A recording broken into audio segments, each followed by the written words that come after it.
asking questions. Danger, need I fear, I'm going to sail in a privateer. And if God pleases to spare my life, when I return, love, when I return, love, when I return, love, I'll make you my wife. There's one thing more that disturbs my mind, another affair, one I fear you'll find. When you're rambling on the Spanish shore, oh, you ne'er will think on, you ne'er will think on, you ne'er will think on your poor Polly Moore.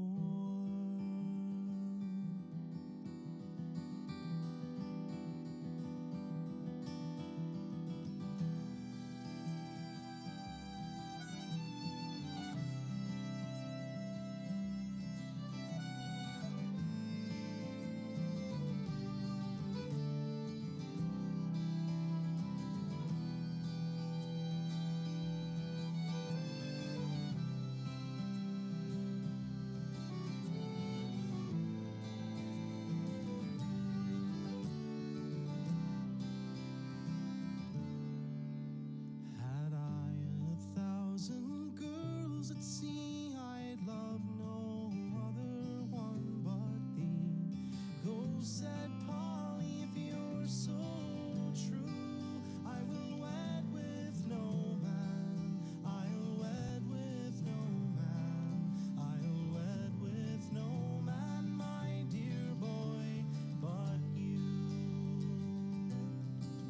At length this loving couple did part, in sobbing sighs and aching hearts, aboard a vessel and away he went, and he left that young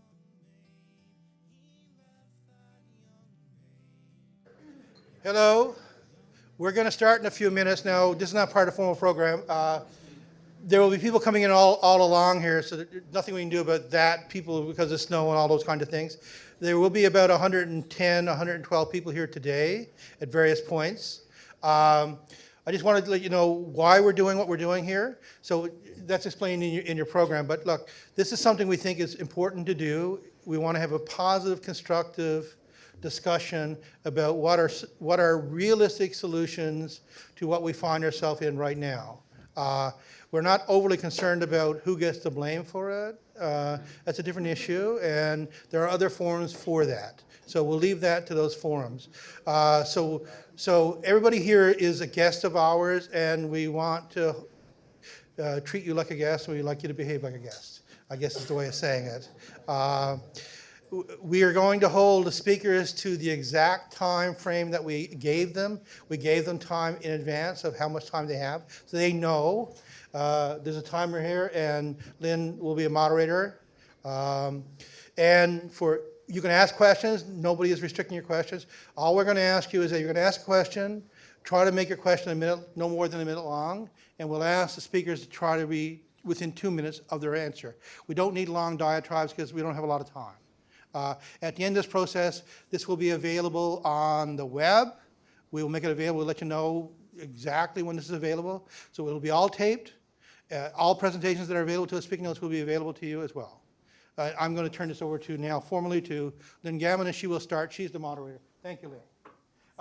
Before that, I just want to thank Lynn Murphy and Nicole Strapp for all the work they've done in terms of organizing this here. Thank you, and thank you for coming. Good morning. I'm Lynn Gammon, so I'll be your moderator with the bad guy position of making people stop talking if they go over time. I'd like to welcome you all here this morning, as Wade said. First of all, I'd like to thank the sponsors. So today, funding's been provided by the Vice President Academics Support for Scholarship in the Arts Programme at Memorial, and the Collaborative Applied Research and Economics at CARE initiative, and the Department of Economics as well. A few housekeeping items to get out of the way just before we move on with the program.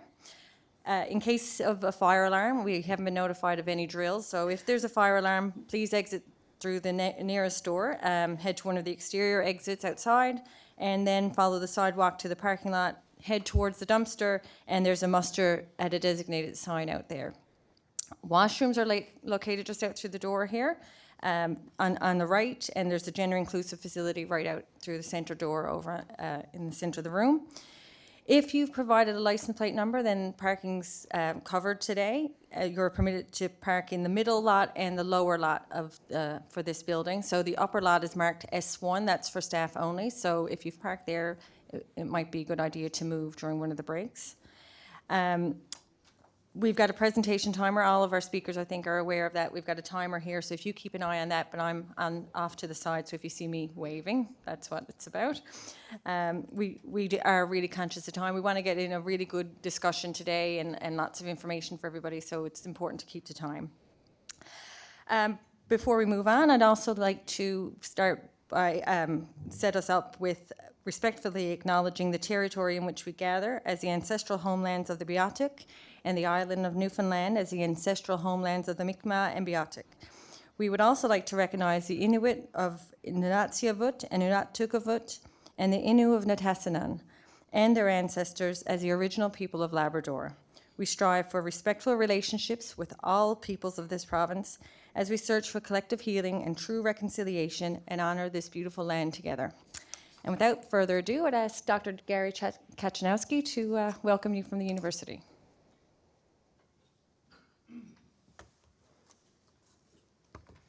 Thank you, Julie. Good morning, everyone.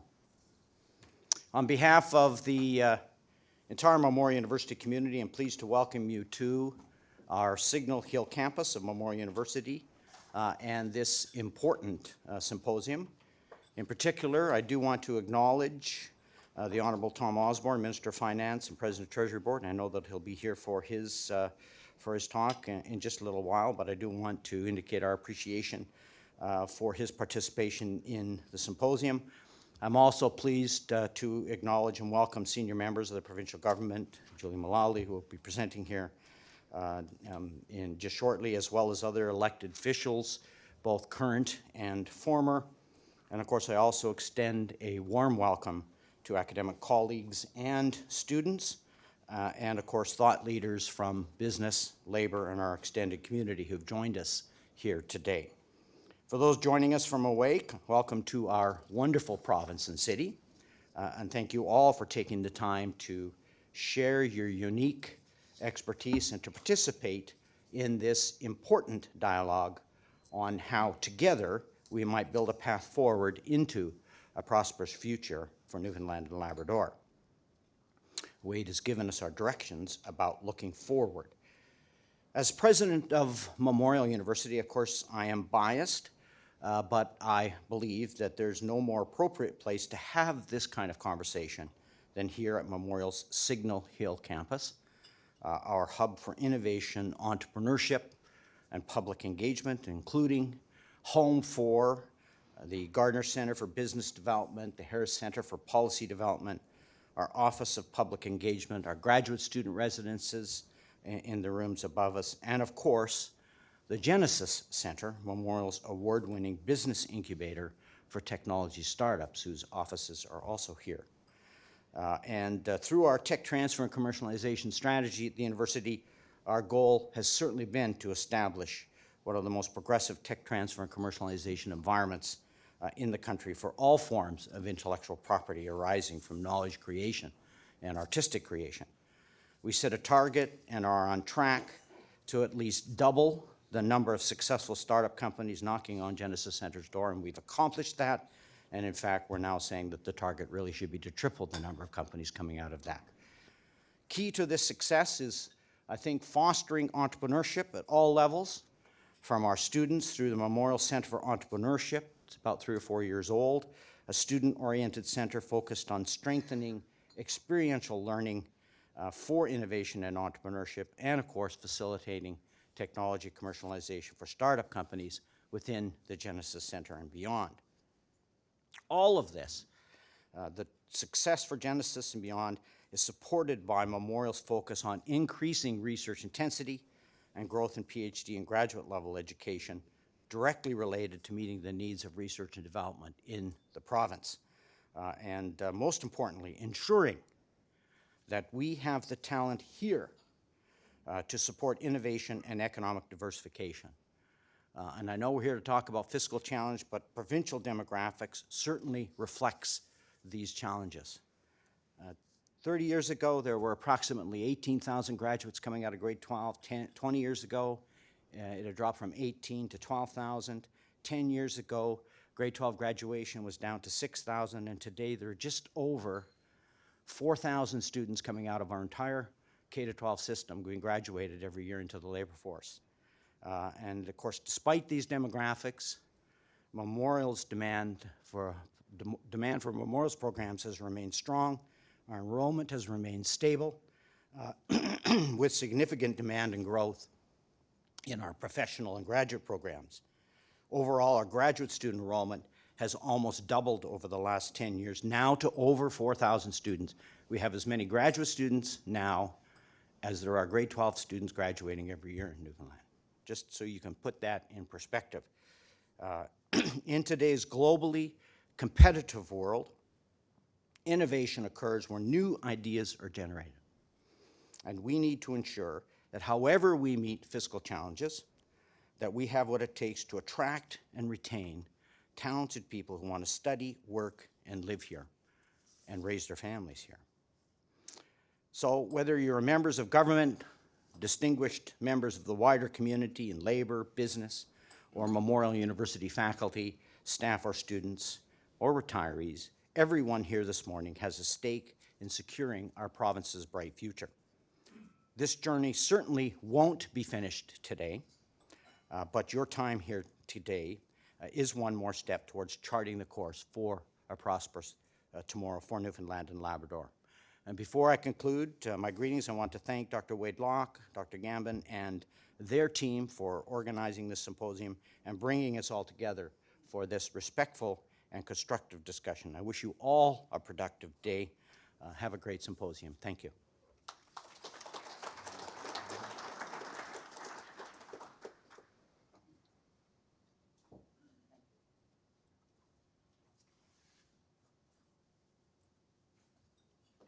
Thank you very much.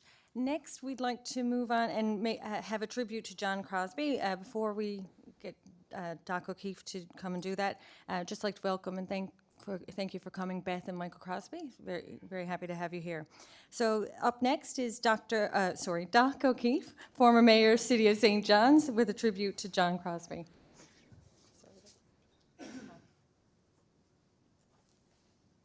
Thank you.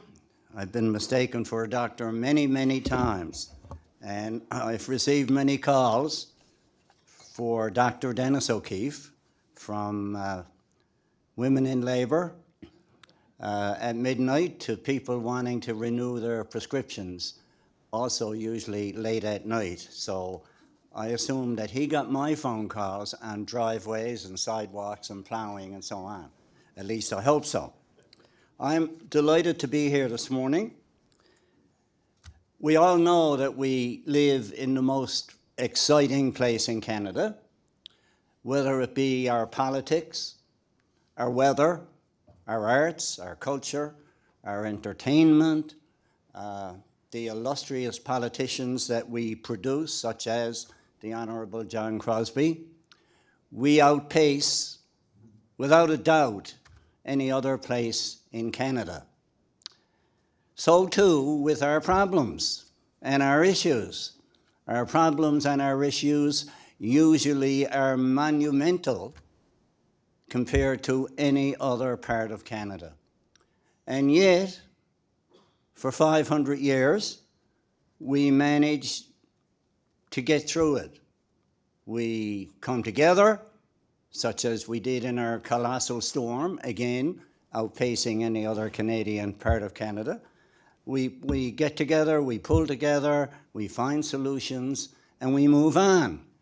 And it's either a genetic trait or it's something that we developed because we had to develop in order to stay here for the past 500 years. I think the message that Mr. Crosby will leave us with this morning, and I leave it to you to get the meaning out of the message. But the message is there and it's very, very clear. I wish that Mr. Crosby were here in his prime so that he could deliver the message, because I'm sure it would be more colourful than mine. And I'm sure that, and I've seen Mrs. Crosby do this many a time, that she would nod and wink and kind of give Mr. Crosby the nod that it's time to sit down. So Mr. Crosby is not here, but his spirit is here and his words are here. And I will read them for you this morning. And I would hope that during this day, when we face this monumental issue and together try to decide what way we're going and how we're going to deal with this issue, that we will do so keeping in mind the direction that a statesman like Mr. Crosby would advise us to take. When pestered by reporters in Ottawa about what programs we would cut to reduce the deficit if we were elected, I said I had no intention of telling them. If we told you what we were going to do, you would never elect us. That statement added to my notoriety. It may not have been politically helpful, but it was entirely truthful. No political party ever says in detail what they will do about government overspending, because the truth will cost them the support of voters. The public, I'm convinced, don't want their politicians to tell them what they're really going to do. They've heard all the talk about deficits and spending cutbacks. They know that when the election is over, there are going to be cuts. They know that whoever is elected will have no choice. But they don't want politicians telling them that there will be cuts, making them face the issues and forcing them to participate and take responsibility for what will happen. They want politicians to take all the responsibility. They want us to deceive them. Then, when we get elected and have to make cutbacks a few months later, the public can feel to be outraged, to denounce deceitful politicians, and to claim we lied to them and we cheated them. The public doesn't want, won't accept, and will not support honest, forthright, and truthful politicians. So we think about that statement before we begin deliberations today, and hopefully it will set the tone for the discussions that will take place between now and the end of the afternoon. In my own mind, having given it a lot of thought and having read this statement several times publicly, along with a few other statements, very colourful ones that Mr. Crosby made during his colourful political career, I have given it a meaning that I think Mr. Crosby intended it to have. So I leave it to you today, as you proceed through the morning and the afternoon, to think about what Mr. Crosby was saying, to think about the issue that we face, and to think about how we should, if we should, can we work together to solve the fiscal reality that we now face. So I thank you very much, and I hope that today we do Mr. Crosby proud. Thank you.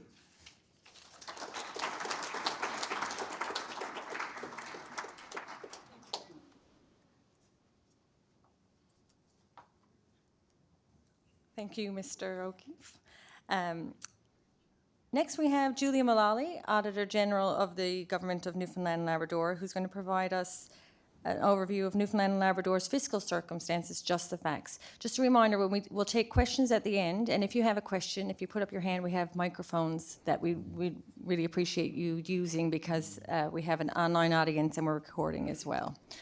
Julia Mullally. The messenger. You know what happens to messengers. So good morning, everyone. I am really, really pleased to be here with you today. And it really is about sharing and exchanging information today, and really about that constructive dialogue about the fiscal realities that we are facing as a province. So I'm really certainly encouraged by these types of forums. I think we don't have enough of them, and I'd encourage more and more, because I think the more we get together as that collective and work together on solutions, the better it is for all of us, for sure. So I don't really think anything in the presentation I have here today is going to be earth-shattering. I think that you've all seen it before, heard it before, but nonetheless it's still really important to continue to talk about the facts and the figures and the fiscal reality as we face it. Because, you know, it impacts not only all of us currently sitting here, it impacts our children, our grandchildren, and the future generations. So my objective here today is really, again, just to simply lay out the facts about the financial condition of the province that I hope really will serve as a good foundation for the discussions today.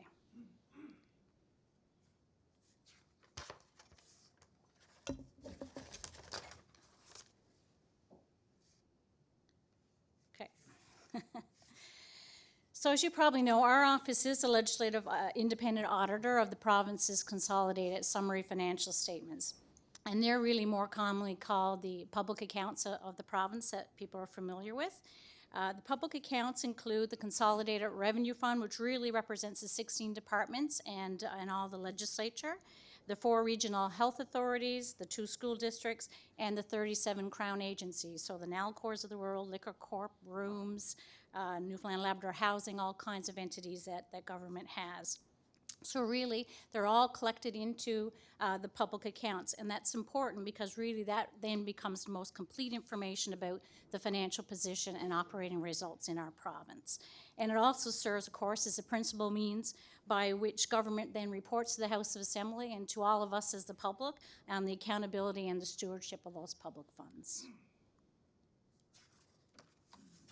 So every year after we complete the public accounts and government releases them, we also actually publish a report, and we table that in the House of Assembly on that current year. And one of the key chapters in that report is one on the financial condition of the province. And it provides an overview, again, of some select financial indicators that I'm going to go through here now. It talks about the financial position, of course, and the operating results for the current year, but it does bring in some more information. We look back and have comparative information for 10 years to start seeing where the trends are. We also bring in the most recent government's economic outlook and fiscal outlook. And really what we've tried to focus on a little bit more in recent years is on the actual fiscal risks to the fiscal outlook because of government's commitment to return to surplus in 22-23. So that's really sort of that chapter. And a lot of this in here is exactly that.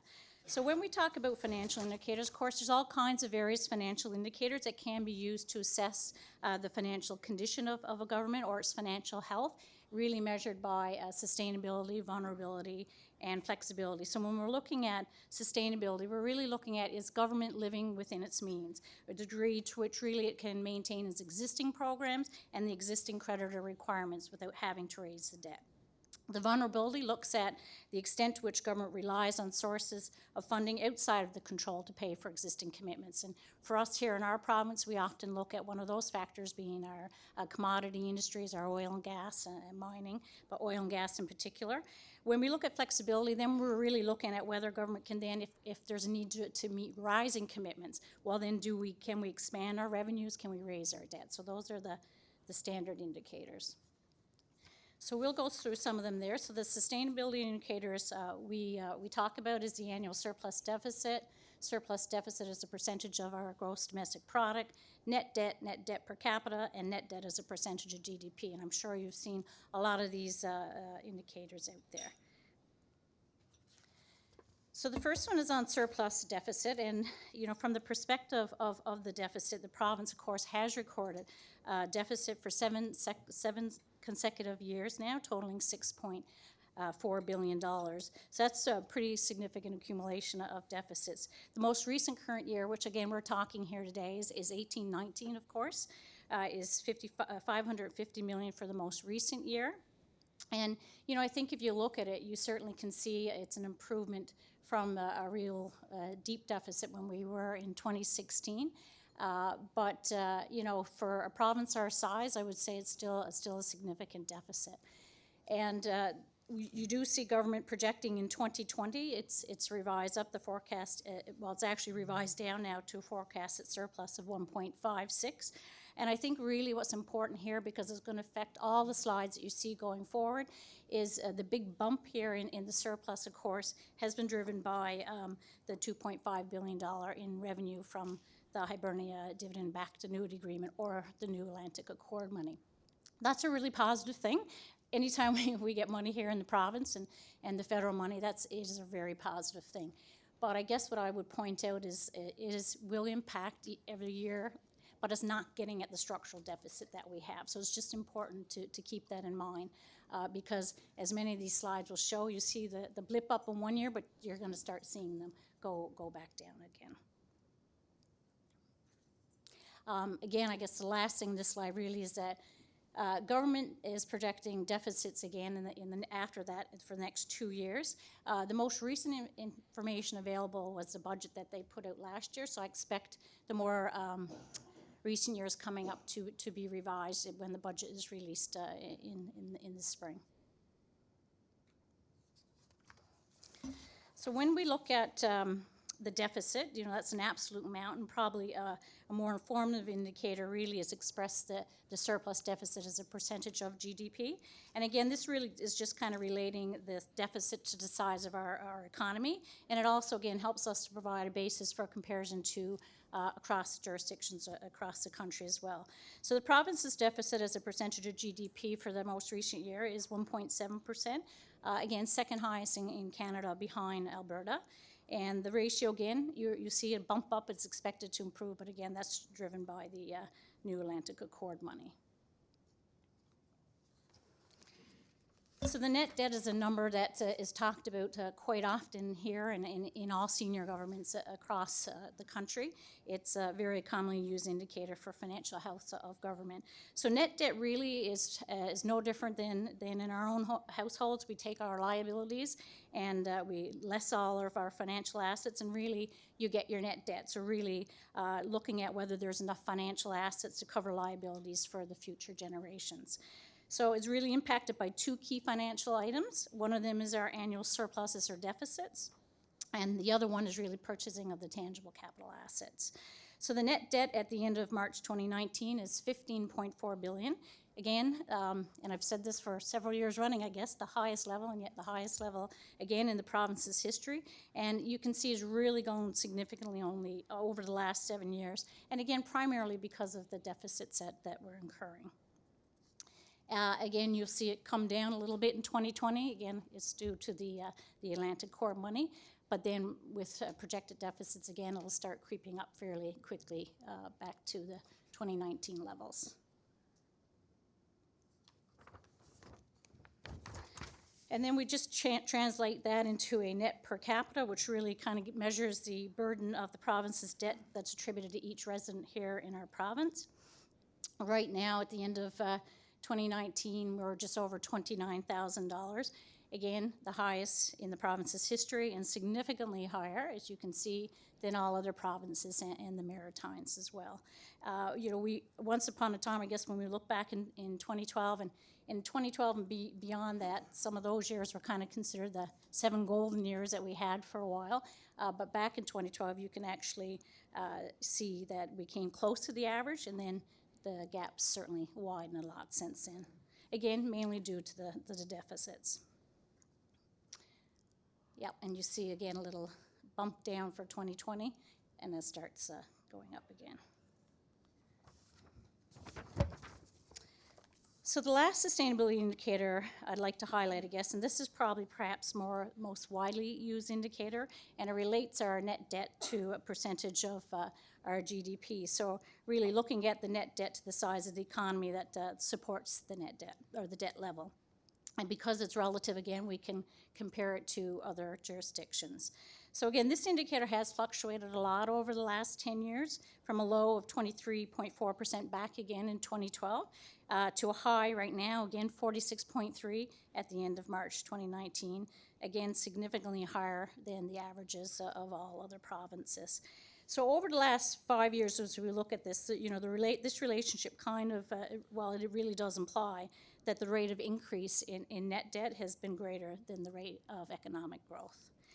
So that's all the sustainability indicators.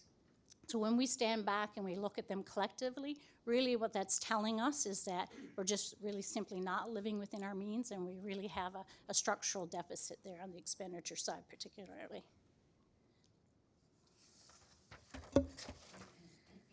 So this next slide is going to be looking at flexibility, and we're going to look at the borrowings first. And again, back to the flexibility, whether government has the ability to respond to rising commitments by expanding revenues or increasing its debt. So this is the level of net borrowings and post-retirement benefits. And at the end of March 2019, this totaled $21 billion. And important to note, that does not include any of the borrowings from our government business enterprises like our NALCORs of the world, NLC, and our share of the Atlantic Lotto. So that's purely on the Consolidated Revenue Fund side. So when you see that, you see huge increases over the last 10 years. It's gone up 110%. And mainly, of course, I think that's really driven by a lot of the debt for the Muskrat Falls, plus, of course, the deficits once again.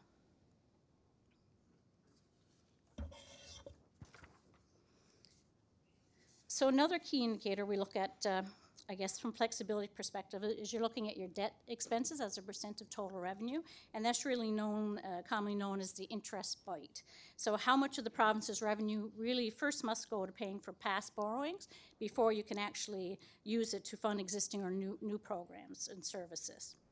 So again, we've seen that this has certainly fluctuated over the years with a 10-year average of 12%. Again, with a low of 9% back in that good year of 2012.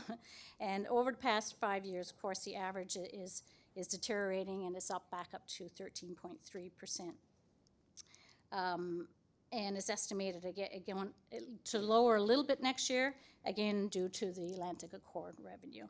And I think the important thing that we kind of come back from this one is that, when you're allocating money to servicing debt, it's money that's not available to service other programs and services for sure. Over the next couple of years, the province does expect to borrow up to $4.8 billion as well.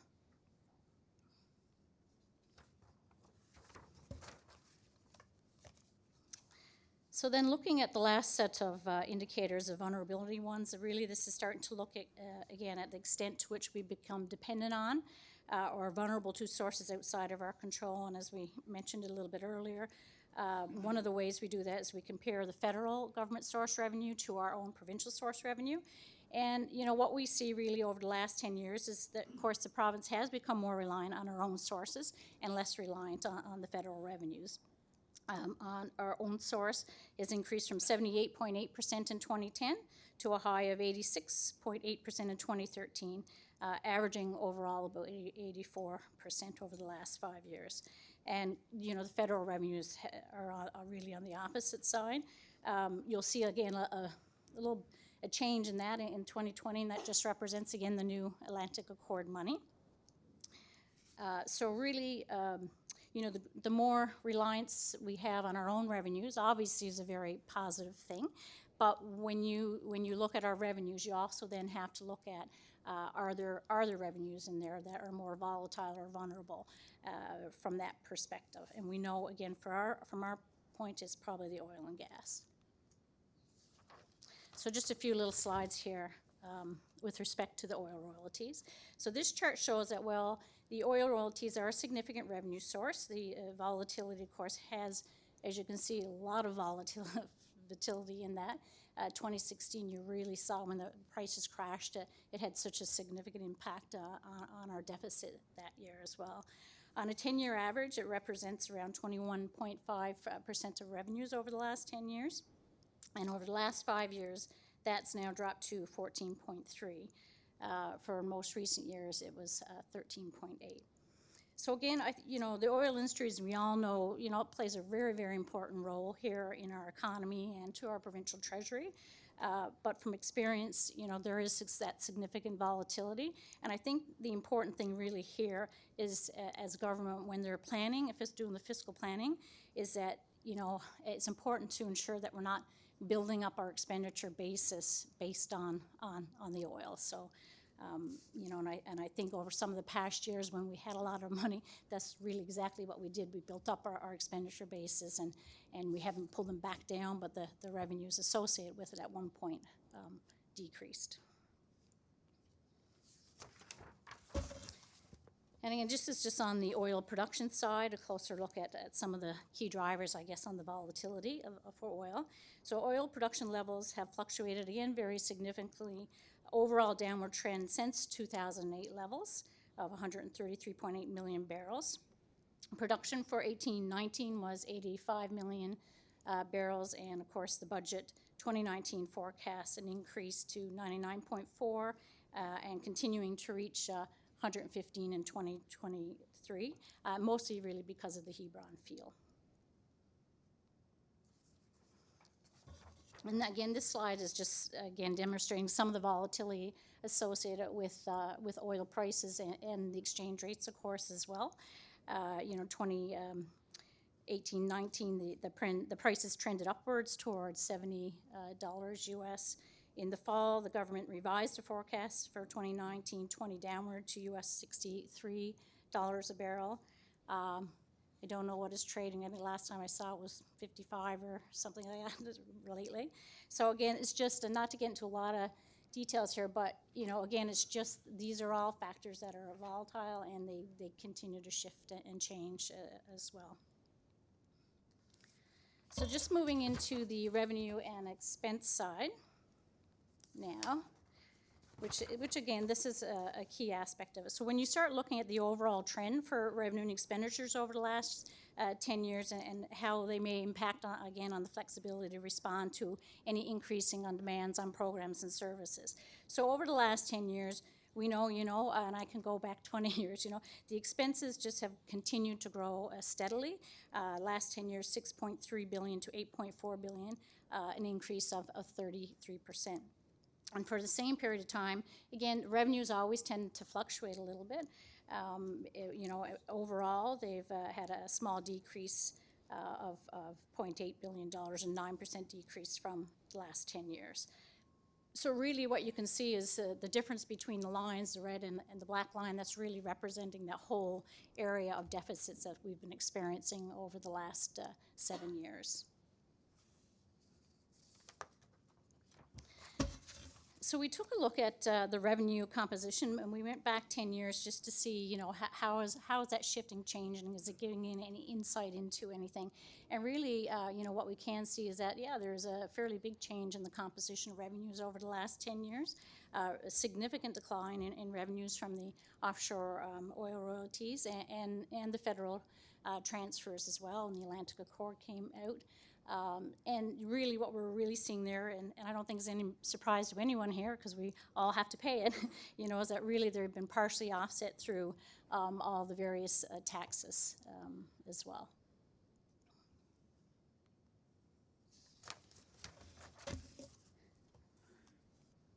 So considering then when you look at, we look at per capita revenue and per capita taxes and fees, we see that on both of the basis, the Newfoundland Labrador generates more revenue than every other province. And we also know that it has one of the highest tax burdens per capita in the country as well on a per capita basis. So again, I think really what it just is just kind of showing is that, when you try to think about flexibility and and what you can do to service programs or grow programs and services, or is really that there's more limited flexibility to increase taxes and fees to address any sort of fiscal pressures.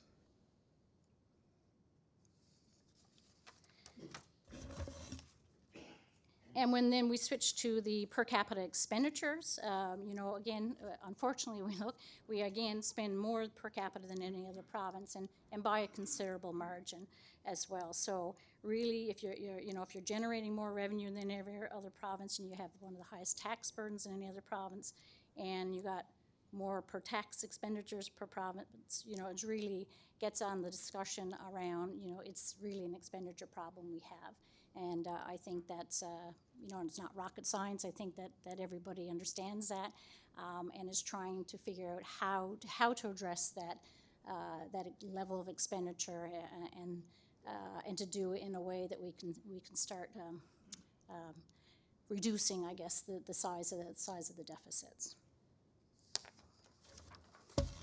When we look at expenditures, we didn't do the 10 years because of the restructuring. It's harder to get that same kind of comparable information.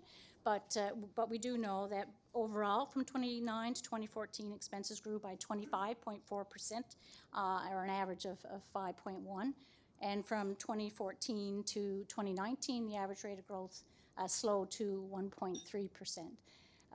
One of the largest expenses, and I know there's been conferences I've attended on that, you know, certainly in the healthcare sector, where we see that 3.2 billion or 43% of program expenses relate to the health sector. And I won't spend very much time on this. This is really information coming from the Newfoundland Stats Agency and government's economic update. But really, when we look at this, you know, again, it's important because these economic outlooks certainly provides really important information for government when they're developing their multi-year plans and annual budgets. So this was released out in December, and it really shows that there's economic growth is expected to continue in 2020 with increase in capital investment and exports. And really, that's the capital investment one is around the West White Rose project. Exports are also expected to be higher in 2020, mainly due to higher oil and mineral production. However, you know, when we look to the medium-term outlook beyond 2020, it's certainly expected to be more challenging on that front due to a lot of the declining construction activity now on the major projects and anticipation of lower government spending as well. And then modest GDP growth from 2019 to 2022 based on increases in oil production and mineral production. It's not all doom and gloom. I mean, you know, I think we do have obviously some very positive highlighted opportunities for more positive outlook in the longer term on the anticipated sanction of Bay du Nord and substantial oil and gas resources here. But certainly over the medium term, it's certainly a challenging situation.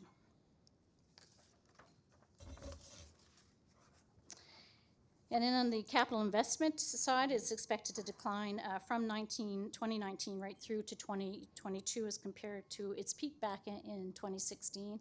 And again, just to note that with that, they'll certainly have some sort of negative impact on the Treasury on various sources of incomes related to that. And then consistent with the decline in capital investment, budget 2019, I guess, also forecasts a decline in the employment levels. And again, some of that decline will have a negative impact on some of the tax sources. So then just moving into the fiscal update, and I guess, remind us that 2020 is the one that's been most recently updated. The numbers after that to 2023 have not been updated since the last budget, but those are the most recently available information that's available. So from a fiscal outlook perspective, again, government is anticipating to have a $1.56 billion surplus in 2020. Again, that's due to the Atlantic Record money. If you had removed that money, we would have been back to a deficit of 0.9 or 900 million, which again was almost double of what we incurred this year. They're projecting right now 0.8 billion and 0.3 billion in 2021-22 with a small surplus in 2023. We'll talk about some of the risks to that forecast. You know, I will say, and I've said in the report, I believe politely the word is overly optimistic. And I think, you know, that will, they'll talk about that, I guess, and decide on whether that's still the numbers to be communicated as they move forward in the budget. So the achieving the surplus in 2023 really assumes generally maintaining the same level of revenues in 2023 as current. And a key thing here is that there would have to be a $0.6 billion decrease in program expenses, or 1.94% per year. So when I look at the risks to the forecast, and again, we don't audit the forecast, but these are just some of the key risks that we're pointing out. So really, if you're expecting a decline in program expenditure of that amount, you can see where you'd have to go in the red on the bottom, but you'd also see the CPI forecast there. So, you know, it doesn't allow for any inflation, doesn't allow for any pressures to be dealt with. We know healthcare costs continue to rise. You know, we know not all the details, but we know there's an APE agreement, and there's some sort of concept of a salary increase in that. We don't know what that looks like right yet, or how that will translate across the public sector, but every dollar increase is certainly expensive in the public service. I had to change the slide late last night before I sent it over. I had a little bit of a different slide. So, of course, we know that government does have a $200 million in the forecast from 21 to 23 as part of what they were going to use to address the rate mitigation. I will say we will start having some conversations with finance officials, so I can't say that I understand this all very completely at this point in time, but basically, I guess what we do know is that there's two main components to the agreement that was talked about yesterday. Certainly, a very key component of that would have been the financial restructuring for the Muskrat Falls and Labrador transmission asset project side, and really shifting it from what was really an internal rate of return developed scenario, that shifting that to a traditional cost of service model and more, and that would be the typical model you would normally actually see in utility industry. So that shift is pretty significant, and I guess they'll work with the federal government to negotiate what that will look like, and that's, I understand, all part of the some of the legal agreements and the power purchase agreements. So the federal government is open to looking at that.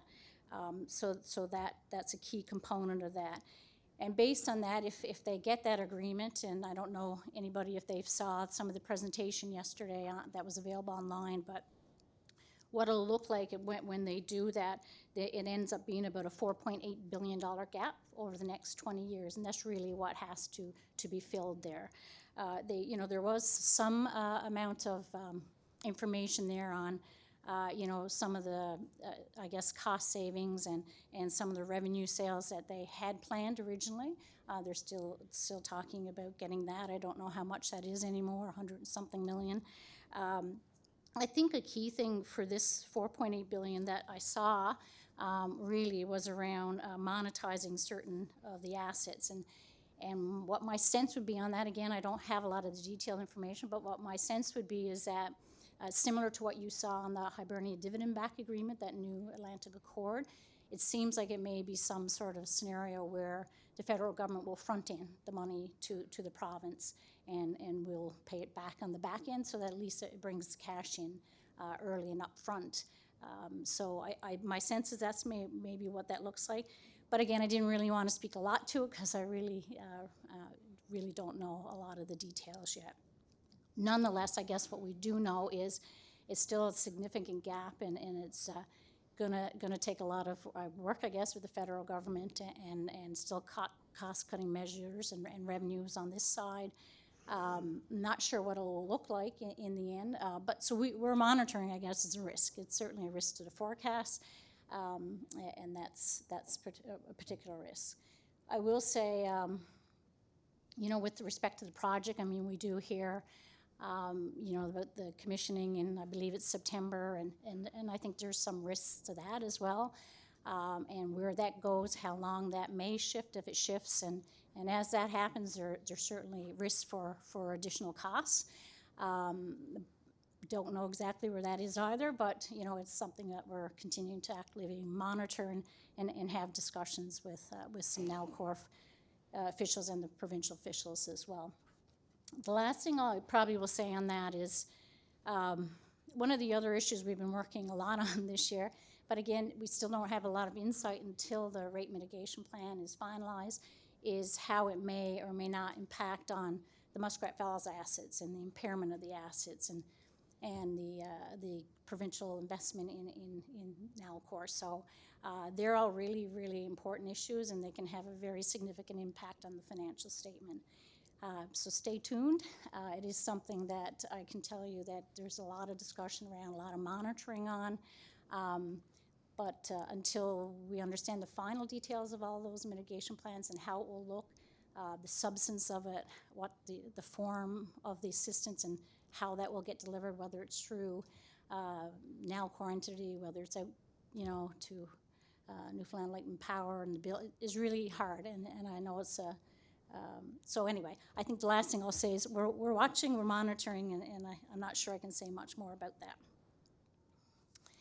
Then on the economic side, and I see my time's going. On the economic side, the fiscal look at some of the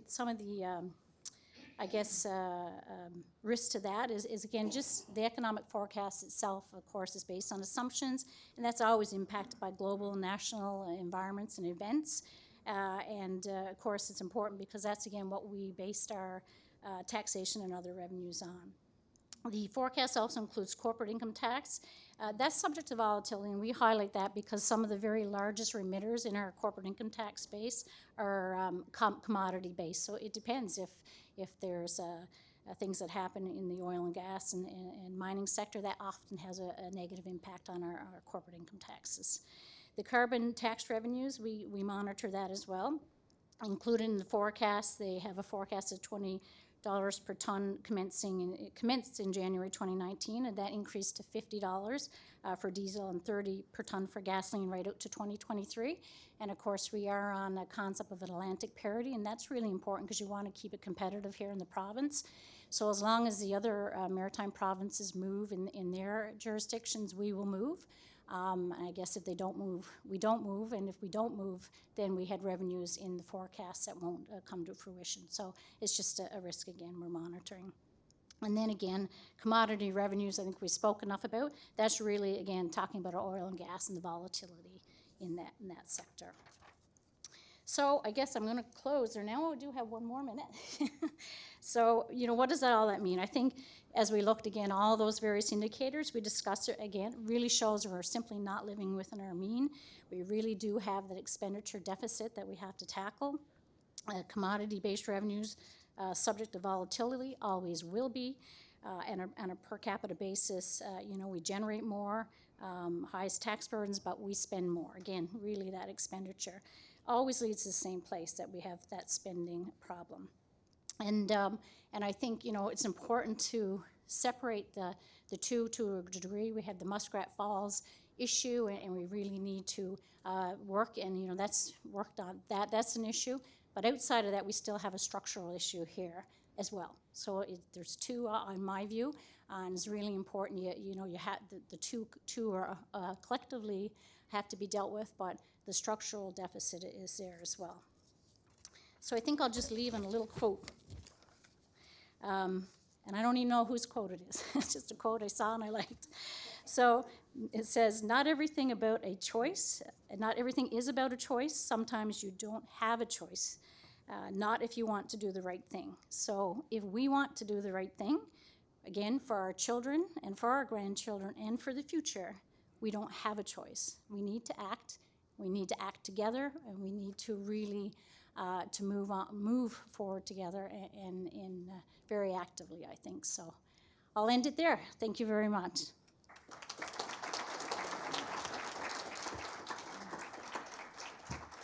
So we'll take questions. Could you wait for the microphone? 3 mics. Yeah, we've got 3, so there's center. Thanks very much, Julia, for that great presentation. It's getting better every time I hear it.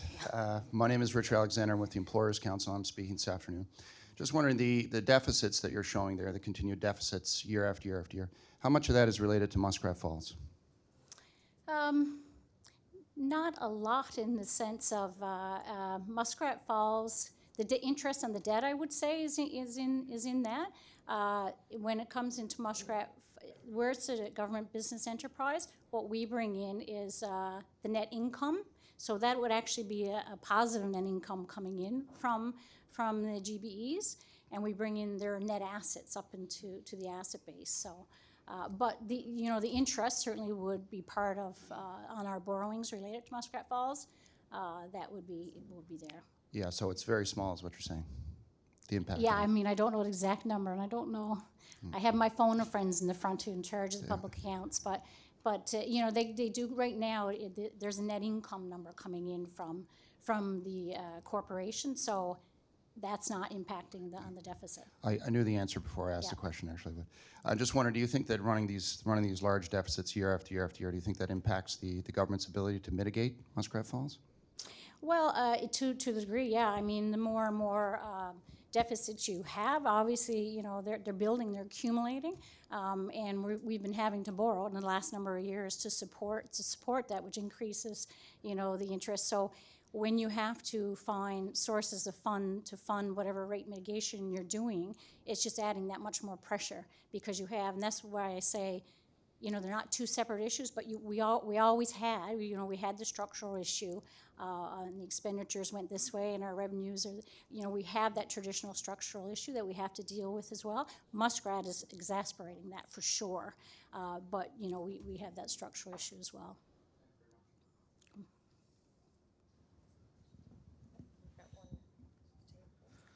Hi, my question is about the cost of borrowing by the government. I noticed that the shares of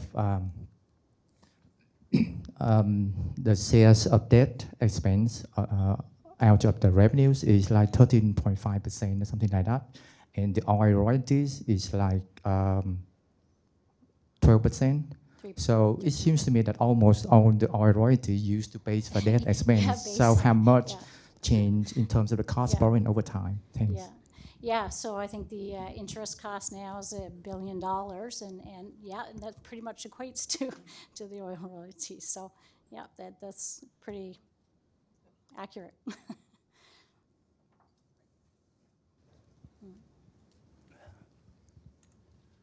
Thank you, Julia, for a great presentation. We all know that part of the solution ultimately will be how government spends our money. And in that context, back several years ago, faced with pension liabilities, the city moved its pension plan away from a contribution or a defined benefit plan to a defined contribution plan. If the province were to do that, what impact would that have on the overall financial picture? Gosh, I don't know if I can answer that one right now. I mean, obviously, defined contribution is a lot of different provinces or different organizations are going that way. Yeah. But, I would say with the defined benefit plan now in the province, with the reforms that have been done, we are starting to see that liability starting to come down, and there's a sustainability plan for that. If you try to convert it, I can't even really speak to that at this point, but that the liability from the reform will start to come down now. I know it had a sizable impact on the city's budget, making that move. Yeah. So I have to assume in terms of spending money, there would certainly be a significant impact there. Yeah, I wouldn't be able to answer on, but it's certainly an interesting one. I'm sure I can ask finance and get back to you on. Okay.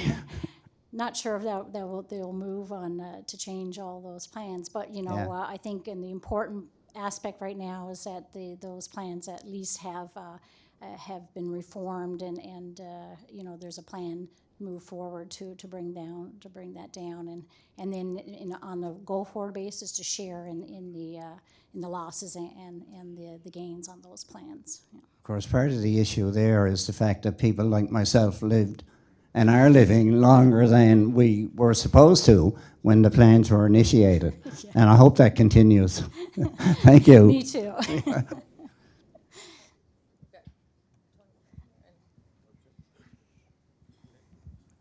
Morning. Thanks again for the presentation. I think that's a really kind of sobering way of framing what we're going into. I'm actually curious a little bit more going beyond the medium-term forecast. I don't know how much you're able to comment on that, but just thinking forward into the longer term. So I work with a food security organization. One of the things that's very much affecting our thinking right now is climate change and the sort of policy implications from that perspective. So I guess on the kind of 20 or 30 year timeline, we're talking about going to full carbon neutrality in the country, which will obviously have some impacts on this picture going forward. Yeah. So I'm just curious, is that a part of the kind of internal forecasting process? Is that too far out? What does that look like internal to government right now? Yeah, I mean, again, I'm obviously removed from the internal of government, but I would say historically, you know, the planning timeframe is like 3 to 5 years. You know, that's more the typical time frame. Not that you don't obviously monitor and watch things that are coming later down the road that impact, but generally you're looking probably at a more 3 to 5 year time frame, and you know, again, I think the issues on that time frame again gets back to that whole the structural deficit on government and how do you bend the cost curve. And I mean, I've been in government a long time, and over 26 years now, and I worked in budgeting areas for a long time now as well. And you know what I can say is, you know, certainly based on my personal experience, that it's really, really difficult to bend that cost curve. So you can go in and you know, you can have a year of whether we call it program renewal, program review, you know, we do those and we're able to pull, you know, sometimes a couple of $100 million down, and they're painful pull downs, but they're at the edges of everything, and it never seems to permanently bend that cost curve, right? So, you know, I think if I can say, you know, part of the solutions, they're difficult, they're complex. I think we all know that, right? But it's about working together to find those solutions. But I think it's, you know, it's different solutions than just, you know, asking departments to do a 2% across-the-board cut and this cut, and because that, you know, that just creeps back up in the end. I think it is about doing some more transformative changes, whether it's in service delivery or, you know, it's in all kind, could be in all kinds of areas. And of course, that's not my role. I can't even comment on government policy, so probably shouldn't even be saying that. But you know, I think the challenge I just see is I just know how hard it is to take that cost curve that we've gone like that and actually bend it and permanently bend it is a really, really tough challenge. Yeah. Thanks. So we've got about 10 minutes. We've got one here, and one here, if we can fit those three in. So we'll start here, then Dr. Fang. Yeah, and then- Ms. Mullally. Hello, my friend. Well, I think you know what my question is going to be, or close to it. The Compass Group. For what effect this is a bad contract for Newfoundland, and taking money out of Newfoundland, send it to billionaires in England, and taking away jobs from Newfoundlanders. It's everything contrary to what our government is preaching of what we should be doing. What effect does contracts like this have on the economy of Newfoundland?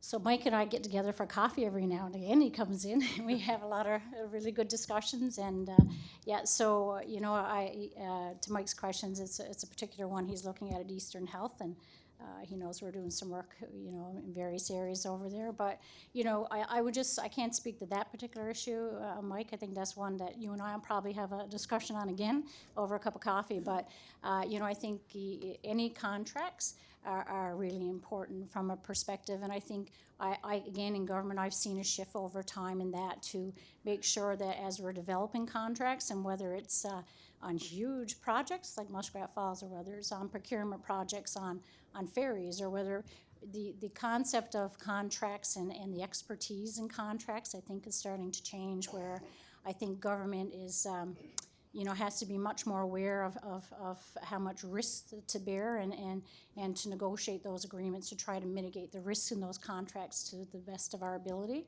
And I have seen that shifting and changing in various contract in areas now.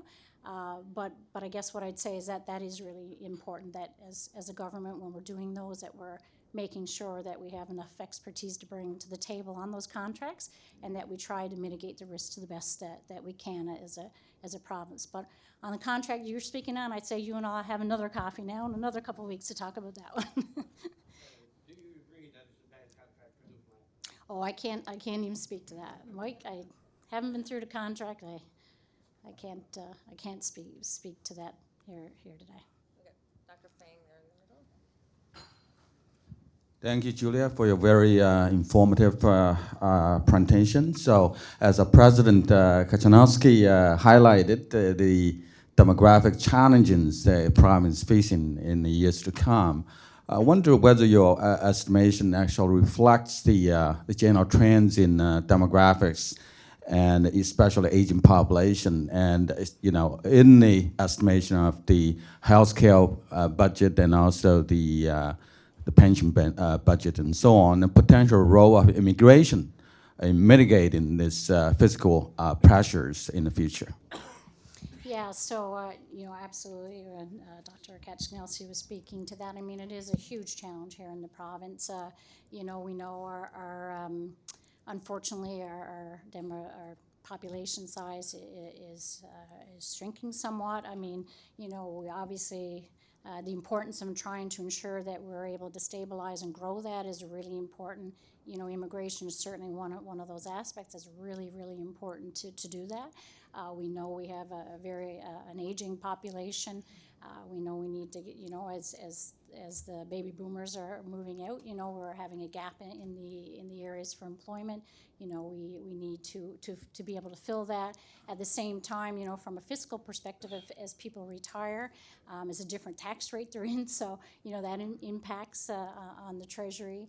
And again, as you mentioned on healthcare costs, and I think there's a fairly common chart that we use and lots of organizations use in presentations that really show, that the costs are high as you're really young and born, and then they settle, and then they go way like this, right, on the aging curve. So, for our province that is rapidly aging, and one of the aging populations in the country, is certainly a challenge, certainly a pressure. On the healthcare budget for sure. So all of those certainly face, add, I guess, to the challenges as we look on the fiscal situation as well. Good morning, Judy. Just a real quick question on, or hopefully a quick question, on the total debt. So the debt that has to be financed in a run of the year is new debt plus the debt that has matured, right? Yes. So over the next number of years, is there a large amount of old debt that is maturing? Are we facing at some point like a $4 or $5 billion 1 year debt refinancing event on top of the purchase? And the reason I'm asking is that, that's where Saskatchewan got in trouble, right? Was the refinancing on top of new.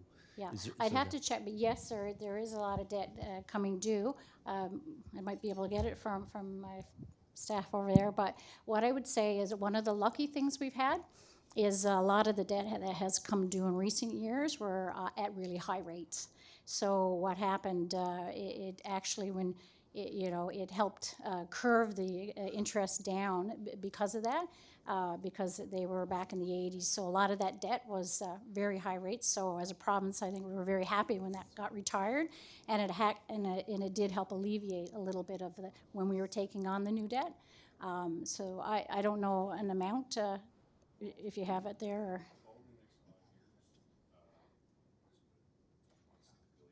$2.6 billion coming due in the next 5 years.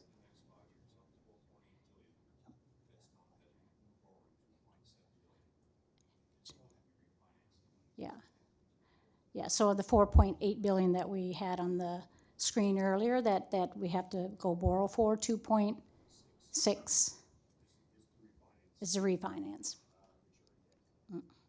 But we were really lucky to be getting out of the higher interest rate. It really did help mitigate the impact lately. Yeah, exchange rates. Yeah, we don't have very much U.S. debt left now. Yeah. Yeah. I think we All can, right. can we get Thank one you. more? Oh, Yep, sure. we've got 3 minutes. Okay. So really quick one, there in the back. Yeah. Thank you. Yeah, this has to do with net debt as well. Your predecessor, 6 years ago, I asked him the question for Muskrat Falls, if Muskrat Falls cost increased, what does that do with the net debt? The answer was nothing, because we increased the asset value to cover the increased cost. I'm trying to understand what was said yesterday. I'm sure I'm not alone. But the government, I guess, has put a lot of money into Nalcor, Yeah. and I guess expecting a dividend down the road.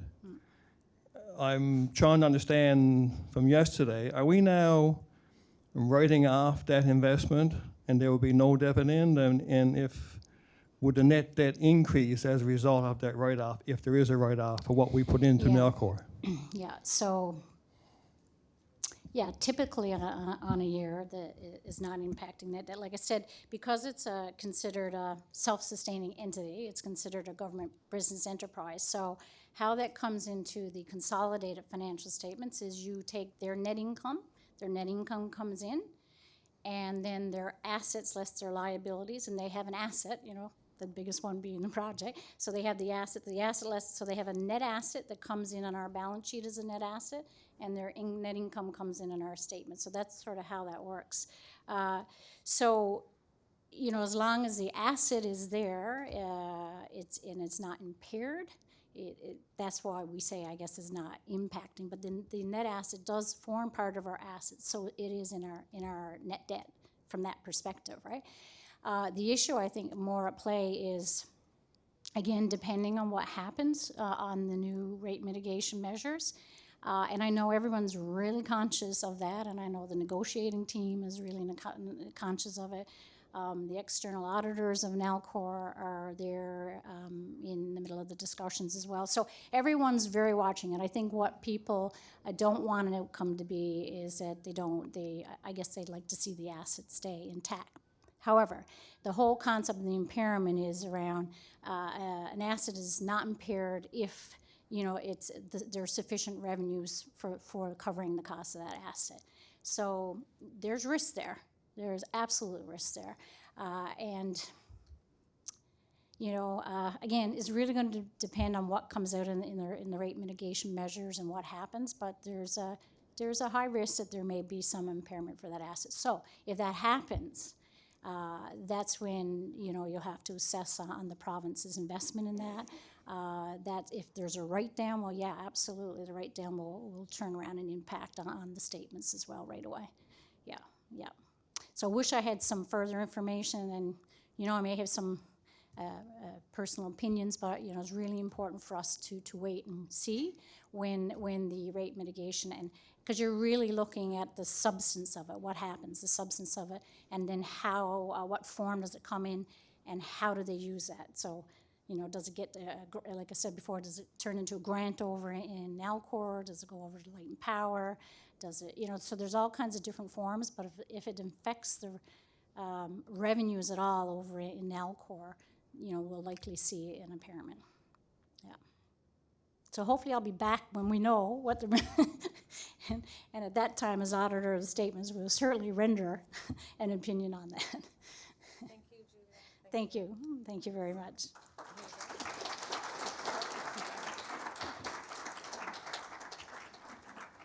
Thank you, Julia. I do have your mug. I'll bring it down to you.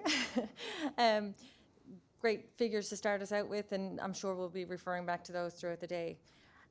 Moving on, now to give us an overview of the fiscal situation from the perspective of the Government of Newfoundland and Labrador is the Honourable Tom Osborne, Minister of Finance.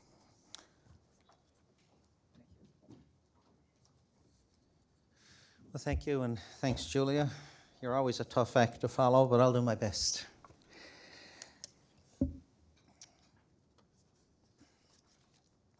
I know my the deputy and other staff in the department are trying to make up for the 6 or 7 days that were lost due to the snow. So we are working to try and overcome the delays.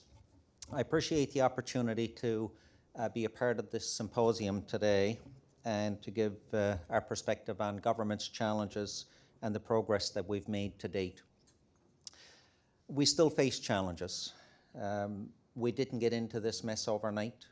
We're not going to get out of it overnight. It isn't realistic to think that that's possible. Despite the recent setbacks that we saw in the mid-year update, we have made significant progress. In 2015-16, the annual deficit reached over $2 billion. The fiscal update provided in December of 2015 had projected that the annual deficit for the following year would be $2.4 billion, and for the 4 years that followed that, $1.9 billion for each of those 4 years. To fix that situation, we focused on what we could control, and by budget 2018-19, we had reduced the provincial deficit to just over $550 million. To put it in perspective, between 2005 and 2006, provincial government spending increased by over 65%, from $5.4 billion to well over $8 billion. In the 4 years since 2015-16, expenses have held steady with an increase of just over 2% for the 4 years combined. It's set at $8.38 billion. When you consider the current rate of inflation is approximately 2% a year, an annual increase in our budgets of a combined total of 2% for those 4 years is significant cost control. And this is especially true when you look at healthcare. With continuous increases in the prices of prescription drugs, an aging population with increased pressure on our healthcare costs, new procedures and new healthcare facilities being built or started over the past 4 years, healthcare delivery means managing those cost pressures.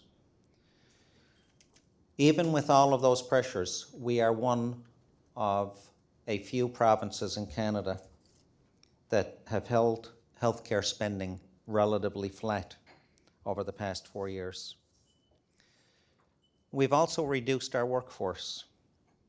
Over the 10-year period between 2005 and 2015, positions in the provincial government, in government departments, core government, so we're not counting our agencies, boards, and commissions, grew by 1,236 positions, reaching 10,464 by 2015. Getting this under control required layoffs in 2016-17. But those layoffs shocked the economy, as they always do. Even the threat of layoffs has a negative impact on consumer confidence and spending. And just to try and really create a picture of that, we've reduced almost 1,000 positions in core government over the last 4 years, primarily through attrition. If we had laid off 1,000 individuals, it's not the positions that we lay off because our older employees bump, and that bumping process is complex and time-consuming. It takes several months or a year or even more before the person that's finally affected is out the door, and that person is generally the youngest of our employees. And our statistics branch in government, when we analyze that, I mean, if we laid off 1,000 people, and even 50% of those people with the fiscal challenges we're facing today left the province and took their spouses and children, we're looking at a further out-migration of 1,500 or 1,600 people. We're looking at adding to the aging population statistics. It didn't make sense. When we focus on attrition, the people that retire and we hire less people back, they've got roots here, they stay here with their pension money, and they contribute to the economy. So today, as I said, we're focused on attrition, which allows for that gradual reduction of government positions without forcing our younger people out of government and out of the province. As of November 2019, the number of positions in government has been reduced to 9,503. So we're back almost to where we were in 2005. Now, looking at what we've done with government departments, we must now turn our attention to achieving similar attrition reductions in our agencies, boards, and commissions. In December of 2018, I brought legislation to the floor of the House of Assembly to allow us to do that, to work with our agencies, boards, and commissions and look at attrition planning, workforce planning, and find reductions in our agencies as well.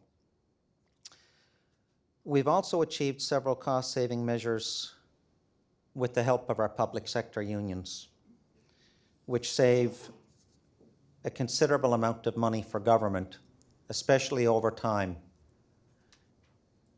We've had 4 years of no wage increases, the elimination of severance, and changes to post-retirement benefits, all of which carried over to non-union staff. Beyond those cost savings, we've looked at and worked closely with industry to stimulate the economy. If we're going to keep people in the province and attract newcomers to the province, they've got to have a reason to come here. They've got to have a reason to stay. In 2017-18, there was over $18 billion in investments announced for mining and oil and gas companies in our province. Those are the two big areas, but there are other areas. I'll talk about those in a second. But we've got over 100 exploration wells registered with our province now, many of those registered with Environment Canada. We've been working with the federal government to streamline the environmental assessment process so we can get those started. In fact, this year we will see exploration of some of those wells. Because of the investment, significant financial investment, the time and energy put in by government in doing the seismic, the geoscience work off our coast, industry has come to our province. We've got 8 new oil companies who've never dealt with our province before. We've got, as I said, over 100 exploration wells. And industry are telling us because we've reduced their risk by doing the geoscience, they anticipate 1 in 6 of those wells will be a profitable project for our province. So we do have a bright future. The challenge for us is bridging from where we are to what that future is going to look like. And with that comes the economies of scale. You know, with 4 oil producing projects out there now, we don't have the ability to do some of the larger industry things that are associated with oil producing provinces or countries, but the economies of scale will come. We've also collaborated with industry partners like agriculture, aquaculture, technology, and tourism, and have developed action plans to expand operations in these high growth areas. We're also focusing on new and upcoming areas like the Ocean Supercluster, the Deepwater Drilling Center of Excellence, because if you can drill in our waters, you can drill anywhere. The maintenance, repair, and overhaul operations in the airline and aerospace industry. We've got 2 companies in the province now that are doing repairs, but on smaller planes.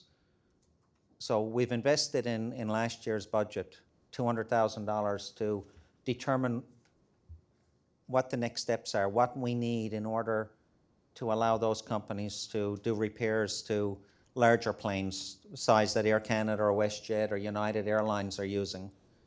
Because those larger companies are looking at getting out of places like New York and Chicago, where the expenses are higher, and getting into places like Newfoundland and Labrador, where they can have the repairs done at a much more competitive price.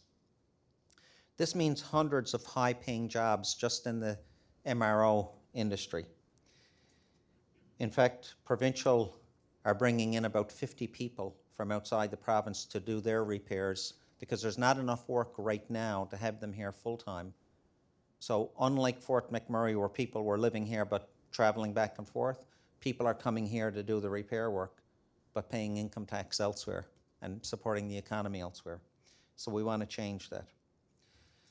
I've often used the analogy, it's like planting trees. Much of what I've just talked about in terms of reducing our deficit, expanding the economy, we've planted trees, but when you plant a tree, it takes time for the tree to take root, and then it takes time for the tree to bear fruit.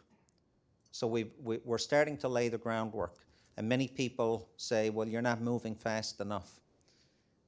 You can't plant a tree today and pick an apple tomorrow. It's just not the way that works. In the Department of Finance, we provide 3 updates to our finances every year: the annual budget, the mid-year update, and public accounts. And public accounts provide the final update with all information, at which point it's no longer a projection, but what actually happened in that fiscal year. When we speak of our current fiscal situation, we focus on our most recent update, which was the mid-year update.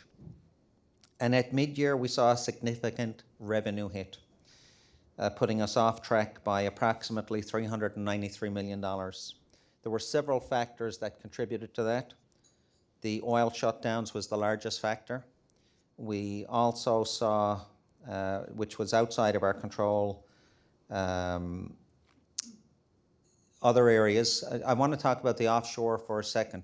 I mean, when we have an offshore shutdown, it's deferred revenue. It's not lost. We will get it at some point in the future, but it affects this year's budget, unfortunately. Our main priority is the health and safety of our workers and the environment. At mid-year, we also adjusted our oil price forecasts, and it is volatile. I wish I had a crystal ball and would know what our oil prices are going to be, but even the coronavirus recently has affected oil prices globally. So it is, there are a number of factors that will affect oil prices. In addition to those deferred revenues, we had impacts on our revenues as a result of the systemic issues in dealing with the federal government and revenue sharing and the periodic corrections to those estimates. So this year we saw a correction to the estimates in terms of, the taxes they collect. They collect all retail sales tax. They give us our share. So we get an estimate of what that's going to look like. We saw a correction this year, had an impact on us in budget. But we've controlled what we can control. And at mid-year update, we were $24 million less in expenses. We continue to focus on that. The revenue picture shows the volatility of our natural resources, and that's one of the challenges we face. Our position on federal equalization is well documented. It doesn't address our issues. Under equalization, we're considered a half province. I find that hard to believe, but each province is its own silo. When you sit at the federal provincial table and talk about anything else, even the fiscal stabilization program, there's a level of cooperation and you work together. When it comes to equalization, no province is willing to say they're going to give up a share for another province. And the federal government ultimately makes the decision. But I will give the current federal administration credit in the fact that they recognize the challenges we face. They've helped us in a number of areas, including rate stabilization, working with us on the fiscal stabilization project. They've indicated on the fiscal stabilization fund, which we've got cooperation from all provinces, that we should receive an update in the spring. I'm a little disappointed with that. That will not give us time to factor it into this year's budget. We need it in this year's budget because of the offset revenue that I talked about earlier. But hopefully we'll see an extra push and an update on that with the First Minister's meeting that's coming up. Our government has been absolutely forthright with the challenges we face, and we continuously update our fiscal plan to address those challenges in line with our fiscal approach. So let's talk about some of those challenges. One of them we had an update on yesterday, Muskrat Falls. And be quite honest with you, I'm sick of hearing about Muskrat Falls, but it is a reality. Every time I meet with our bond rating agencies, it is the main topic. Every time I meet with our investors, it is the main topic. It is the largest single downward pressure on our bond ratings. It's the largest contingent liability that the province has faced. So it is an issue. We must transition the project to a cost of service model, which was what was talked about yesterday, which ensures that the dividends are redirected from Nalcor to the ratepayers of the province. It is complex. It is very complex. It took several months of the federal and provincial governments talking about this to agree on what the framework is going to look like, and now they're dealing with the technical aspects of that framework. The cost of service model reflects the approach used by regulated utilities throughout North America. It is sustainable, long-term approach to protect ratepayers from the negative impacts of the Muskrat Falls project today and into the future. As I said, that project has been the largest pressure on government. We're currently spending close to $100 million in interest alone on what our province borrowed for Muskrat Falls. We've borrowed approximately $3 billion for that project. That doesn't include the money that we've borrowed to pay the interest on that borrowing. It doesn't include the money that Nalcor has borrowed for that project. This is money that could have been used for other government priorities, focusing on the deficit or things that are important to the people of the province. We face other challenges that are more systemic and long-term. We've got a relatively small population, the second smallest of any province in Canada. Nova Scotia's population is almost double ours. But Nova Scotia, New Brunswick, and Prince Edward Island would fit within our geography. So it is a problem, it's an issue we face, and the cost of delivering services to a population that's spread over a large geography is a reality that we deal with. It's a challenge that other provinces don't face. And while we're continuously looking at ways to make service delivery more efficient and less costly, the geographic realities of our province make that difficult. We also have Canada's most rapidly aging population and our lowest birth rate. And as a result, we're experiencing a decline in our workforce population. Again, a reason we focused on attrition. It limits our growth by reducing the number of workers contributing to the economy, while also reducing the tax revenues required to support government social and economic programs. An aging population also places pressure on delivering services such as healthcare. We're working to increase the population through the Immigration Action Plan, and we've seen success in that regard. But as I mentioned earlier, we need to create a reason for people to stay. We've learned from the mistakes of the past where we've become so reliant on oil and gas, for example, that we lost focus of expanding the economy in other areas. So it's a reason that we've been planting those trees and trying to expand the economy.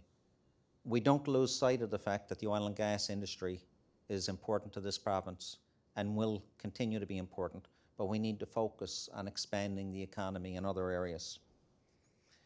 Finally, our net debt is a challenge. As of 2018-19, the provincial net debt reached a record $15.4 billion. Almost $3 billion of that was Muskrat Falls.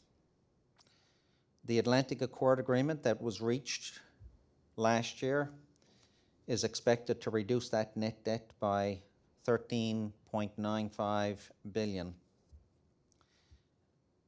We've worked to slow the rate of growth by reducing the annual deficit 4 years in a row. Part of the reason our bond rating agencies have written in their reports that they've kept us stable is the fact that we've reached our targets and in fact exceeded our targets in the last 4 years. This year, as a result of the oil shutdowns and other pressures, the price of oil, even the coronavirus, it's having an impact on this year's budget, obviously.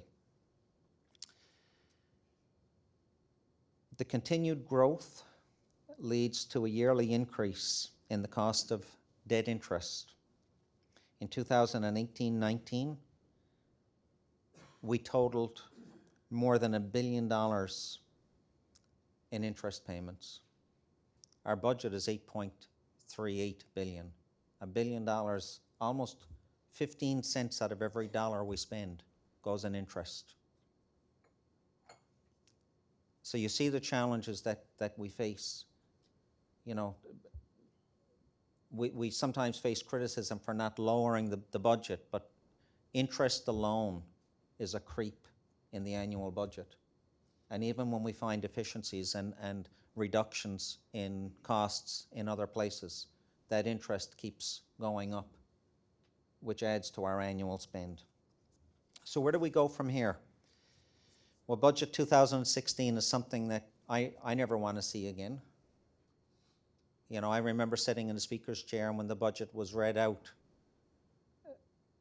I had cold shivers listening to it. We recognize that the measures that were forced in budget 2016 shocked the economy, including the layoffs. We're still recovering from that shock. And our priority is to ensure that we never have to have a budget like 2016 again. Our plan to return to surplus in 22-23 was ambitious because our fiscal situation required it. While the progress to date is undeniable, the challenges we still face are also undeniable. No decision that government makes is made in a vacuum, as decisions have significant impact on countless other areas. So rather than making drastic cuts that some people have asked us to make to services, our approach involves a continuous, progressive efficiency, finding efficiencies, putting in place savings programs that grow over time, like the changes we had to our public sector negotiations, where the post-retirement benefits, the elimination of severance, create significant savings over time. There are other areas, such as shared services and digital government, that will create significant savings over time. So we're focused on changes that will not shock the economy. As I said, our economy is still recovering from 2016, and we cannot put any additional pressure on businesses or people in the province without facing other significant challenges, such as outmigration and a further rapid aging population. As I'd mentioned, some of the aspects that were already discussed, attrition, post-employment benefits. I talked a little bit about shared services, a government-wide review to identify opportunities to improve government efficiencies. This review is primarily examining the models of delivering back-office functions like human resources, information technology, collections, payrolls, other financial functions, supply chain. And we've already realized progress in merging certain collections and payroll processes for government departments and entities. We continue towards that. Instead of having every agency with its own payroll, its own collections, its own IT silos, we're looking at consolidating those silos. We've set targets for departments and entities, and we've made corresponding reductions to operating grants and budgets. Departments and agencies have the autonomy to determine how best to achieve those reductions with the least impact on their services. Our digital government plan is making it easier for residents and businesses to access government services that they need. We've just rolled out the digital government plan just over a year ago. We're seeing progress in that. We continue to work towards that, which will have long-term savings that grow over time. Our 5-year plan will put government in a position to deliver on its vision of eventually offering all programs and services online. So you can picture where the efficiencies are. Even the reduction of paper and printing, for example.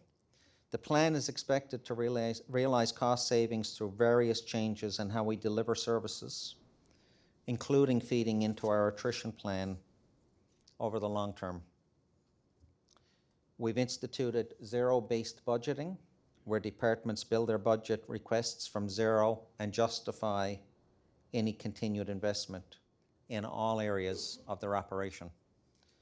And in recent years, departments have found cost savings to offset new spending pressures, such as the buildings for healthcare that we've talked about, or new procedures, or new drug formularies, while trying to maintain a course to return to surplus. We remain focused on finding savings in our agencies, boards, and commissions as well, which are responsible for 59% of all of government's operating expenses. And this is why we brought the legislation in that I talked about earlier to help with workforce and attrition planning in our agencies, boards, and commissions. We're in the process of starting a consistent and ongoing collection of human resource information from our entities that will tie into the legislation that we talked about, and we'll use this information to assist them in cost savings that will not have a significant impact on the delivery of services or shocking our economy. So in closing, I just wanted to say I'm happy to be here. I know we've got challenges. I know there are several different opinions and focuses on how we deal with those challenges. It's part of our pre-budget consultations. Some of what we heard last year we're implementing this year. Not everything we hear this year we're able to impact on this year's budget, but everything that we hear is analyzed, and we look at all suggestions, and some of those suggestions will impact this year's budget, some next year's, and some in future budgets. So it's never too late to provide feedback. And even the feedback that we've got officials here listening to everything that's said today, this will be analyzed and will help as we plan for the future.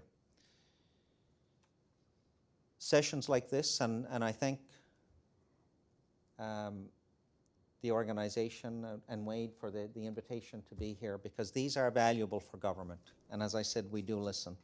With that, I'm happy to take your questions and listen to your suggestions. Thank you.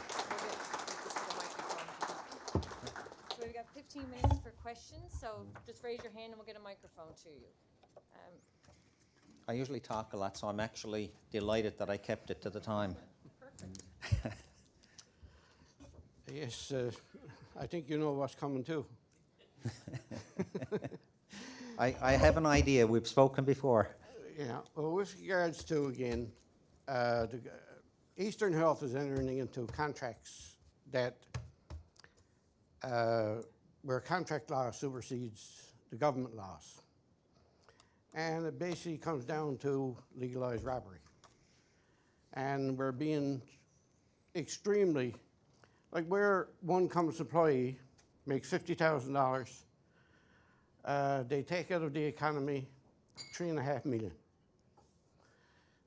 This is like, to get into all the details is just too much.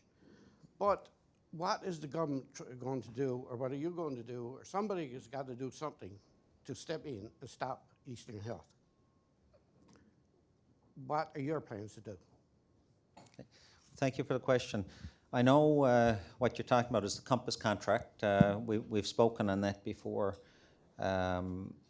I've had discussions with the Minister of Health on that contract, and in fact, I've met with Dave Diamond and other officials at Eastern Health.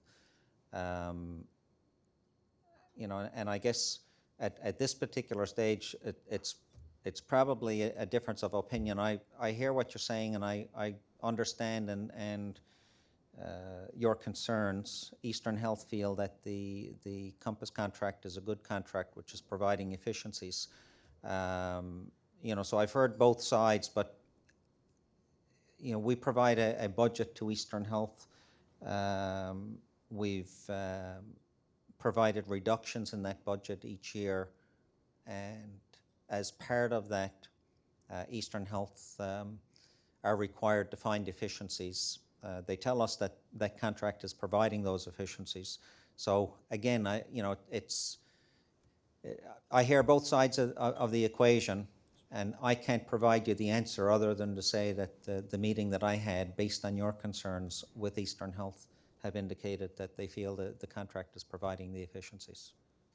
They were never in mid-fall, and I was told so by the VP. But the thing is there is that anybody who looks at it, that in-house $100,000 job, we're now paying over $500,000 a year. Through the Compass Group, where all the money and everything else goes out of the province into the hands of billionaires in England. So, I don't know how to put it, but right now, all the union members cannot get any advancement because they're guaranteed every supervisor's job in Eastern Health infrastructure is going to be a Compass employee. So when you look at the contract, and I've got a copy of the contract out there, anybody doubts what I say, it's there in black and white. Yeah. The AG is here, and one of the things, I mean, you know, that may be an area where, you know, either a citizen or government can ask the Auditor General, for example, to look at both sides of the argument. Well, I mean, you know, whether it's finding efficiencies or whether your concerns are correct that it's not finding efficiencies, it's difficult for me to say, other than to say that I've heard both sides of the argument.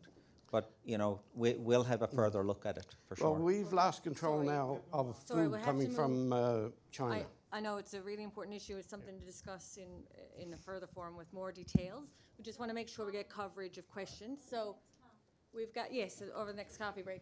We've got one down here in the back. I can't see you past the pillar. There we go. Hello, my name is June Tavener. I like to describe myself as a recovering emergency department nurse. I own a private medical and nursing support services company, and as much as you say you're sick and tired of hearing about Muskrat Falls, I'm sick and tired of hearing about the aging population. I've been hearing it since I started nursing school back in 2000. The question is, what is it that we're actually going to do about it? As technologies increase in healthcare and as new drugs come on the market that improve treatment plans, the conversation needs to shift now. With all those advancements, why haven't we addressed the fact that the delivery of the healthcare system hasn't changed in my memory? So what is it that the government is willing to say about involving people who have been on the front line, not just people who have a vested interest? Yes, I have a private company, but I was someone who was in the public service for 15 years before that. And I can tell you that there are efficiencies that can be made happen today. You talk about planting of trees. I'm talking about trees that were planted 20 years ago. And now it's time to take some of those fruit and have the government involve people like myself and other private operators and other folks on the front lines who know where the inefficiencies are. We saw them day in and day out. Now, how aggressive is the government willing to be? It's politically unfavorable, there's no question. You don't want to be that person that gets up in front of the television and says we're making all kinds of cuts. But how aggressive is the government willing to be to say these are the changes that need to happen? Thank you. And I mean, two things in terms of the aging population. I've got two answers, or you know, two different directions on the answer. One, in terms of the aging population, I addressed some of that in my remarks. The Immigration Action Plan, we've seen huge success in newcomers. You only need to look at your co-workers or at your neighbours to see that, you know, we've got newcomers in the province. You know, so we are addressing that aspect. If they're going to stay, they've got to have a reason to stay, which is why we're looking at diversifying the economy. The oil industry is very important in terms of revenue. It only employs so many people. We need people employed across the province in lots of areas of the province. You know, they benefit from the oil industry in terms of revenue the province receives to spend on services, but they need jobs, so we're focusing on that aspect. In terms of frontline workers, knowing where some of the savings are, I couldn't agree with you more. Last year we put a specific request out to frontline workers in government to provide us with feedback. I've actually had meetings with frontline workers and we've looked at some of the suggestions. In fact, you know, I met with Dave Diamond yesterday on some of the suggestions that I've heard in terms of pre-budget consultations and conversations that I've had. I couldn't agree with you more. By the time it filters up to the top of the pyramid, you don't have a full understanding for what's at the bottom of the pyramid, and we need to listen more often to frontline workers in terms of finding the efficiencies. And sometimes we're talking nickels and dimes, but 20 nickels makes $1, and if a frontline worker can show us where to find some of those nickels, that's where we find the efficiencies. And I'll also comment that the model of delivery itself should change from that hospital-based system into a more community-based programs and keeping people in their homes longer, not in hospital. Yeah, that was actually announced. The start of the home first focus was announced in last year's budget. So I agree with you, it does. Okay, we've got a question right there in the centre back and then one over here. Good morning, Minister. Thank you very much for your comments, and thank you to the organizers. My name is Mike Keogh, and I represent a group called Older Workers, Newfoundland and Labrador.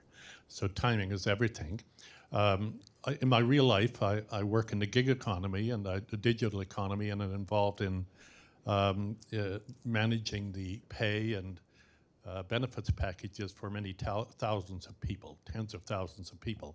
So I know what the global marketplace is, and I know where that economy is going. I understand it very well.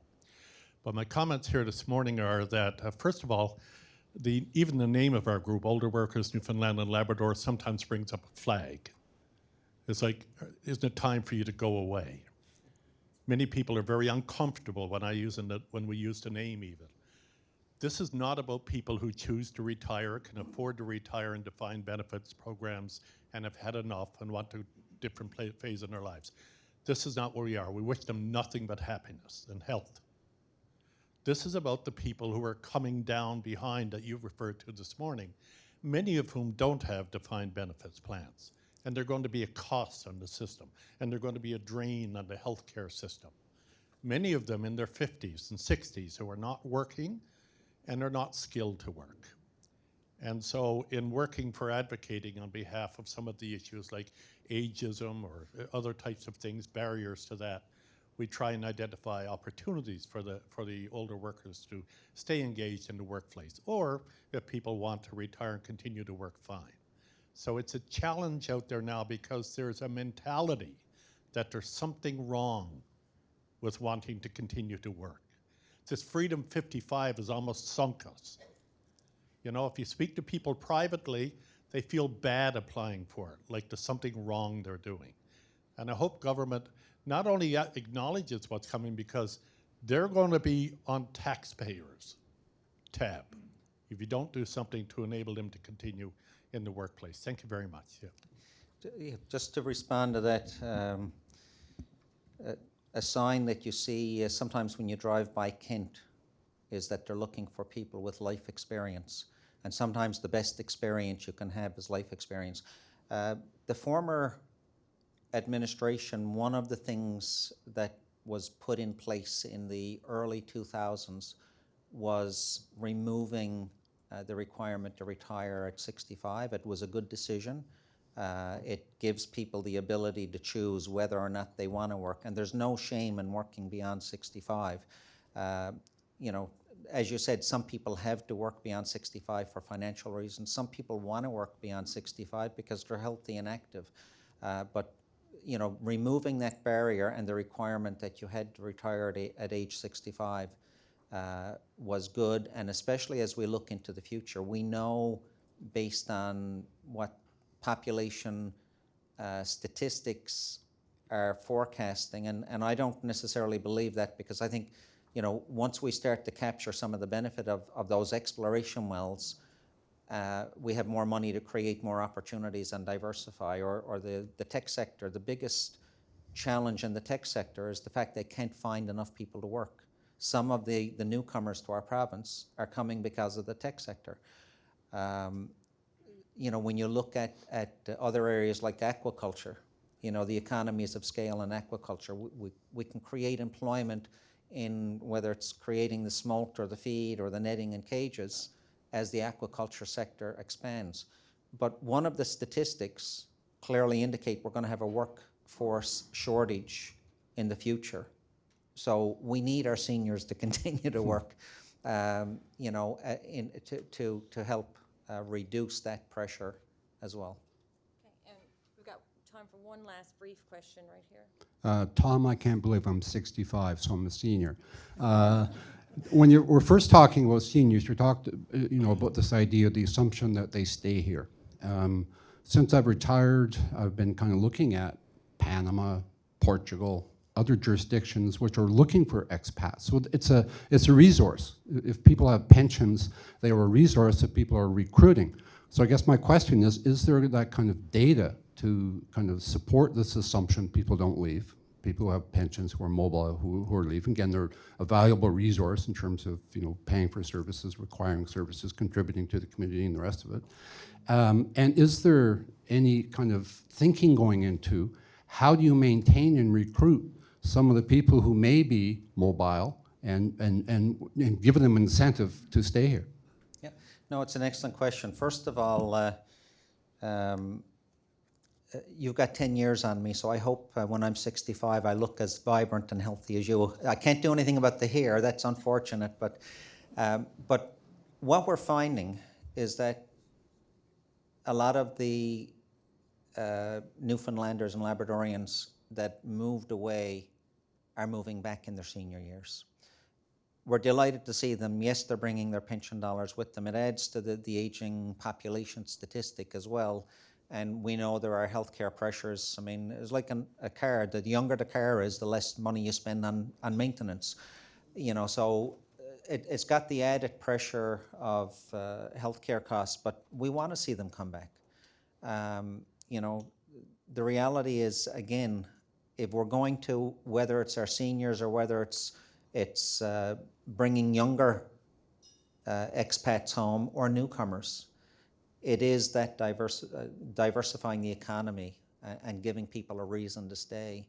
I mean, we've seen clusters even, you know, 15, 20 years ago, you wouldn't have seen Port Rexton as a vibrant, it's seasonal, you know, to a large degree, but, you know, it's a reason for people to go there. And I mean, there are people from out of province that spend their summers in Port Rexton, which also adds to that economy. But it's a reason to go to that area. And to a large degree, you know, they've created that niche with some help from government, but they largely deserve the credit themselves.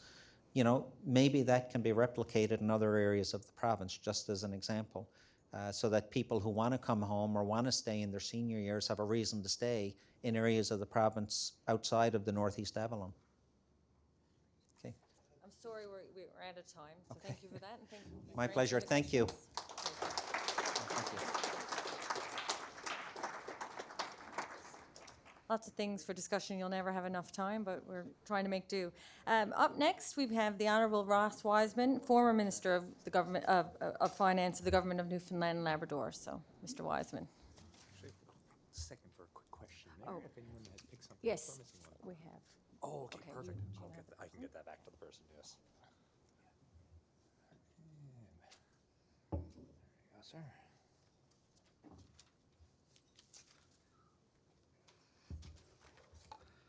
Good morning. And bald head. Two things in common. Good morning, everyone, and thanks for the invitation to be a part of this discussion. I wanted to. Sorry about that. We'll get you There over we go. there. I won't start the timer until you're up. How do I advance? It's showing up here, was not showing up here. Oh, there we go. Get back into your slideshow. There you go. Now you should be able to hit the one that's missing the arrow there. This one? The most, nope, this one right here. This one here, that's advanced. The most popular button there. Oh, okay. Your time started. Sorry about that. Thanks very much. I wanted to see if I could contribute to the conversation today by having a slightly different perspective. We've heard from the AG about the current position of the province. We've heard from the minister about some of the things that the province is involved in trying to deal with the current deficit. But I want to talk about a little bit of that, but I also want to talk a little bit about some of the political realities that we face in the decision process. So we got some really tough choices to make and some critical decisions, and none of them are easy. The path is not going to be smooth either way. We've got a pretty bumpy road ahead of us. Which path we choose. There's no paved surfaces, there's lots of twists and turns, and a lot of uncertainty, and a lot of difficult choices, and there's going to be a little bit of pain associated with it. But it's important, I want to create a little bit of a story context. We haven't been around for a long, long time governing ourselves. But what's important, and I think I want to point out, just this year, or this month rather, a week from now, we're going to celebrate an anniversary of when we lost our ability to govern ourselves. We made a conscious decision to give up the right to govern ourselves because of the fiscal position we're in. And for 15 years, we were run by a commission. And in 1949, Canada decided to join us. And at that time, we came into Confederation. We had a $40 million surplus. And that's how we started. And time continued to go by, and we continued to have fiscal pressures. And one of the things, and the minister pointed this out, this issue wasn't created overnight. It wasn't created in 5 years or 10 years or 20 years. We came into Confederation, and in a very short period of time, by the time we got to the mid-60s, early 60s, we had about a $100 million deficit. By the time we got into the mid-2003, 2004, we had grown to about an $8 billion debt. But one of the things, and this is a citate quote here directly from the Royal Commission on our place in Canada back in 2003. And fundamentally, where we are today is a collection of all the decisions, financial and policy, that we have made as a province, but yet in partnership with some of the federal issues and policies that they've made, both fiscal and policy-wise. So the cumulative impact of all of those decisions at that period of time has brought us to where we are today. And we need to be cognizant of that, because there's no magic bullet. There's no quick fix, and there's no one solution that we're going to come up with that's going to give us the end result. But collectively, and looking at this as a whole, we're going to be able to make some critical decisions. And regardless of what decisions we make, there's multiple paths. And there's no easy answers and no easy solutions. But I think what's most important is we need to make them in context. And when governments make decisions, and cabinet ministers and ministers of finance sit around and talk about a budget, it has to be taken in some kind of context. There's been a reference earlier to the vast geography. Yes, we have the large geography and the largest landmass of any jurisdiction in the country, but in terms of population density, we're not much different than Saskatchewan. And they seem to have come to grips with it. But they had some tough choices to make in the early 70s, very difficult choices. They were in a similar position that we might be today. We have some unique differences geographically. If you live in St. Anthony, your priority today is very different than if you live in the center of St. John's or anywhere in the Northeast Avalon. And governments have to obviously give that some consideration. We have varied growth potential. We've went through periods of having great prosperity in this province. But let me tell you, not every single region in the province enjoyed and shared in that prosperity in the same way we may have here on the Northeast Avalon. And that's a unique difference, and budgets need to give that some consideration. We have the real challenge of a depopulation. We talked about an aging population, but we have depopulation occurring in many rural parts of Newfoundland and Labrador that have to be considered as well. And then we have very vulnerable populations in this province that have to be considered when we start talking about budgets. So when the minister talked about his consultation process, and that's been something governments have been doing for a long, long time. And I'll just share with you a sampling, and I'm sure they're the same things that the current minister is hearing. There's contradictions here. You talk on one hand about attracting well-educated people. If that's going to be our future, well-educated people who are able to contribute to growing to the economy. On the other hand, people are saying, let's tax those high wage earners. And the very people we want to attract to grow our economy, the best educated, the brilliant minds, they're the ones who make the most money. But yet we want to drive them away with taxation. You heard the AG talk about how we're already suffering the biggest tax burden in any jurisdiction in the country. So these are contradictions. We talk about creating employment by stimulating spending or stimulus spending to create employment and build necessary infrastructure, take advantage of cost-sharing arrangements with the federal government. At the same time, we're hearing a cry to cut the cost of government. The government has a huge impact on the economy. Any cuts you make to that have to be considered because it does impact the economy in a significant way. We also have people talking about reducing the size of government. But then we want expanded services, we want greater access, easier access. We talk about bringing healthcare in line with national benchmarks. But at the same time, we're hearing people talk about, let's hire more nurses, let's hire more doctors, let's hire more frontline support workers. So there are contradictions. You can't do each of them. But these become the shopping list of things that governments hear all the time as we're going through discussions around budgets. And the list goes on. I won't go through them all, but these are continued things that you continue to hear. Budget consultations tend to be a large shopping list of people coming forward and asking for things. And the list can't continue to be funded. One of the other things I think we need to ask ourselves, is the current fiscal position we're in now the problem, or is it a symptom of other things? And the current financial position we're in now, will it impact some of those same things? How much of an impact has the declining population had on our current budget, our fiscal position? And if we don't adjust the fiscal position, how much impact will it have on future populations of province? So we need to understand what our problem is and which ones we're going to try to deal with. And there's a variety of things here we need to understand, whether they're a symptom of a problem, or are they the problem, or collectively. Because this discussion we're having today is about a fiscal position, and it's not about debits and credits, it's not about balance sheets, it's about society and how we function and the interrelationship between all of those things. So we need to have discussions about these things in concert.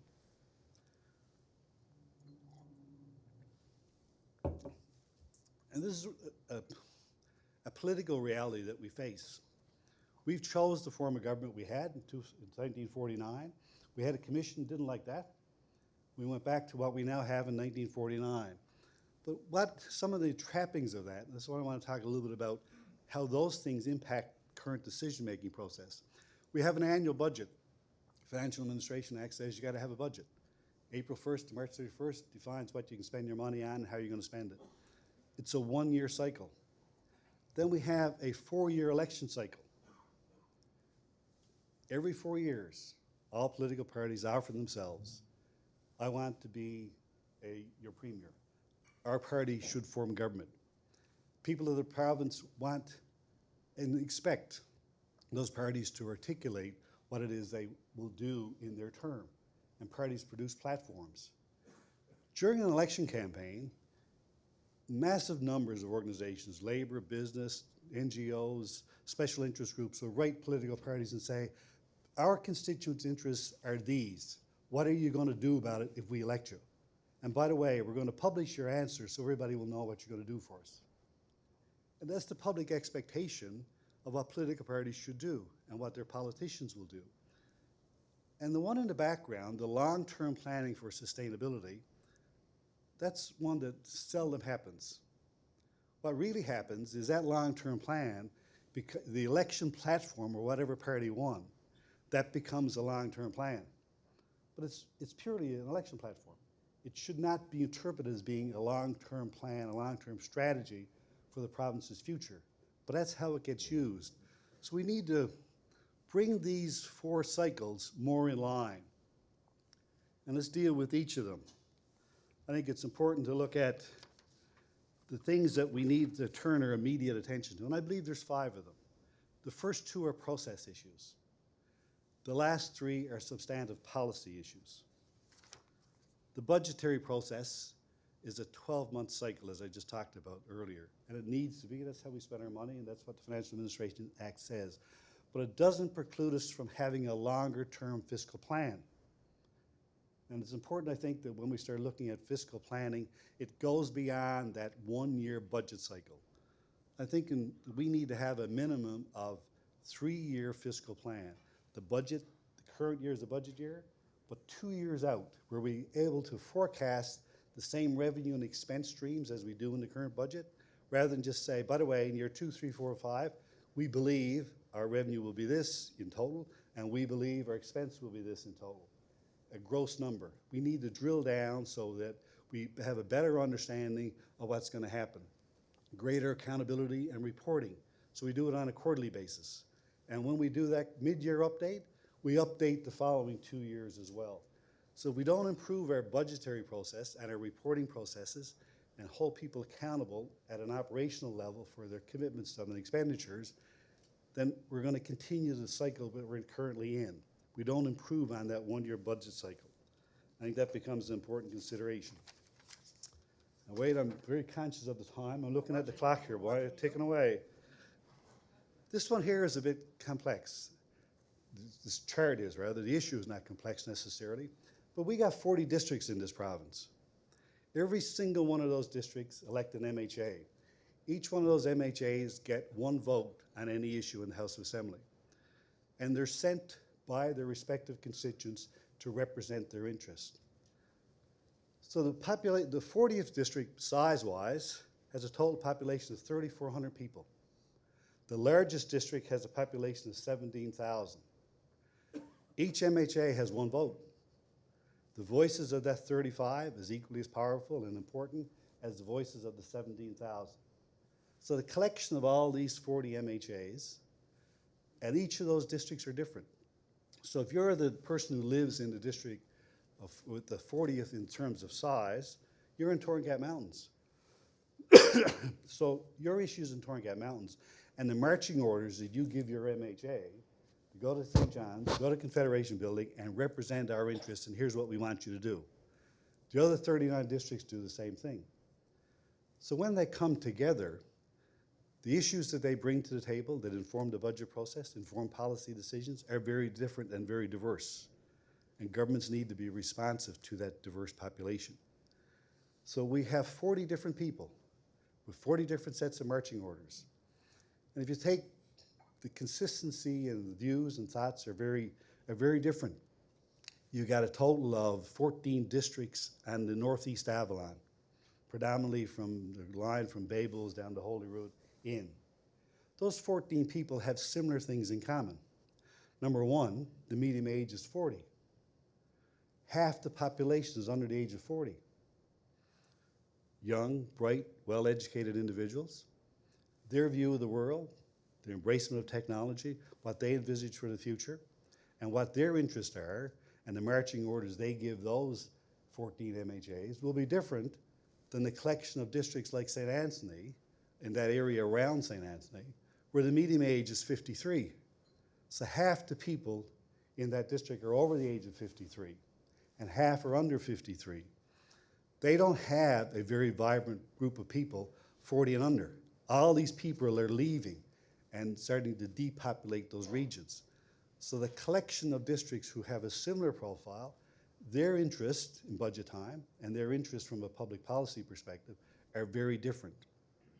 And so when everybody gets together, and here's the wish list that we just got from the budget consultation process, here's the wish list that our constituents sent us here to represent their views, how do we reconcile that decision-making process so everybody seems to get something out of this on a very personal level or a community level? And so that becomes one of the challenges in this process. So unless politicians, and I want to go back to Dennis's comment about John Crosby's reference. So collectively, as a people, through processes like this, we need to give a license to the 40 MHAs in the House to do what it is in the best interest of the province collectively and not try to do what each individual MHA wants for their constituents who sent them there in the first place. And that's the nature of our political process. And that's the nature of the composition of our electoral districts. And that's one of the fallouts for having a population distributed around a province like ours. So I'm not making a case to cut politicians some slack. What I'm telling you as a group of people that there are some of the realities that politicians current and past have faced and will continue to face in the future. So if we don't like the decisions that have been made, and I agree, many of them have not been appropriate decisions. They've not been in the best interest of the whole. They've served well the individual issues and concerns of some districts, but collectively the province hasn't been served well by that. So I think that becomes, if we're able to change a process of decision making, the budgetary process needs to be enhanced and refined. Forums like this, and I think the university has a critical role, Wade, in facilitating a process. We had a commission of government who came in and ran the place, whereas I'm not advocating for bringing someone else in, but I am advocating for a change in the decision-making process with greater citizen involvement, people who are informed, people who understand the issues, not necessarily a panel of experts, but a panel of people who are informed and represent the broad interests and are able to provide direction and some ground cover, really, for the politicians who need to make those difficult decisions without taking them out and shooting them after. And that's, I think, this engagement process that you're doing here helps facilitate that nicely. The other three things are program initiatives. Population, if we don't come to grips with the shrinking population and are able to bring more people here, give a reason for people to stay, give a reason for people to come here, then all the other things we talk about will be for naught. We need people. We need people to drive our economy. We need people to lend a voice to the decision-making process. We need talent. We need investment. We need entrepreneurs. We need people who are going to be the future of this province. So fundamentally, budget decisions and where we place our money and spending priorities, the asset test has to be, what does this do to grow our population? If it doesn't, it becomes a tier 2 decision. If there's some element of that, it becomes a tier 1 decision, and how do we prioritize where we spend the money? But critically, that has, I think, to be the asset test for every cent you spend. Because if not, the future is just not going to exist for any of us. We need a fundamental shift in healthcare. We talk about, for 25 years now, there's a reference to a question earlier about the delivery of service. For 25 years or more, in fact, I started working in the health system back in the mid-'80s. It was a conversation that was occurring then. And it's continuing to occur ever since, and the can has always been kicked down the road. We fundamentally have to come to grips with how we deliver health services in this province. We spend an awful lot of money, more per capita than anybody else, and we got worse outcomes than anybody else in the entire country. Fundamentally, that's a real contradiction. And collectively, as a society, we bear the responsibility for that, because everybody wants everything next door to them. You don't want to travel a half hour to see a doctor. You don't want to travel an hour for a CAT scan. You don't want to spend overnight somewhere else to get your surgery done. But folks, the reality of it is the system is going to collapse under the burden of the costs that we have. And so we talk about a tremendous amount of investment in infrastructure that we've made in the last 10 or 15 years. But if you look at the investments we've made in expensive infrastructure and technology, those investments haven't followed the population. Those investments have been made in areas where frequently the population is shrinking. And so if we make our investments where the population is flowing, yes, that may exacerbate some of the challenges in depopulation in some regions, but it creates an economy of scale, creates greater efficiency in the delivery of service, and allows us to enhance the quality, allows us to enhance the recruitment process to give us the desired results. And I Expenditure control has been the mantra of the discussion that leads to these kinds of conversations. And I've not put it on the base because broad expenditure controls, unless we're going to have targets, benchmarks, measure performance by, the AG talked about some of the measurements they use to compare ourselves across jurisdictions. But at an operational level, in health authorities and school boards and 9 departments of government, we need to have benchmarks, targets, and we need to hold people account to live within those benchmarks and live within those targets. And if we don't, then we're going to continue to have conversations like this. So at the end of the day, my comment in summary is that there's 2 process issues we need to deal with, I believe, and 3 fundamental policy thrusts that we need to focus our attention on. There may be, and it's all about balance. We're going to have to make some critical choices. And we need to keep it in balance, because right now we got it out. And we need to restore this balance if we're going to survive as a society. I got 36 seconds left. She was going to encroach on my time. But I think, though, I want to go back to one point to reiterate it. The issue of decision-making process. As a former politician, I understand the significance of community engagement. I understand the authority of the legislature, and you can't usurp the responsibility the legislature has. However, we need to have more informed discussions like this so we make better decisions, number one, and more insightful decisions. But equally as important, I believe, we give and legitimize, we give the license to, and we legitimize the decisions that politicians need to make because they come together collectively as 40. But they got there because they were sent by their constituents group with a set of marching orders, and with our geography and the diversity and the special interests that exist in every single district, whether you have 3,000 or 4,000 or 5,000, or you have 17 or 18,000 people living in your district, your voice is one voice in that legislature. And decisions you may make in the best interests of a district in any part of this province may not be in the best interest of the greater good. It'll make one MHA extremely happy, but in the context of a provincial perspective, it was probably the worst decision you could ever make in the world. And that MHA needs to understand that when they make that decision to do what's in the best interest of the province, it was informed, it's been validated by people like yourselves, and you've contributed to that discussion process. Now, I'm out of time. Yes.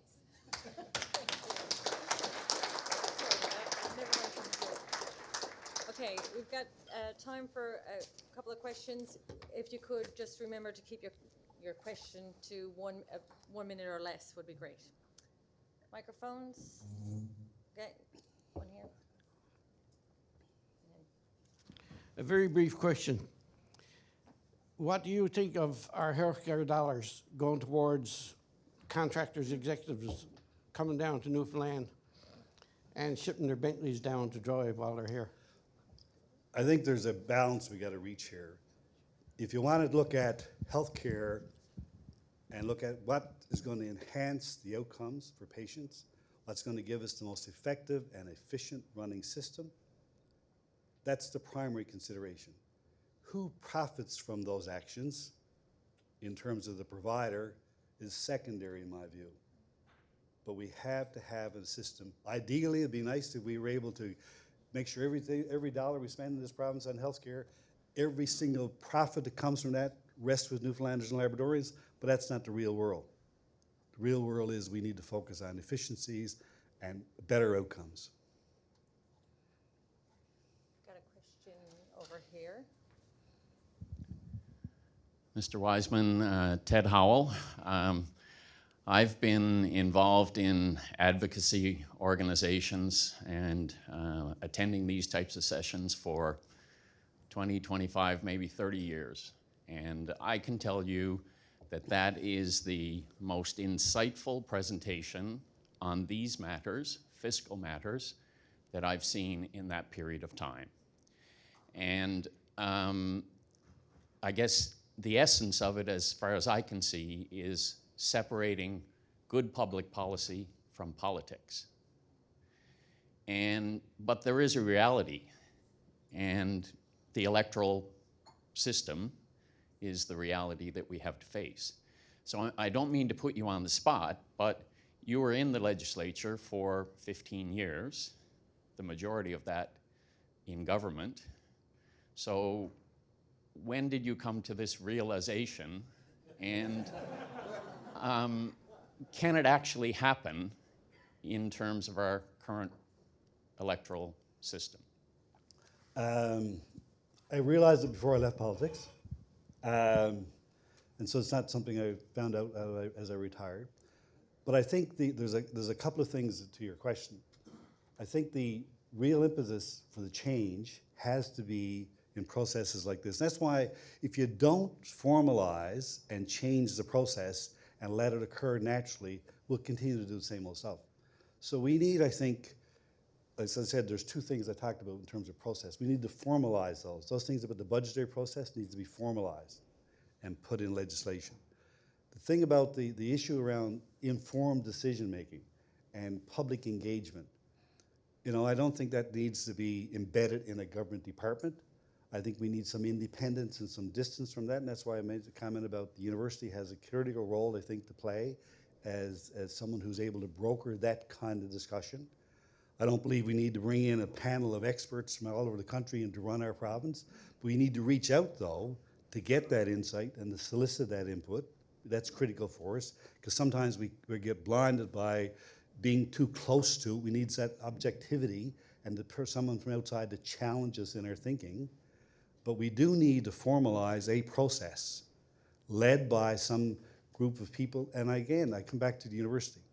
So I guess I'm suggesting this and challenging government to give some thought to this. I'm challenging the university to offer to continue to do things like this, but in a more formal way, not just one-offs to inform a budget process, but to have regular engagement, public engagement, facilitated by independent people with expert thoughts and views brought to the table, but make sure it reflects the diversity of the province. Because as I said earlier, those issues that are in certain parts of the province will be very different than they are in Northeast Avalon. So we need to formalize that kind of process. I don't necessarily suggest we embed it in legislation. I don't suggest we give it to the Office of Public Engagement, because these are embedded as formal departments of government, formal parts of structure. We need that distance and that independence. I think the university is an ideal entity to do that. Just got 2 minutes. Another one brief question? 2 minutes, 15 seconds, Ross. Oh, yes. Hi there. Sorry, I'm not known to be brief. Sometimes I'll try.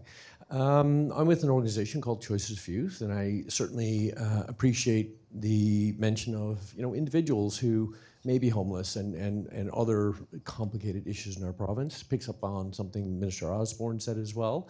I've been around long enough doing this stuff where I've seen policy decisions, really the inner workings of government. So the political side of it, I think we've heard about, but the inner workings of government, where I've seen several examples where policy decisions, and it goes to the autonomy of individual departments, the policy decision may be financially good for one department, but what actually happens is it triggers a much more costly response by another department.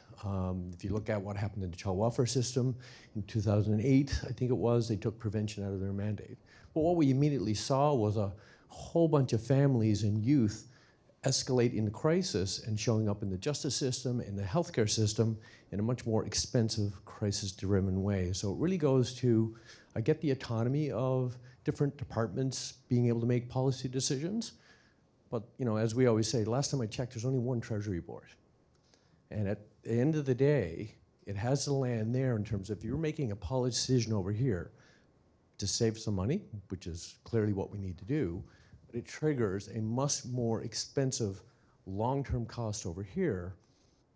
What needs to happen differently within the system when it comes to those decisions? What you're pointing out, I think, is a symptom of actions by government departments being driven by a budget direction within this annual cycle. And this one in the background, the long-term strategic planning for sustainability. We've allowed, politicians do it, parties do it, society accepts it. We've allowed collectively for political parties and governments to use their election platforms and label it the strategic plan for the province. And that's exactly what we've done. We've been co-opted into that, I believe, as a society. What we need to do is fundamentally sit back and start talking about what we want for this province, what are our priorities, and I said what mine was as a bias, population, growth. But when we make those decisions, and it's not an aspiration list, it's not a vision and a dream, but it's real planning about what it is we want to achieve. And that drives in, and once you go through that kind of process, the overlaps and the integration and the coordination will surface in that process. And that doesn't mean that we're layering on bureaucracy here. What we're doing is interjecting a degree of logic and reason and balance to our process to determine where we spend our money.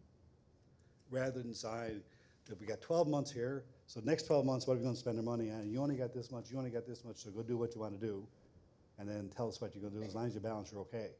But what it does to programming and impact and consequence long-term damage that you'll do is not being considered.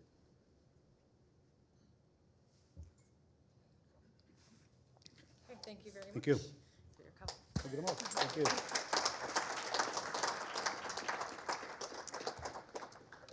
Our next speaker is Dr. Russell Williams, head of the Political Science Department at Memorial University.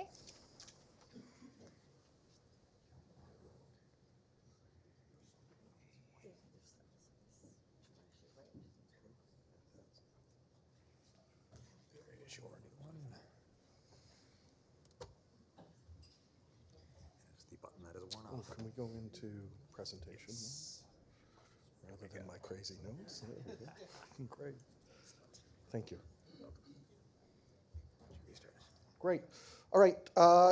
Just off the top, I'd like to say thank you. Thank you to the Economics Department, the Vice President Academic at Memorial University, who I think has contributed funding to this event, and to CARE at Memorial for organizing this event and inviting me to it.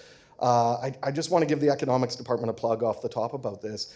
We talk a lot about the need for knowledge mobilization, more engaged scholarship, and the special role of the university in terms of servicing the needs of the province of Newfoundland. And I'm not implying here that maybe we don't do that as well as we should at the university, although I think it's certainly the case that we don't do it as well as we should at the university. The Economics Department has been giving a sort of textbook example for the last few years of what engaged scholarship should look like. The province faces very serious challenges, and forum like this are absolutely vital to meeting those challenges. So I really appreciate their efforts in this regard. I also want to say thank you to both the former ministers for their honest comments, honest and thoughtful comments this morning on these topics. I'm a little nervous going on after them. You've had sort of the big hitters. Now you're going to get some befuddled professor for a little while, so you'll just have to bear with me. But I really appreciate their comments this morning. Now, I'm not 100% sure I know how to use this. Oop, that's not it. No, it's okay. We have people to show you which button. Yeah, this is far more fancy than our normal rooms at the university. Oops. There we go. There we go. I'll just do it like this. That's okay. All right. That one there, that's the one that's worn All right. off. Great. Thank you. So basically what I want to do today is I want to start the conversation about what kind of reasonable solutions there might be to address the problems facing the province. And I'm going to go in a little bit different direction than other people go. I'm going to talk about some very unpopular topics. The subject of what I'm going to do today is talk about taxes and fees. things that Newfoundland should be doing to better improve its non-resource revenue-based own source revenues, areas where there are significant opportunities to increase revenue to help offset some of the financial problems that the province faces. And in part, what I'm hoping to do is correct a tendency I see in some of the other analysis of this problem, in which people have sort of assumed that there's nothing we can do on the revenue side, and therefore our problems are all spending related, and that's where we need to look towards solutions.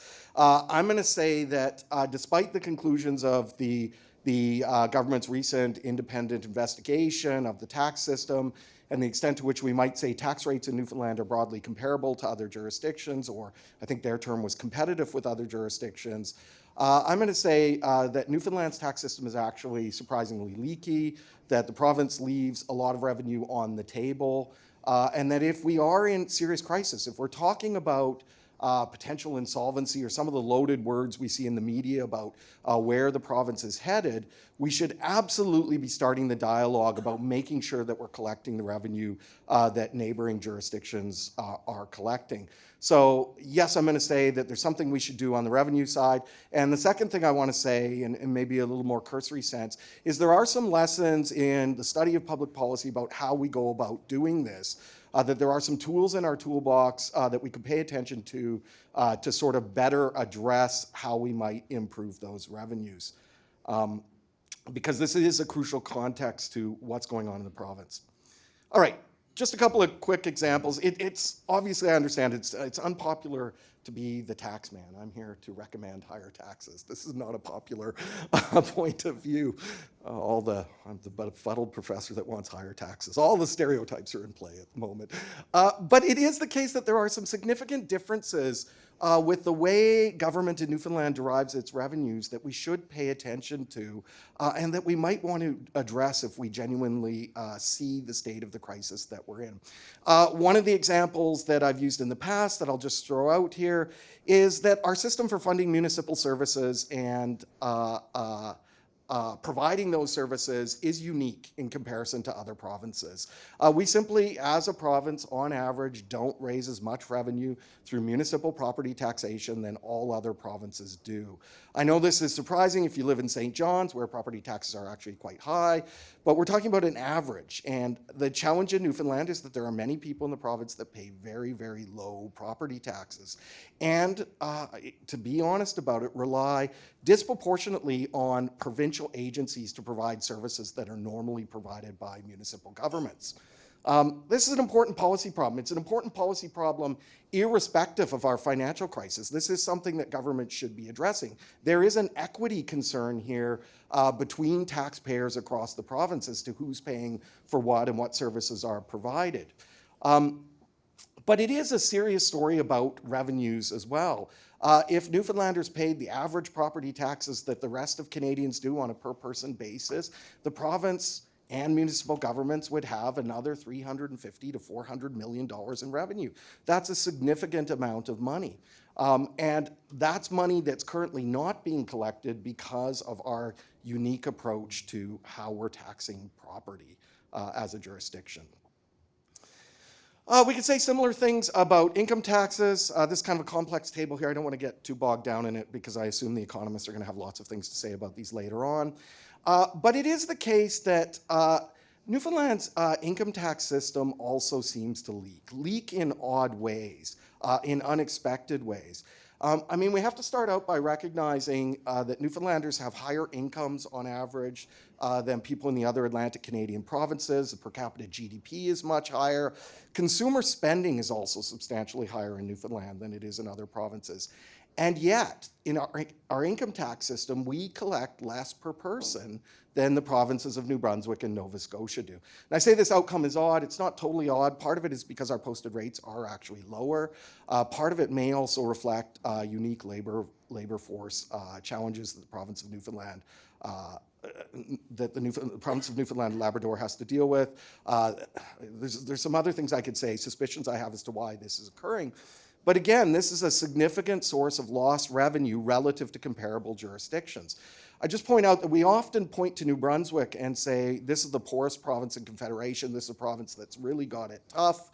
If Newfoundland simply collected the same non-resource royalty own source revenue per person that New Brunswick does, again, the province would have something in the neighborhood of $500 million in revenue per year more. So there's clearly something going on here, at least something that requires discussion and investigation. I could talk about other examples in the tax system. Lots of people have suggested our carbon taxes should be higher. There's some other things we could do on the taxation side, but I'll just leave off that for the purposes of time. I want to also suggest that there's a problem with fees and revenues from Crown corporations in our jurisdiction relative to other provinces. This is my favorite example. I've used this before. It's always provocative. It makes people who use the ferries regularly get really upset. I want to make clear, I grew up on Vancouver Island. I used a ferry all the time, but the ferries I used were in British Columbia. And as you can see, the comparison here between the Bell Island ferry and the Bowen Island ferry, the Bowen Island ferry outside suburban Vancouver is very similar to the Bell Island ferry. The route is an equal distance. Most of the people who live on Bowen Island need to commute fairly regularly for work. So it's fundamentally similar kind of geographic situation.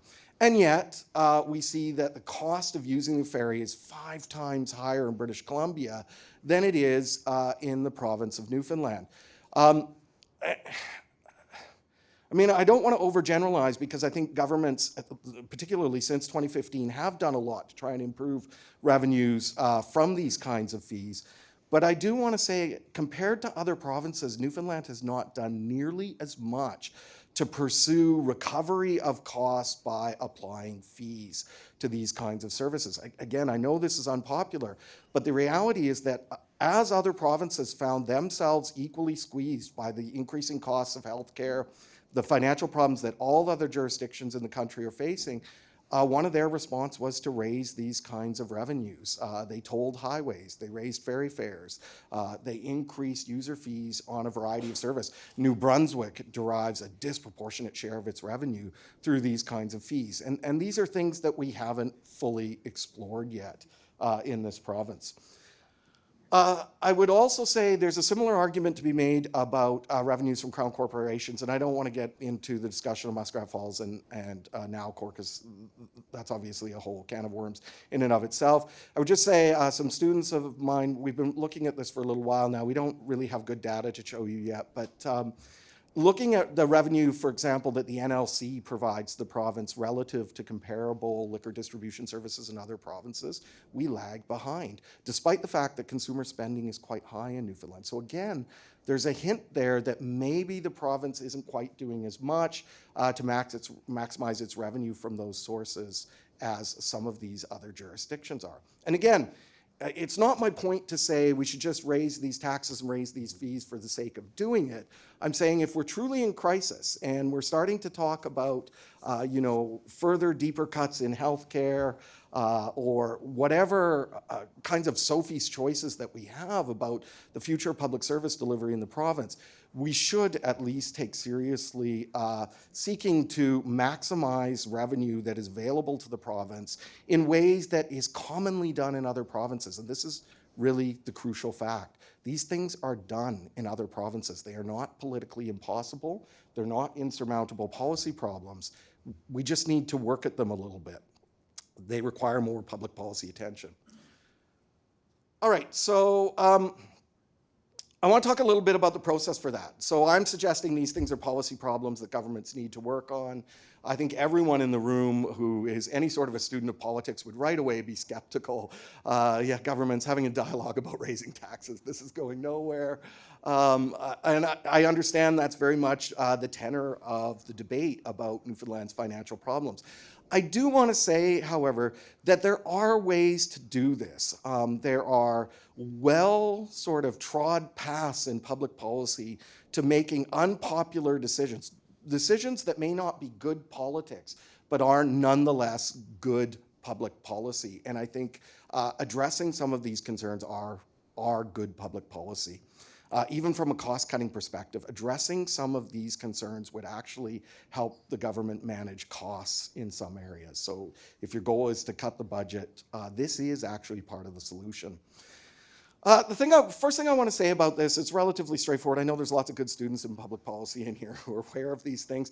A crisis isn't just a crisis. A crisis is also an opportunity. A crisis is a window to engaging in serious policy changes that are not normally possible. In this case, I think there is no doubt that there is widespread awareness inside government that we have a problem in terms of how we're levying taxes at the municipal level across the province, the problem of untaxed jurisdictions, et cetera, that all of these things require more attention from government. Essentially, the kind of crisis that we're going through is an opportunity to address those concerns, provided the right ideas are in place. The government's own independent commission on taxation has said this is a huge problem area that the government should be addressing. But there's been no serious public policy response to that discussion. That's a conversation starter. The commission has said that our tax rates are broadly comparable, but we have a huge problem in terms of the distribution and effectiveness of the municipal taxing system and the revenue that comes from that. This is an opportunity from government, and careful attention to process can help government manage this. Governments can release proposals well short of legislation. They can put out an option. Hey, this is a serious problem. Here's a set of proposals that we might use to address this. This is a conversation starter that's absolutely vital to laying the groundwork to doing what might be necessary.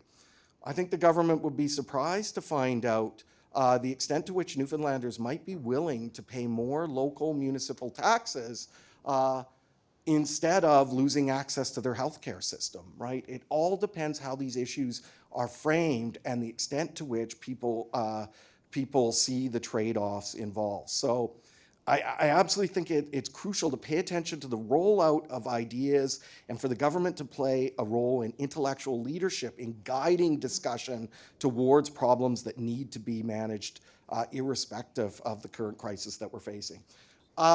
We need to focus on increasing returns. This is a popular one for me.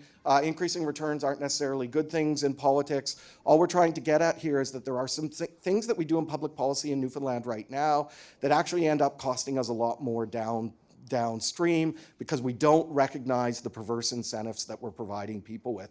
We just had a great illustration of this during Snowmageddon, which triggered a lot of discussion about municipal design and sprawling suburbs.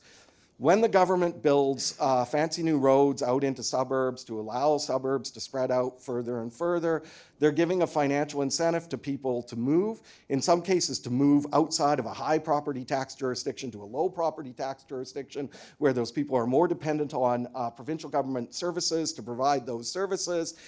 Those people then need new schools, they need new infrastructure, and all of this generates further demands on government for spending that would not have occurred if the government had looked at alternative options for how that development might have unfolded.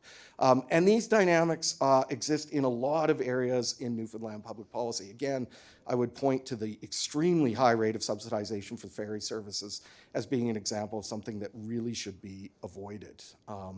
It's bad public policy, and it's going to cost the province more in the long term. So in that sense, fees serve a useful purpose in helping people make better choices, not only for themselves, but also better choices in the public interest, and we need to pay attention to that. Really quickly, incrementalism always works. It's always easier politically to raise a fee that already exists than to create a completely new system. I would just point to the public controversy surrounding the deficit reduction levy as an example of an easily avoidable mistake that government's made here. It would have been far easier to simply raise the income tax rates by a small percentage across the board than to implement the deficit reduction levy. It essentially drew attention to issues that the government should not have been talking about at that moment, given the state of public finances. And this, of course, is why it's really important that we get the municipal tax system sorted out. We need the right systems in place so that we can raise those fees gradually over time, because that's politically easier for governments to do than to have to respond with new radical changes. We want to lay the groundwork for gradual changes that move us in the direction we need to move. I was going to talk a lot about federalism. There was some discussion about federalism this morning. I really appreciate the minister's discussion around federalism. I'll just maybe leave this off. I don't think we should ignore the political dynamics of federalism either, in part because we have a problem with the federal government collectively that we share with other provinces. All I want to say about this is that Newfoundland's financial problems are not unique to Newfoundland. This is happening elsewhere in Canada. There is a whole group of Canadian provinces that have shared interests, not simply in how the equalization formulas work, but also, crucially, the system of health transfers and the extent to which the costs of health care are essentially killing provinces that have aging populations. Ottawa needs to tackle this in a way that responds to the collective interests of those provinces. So I don't think we should be entirely inward looking and saying the only way to solve this problem is within Newfoundland. We have a problem and the federal government needs to address this. I do think that one of the crucial problems with the federal government at the moment is that they incentivize the wrong things. Much like we incentivize the wrong things in the delivery of our public policy, federal government loves spending money on infrastructure. They don't like giving money to support core services like healthcare on an ongoing basis. This is a problem for provinces like Newfoundland and New Brunswick, whose infrastructure needs may not be growing at the same rate as British Columbia or Ontario or Alberta, but need more money for delivering those core services, given the fact that our populations are older and the costs of healthcare are more expensive to deliver in this jurisdiction. I think absolutely we need to pay more attention to what Ottawa is doing, or in this case, not doing, to meet the needs of this province. Finally, just on a theme that Ross raised in his talk, which I think is fantastic, this division between what is good politics and what is good policy. Our discussions about long-term financial planning in this province have been dominated by what is good politics of the moment, rather than attention to good policy. And I think this is happening right now. Back in 2006, 2007, when the Williams government decided to preemptively slash tax rates in the province, these tax cuts were unsustainable at that time. The government essentially gave up on billions of dollars of revenue at that time that should have been used to pay down our debts at that time. You know, you save during the good times so that you're not left desolate during the bad times. We did not do that, and we did that based on some trope-like arguments that it would diversify the economy of Newfoundland to simply cut income taxes. This never happened. We are still vulnerable to shocks relating to resource royalty exports. It didn't do anything to help solve the long-term structural problems of the economy, and it left us in a really bad position to deal with the realities we're facing now. I want to say that this is the same dynamic we're facing now. There's a lot of people out there proposing simple solutions that we just need to make deep cuts across the public service and that all our problems will go away. I do not believe that this is the case. I think a number of the speakers have already alluded to this today, and I totally support the minister's conclusions about this. Newfoundland and Labrador's expenditures, although there was an argument to be made that maybe they were unusually high in 2013 or 2014, that gap has really closed in recent years. The cost of healthcare in Newfoundland is broadly comparable to other provinces, and comparable in a way that you would predict. Newfoundland has the oldest population in the country. We also have a huge problem in terms of geographic density and the delivery of services in rural areas. It's not surprising that this province spends more on public service delivery than other provinces do. It's entirely predictable that we would. In order to deliver a similar standard of services that other jurisdictions do, it's going to cost us more to do in this jurisdiction. And the gap between what this province spends for those services and what other jurisdictions spend, those gaps have really closed in the last few years. And I have serious doubts about the efficacy of continuing to assume that there is a magic solution on the spending side. This is highly unlikely, and this is why we need to seize these other options. We need to talk about non-resource-based own source revenues. Great, thank you.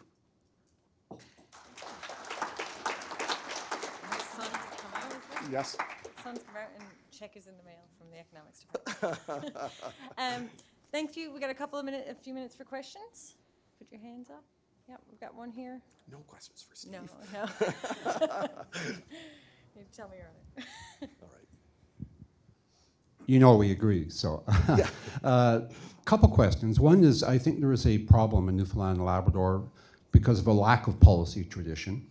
The other problem is the way they've approached federalism.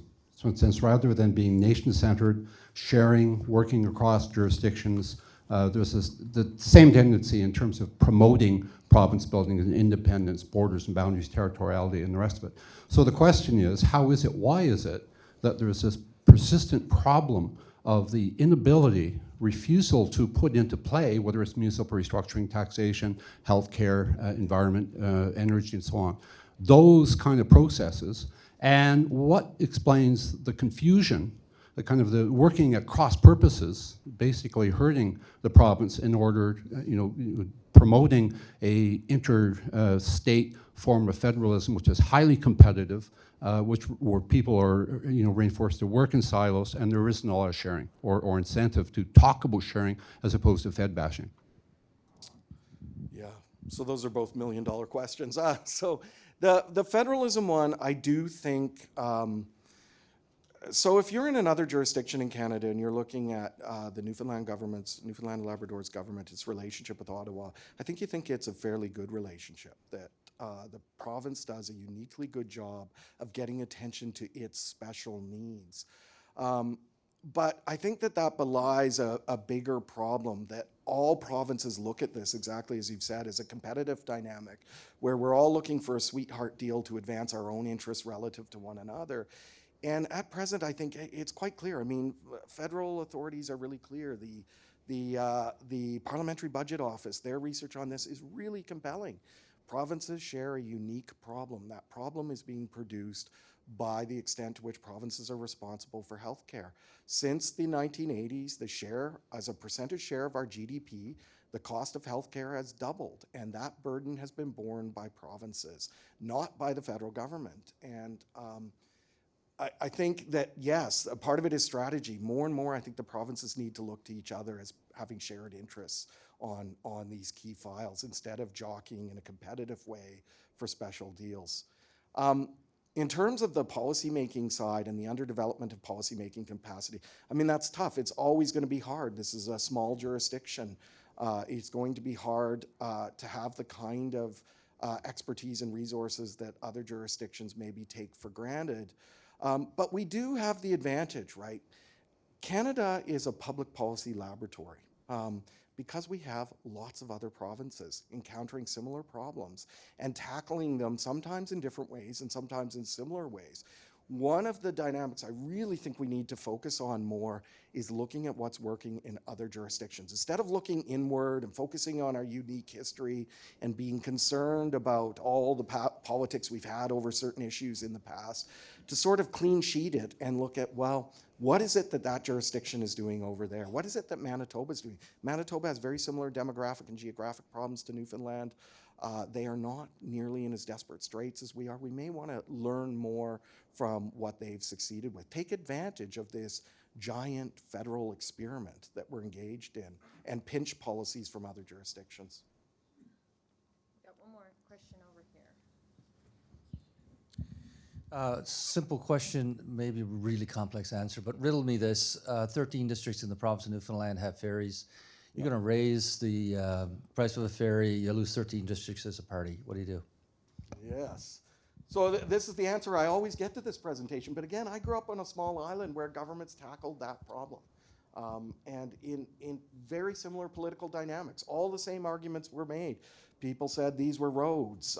We don't charge for access to the roads. The arguments are fundamentally the same. But if you tell those citizens the choice is between subsidizing a ferry and keeping a hospital open, the dynamic is very different. I think part of the problem is that those discourses, that political messaging is the kind that dominates in this province. Governments and political parties have a chance to change that dialogue if they're interested in doing so, if they're interested in meeting these challenges. Free ferries is a strange area to put our resources. Free garbage services for cabin owners, these are strange priorities for a province in crisis to single out and say, that's what we want to deliver, forget this other stuff. We know what citizens' attitudes on this. I mean, I'll just say this as a political scientist. We know how Canadians feel about the healthcare system. We know why no party ever runs against Medicare, right? This is something that Canadians have said they expect governments to deliver. And they don't care about this fiscal federalism stuff. They don't care about all the confusing intergovernmentalism. They expect it to be worked out so that citizens get the care that they believe that they deserve. And I think a wise government would pay attention to those trade-offs and would shift the terms of debate a bit, especially when we're facing this kind of crisis. One brief one, please. Right here? Yep. Oh, it's me. Yep. Good Yes, stuff. sorry. Yes. Thanks very much for your presentation. Nice place to leave off. Excellent. Look, I appreciate everything that you're saying, and I agree with a lot of what you're saying. One of the things when we talk about tax policy, and governments and politicians love to do this, is they want to pick out one specific tax. And they say that, look, we're competitive on this, or we're middle of the pack on this. The way economists do it, and we've done a lot of work on this, the way economists look at it is you can call it personal income tax, social security contributions, you can call it HST. You can call it whatever you want, it all comes from the same wallet. And the best way to measure impact is to look at the total tax burden that people have. And when you do that, and I think the Auditor General alluded to it earlier today, we have one of the largest tax burdens of any province, of any citizen in the country. What we need to do, and what we've recommended to do, is look at that tax mix, because there are tax policies or types of taxes in our province right now that don't exist in most other provinces, because and other provinces and jurisdictions have gotten away from it because they've been shown through research that they're more impactful than other types of taxes. And I'll use two examples. We're the only province in Atlantic Canada with a payroll tax, the HABSET. We're also one of the few jurisdictions in Canada with a corporate capital tax that penalizes investment. So I think if we can make our tax mix more competitive, I think you'll see exactly what you're asking for. I think you see more revenue coming into the coffers. That's just my comment. And the final thing I'll say is when it comes to the cost of delivering healthcare, when you adjust for age, for the demographics, we still spend the second most on healthcare per person of any jurisdiction in Canada. Really quickly, so I think those are all good points.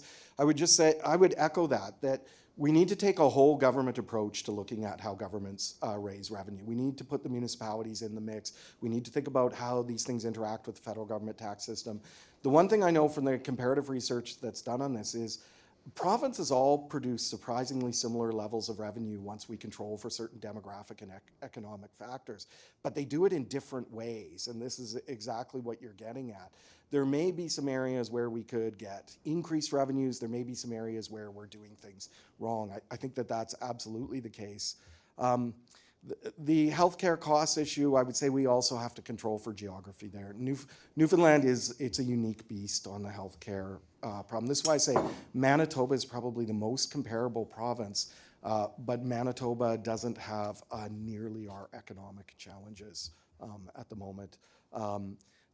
Newfoundland is different than the other Atlantic Canadian provinces. It's similar in terms of its demographics, in terms of age, but it's very different in terms of geography, and this really challenges healthcare delivery. I mean, I won't put the slide up again, but if you look at the cost of delivering healthcare in the territories, for example, in the far north, in isolated communities, the cost per person to the federal government is double what Newfoundland spends on healthcare. Geography is clearly a factor as well, but I take your point.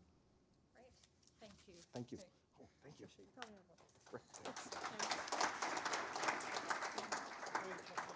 I know there were a few more questions, but we want to keep to time. We don't want to overrun on the next presentation, which gives us a bit of a perspective to compare across another part of Canada. We've got Dr. Herb Emery, who's a professor of economics and the Vaughan Chair at the University of New Brunswick, and his presentation is online today. Here we go. Are we good to go? We're good to go. Again, questions at the end, and take it away. Thanks. Okay, so you can hear me okay? We can hear, yes. We're good. Yep, you can go ahead. We can hear you. Thank you. Thank you. I'm sorry I can't be there today. Air Canada promised to get me as far as Goose Bay, but all bets were off after that yesterday. So I've decided to do this from my office since I have to teach on Wednesday and wanted to be home before spring. I want to start off by a bit of an anecdote. When I moved to New Brunswick from Alberta, which was going through its own volatility with oil revenues, I met Wade Locke at the Atlantic Canadian Economic Association meetings, and having moved to New Brunswick in 2016, Wade expressed sympathy for me. He said I'd moved to a place that had serious problems, not like Newfoundland.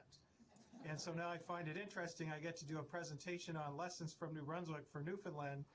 And what I do have is an absence of solutions, but maybe a bit more of a different way of diagnosing some of the issues that Newfoundland is going to have to deal with.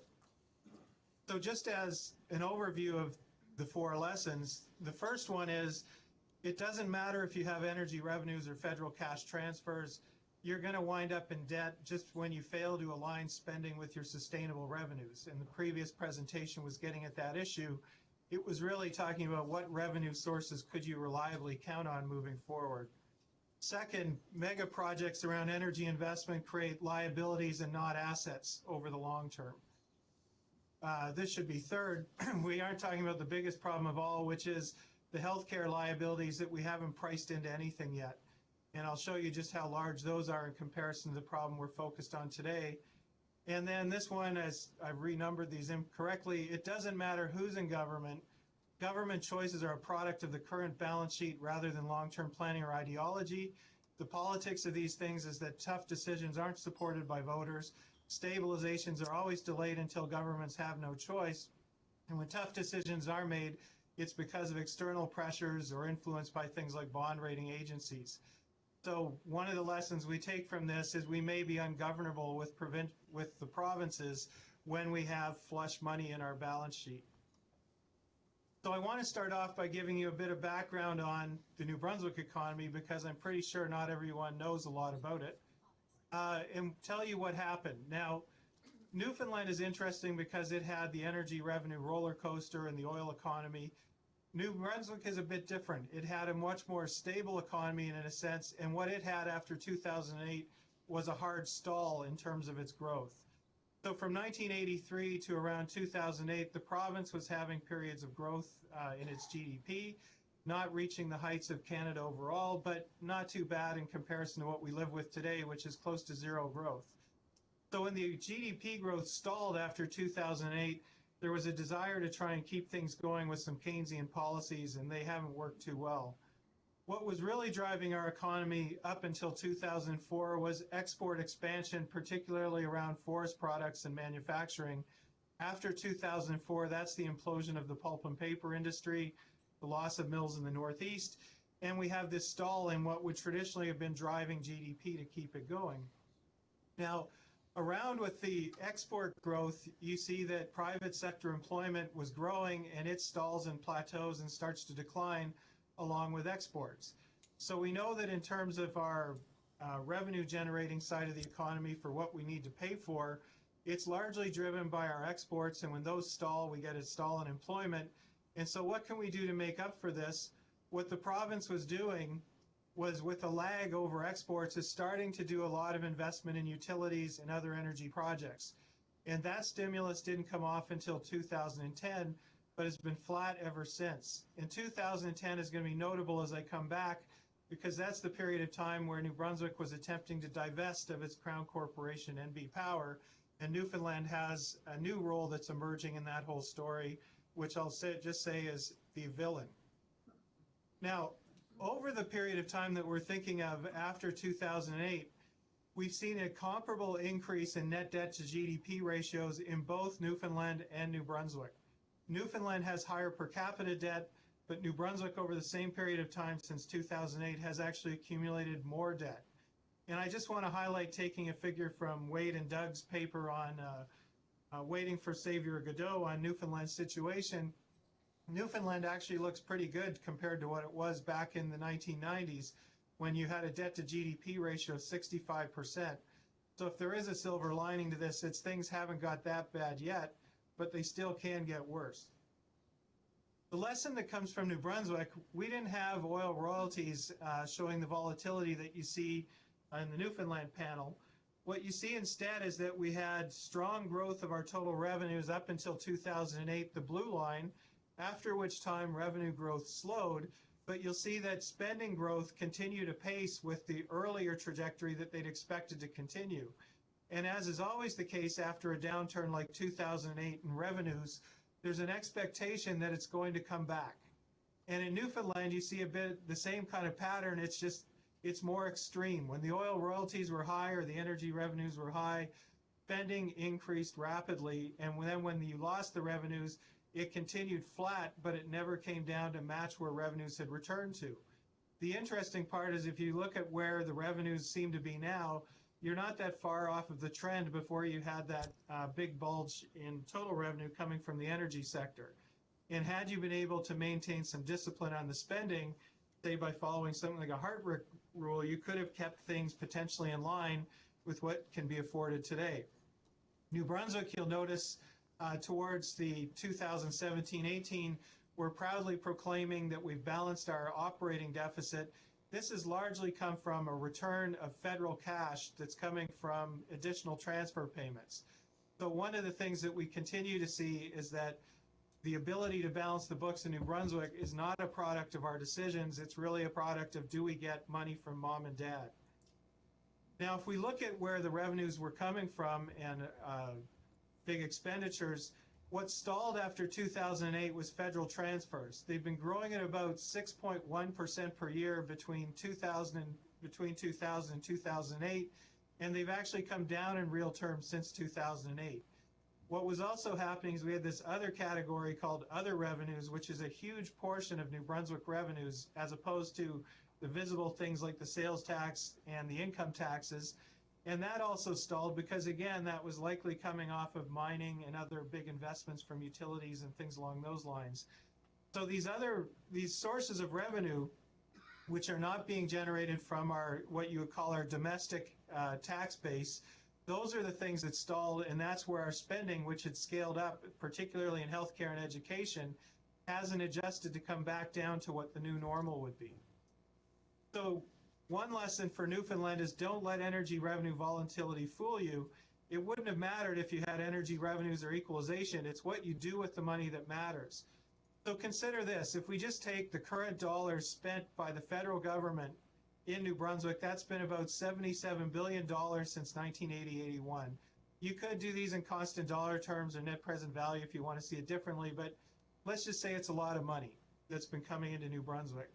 Newfoundland over the same period has had $76.5 billion in total federal cash and transfers and resource revenue. So Newfoundland has not been caught short in terms of total revenue. What it's had is a problem with the timing of when those revenues came in. New Brunswick didn't face Newfoundland's volatility, but it still accumulated similar amounts of debt. So this tells us that it's not the quantity of cash that matters, it's what we're doing with our spending. We treat transitory revenue increases permanent, so for New Brunswick it was a bit slower. It was coming from federal transfers slowing down. For Newfoundland, it's been a bit more of a rough ride because it's been a harder crash. But basically in both provinces, we've allowed expenditures to expand beyond the sustainable revenue levels. And that's the gap that we're trying to deal with today. So the lesson is New Brunswick's debt problem shows that it's a problem of managing spending when you have increases in revenues that are not raised through instruments that signal a tax price to voters. If it looks like free money, it's just too easy to build it into the budget. And what you end up with is a permanent increase in your spending based on a transitory increase in your revenues. So if you think about prior to 2008, New Brunswick was relatively successful at managing debt accumulation. Prior to 2008, it had a boom in federal transfers. I know my colleagues in Alberta would be chafing at the bit right now, thinking that we viewed federal transfers rising rapidly as a boom. But 6.1% per year was the average increase in federal transfers between 2000 and 2008, which is pretty high. We had debt to GDP ratio falling and we had public spending rising. Times couldn't be any better. After 2008, the federal transfers grow slowly. They fall in real terms, but spending did not. My colleague Richard Sayon calculates it's a $4 billion revenue hole by 2018 created by the slowdown in federal transfers relative to the previous clip. And that amounts to 2/3 of the increase in our net debt in New Brunswick since 2008.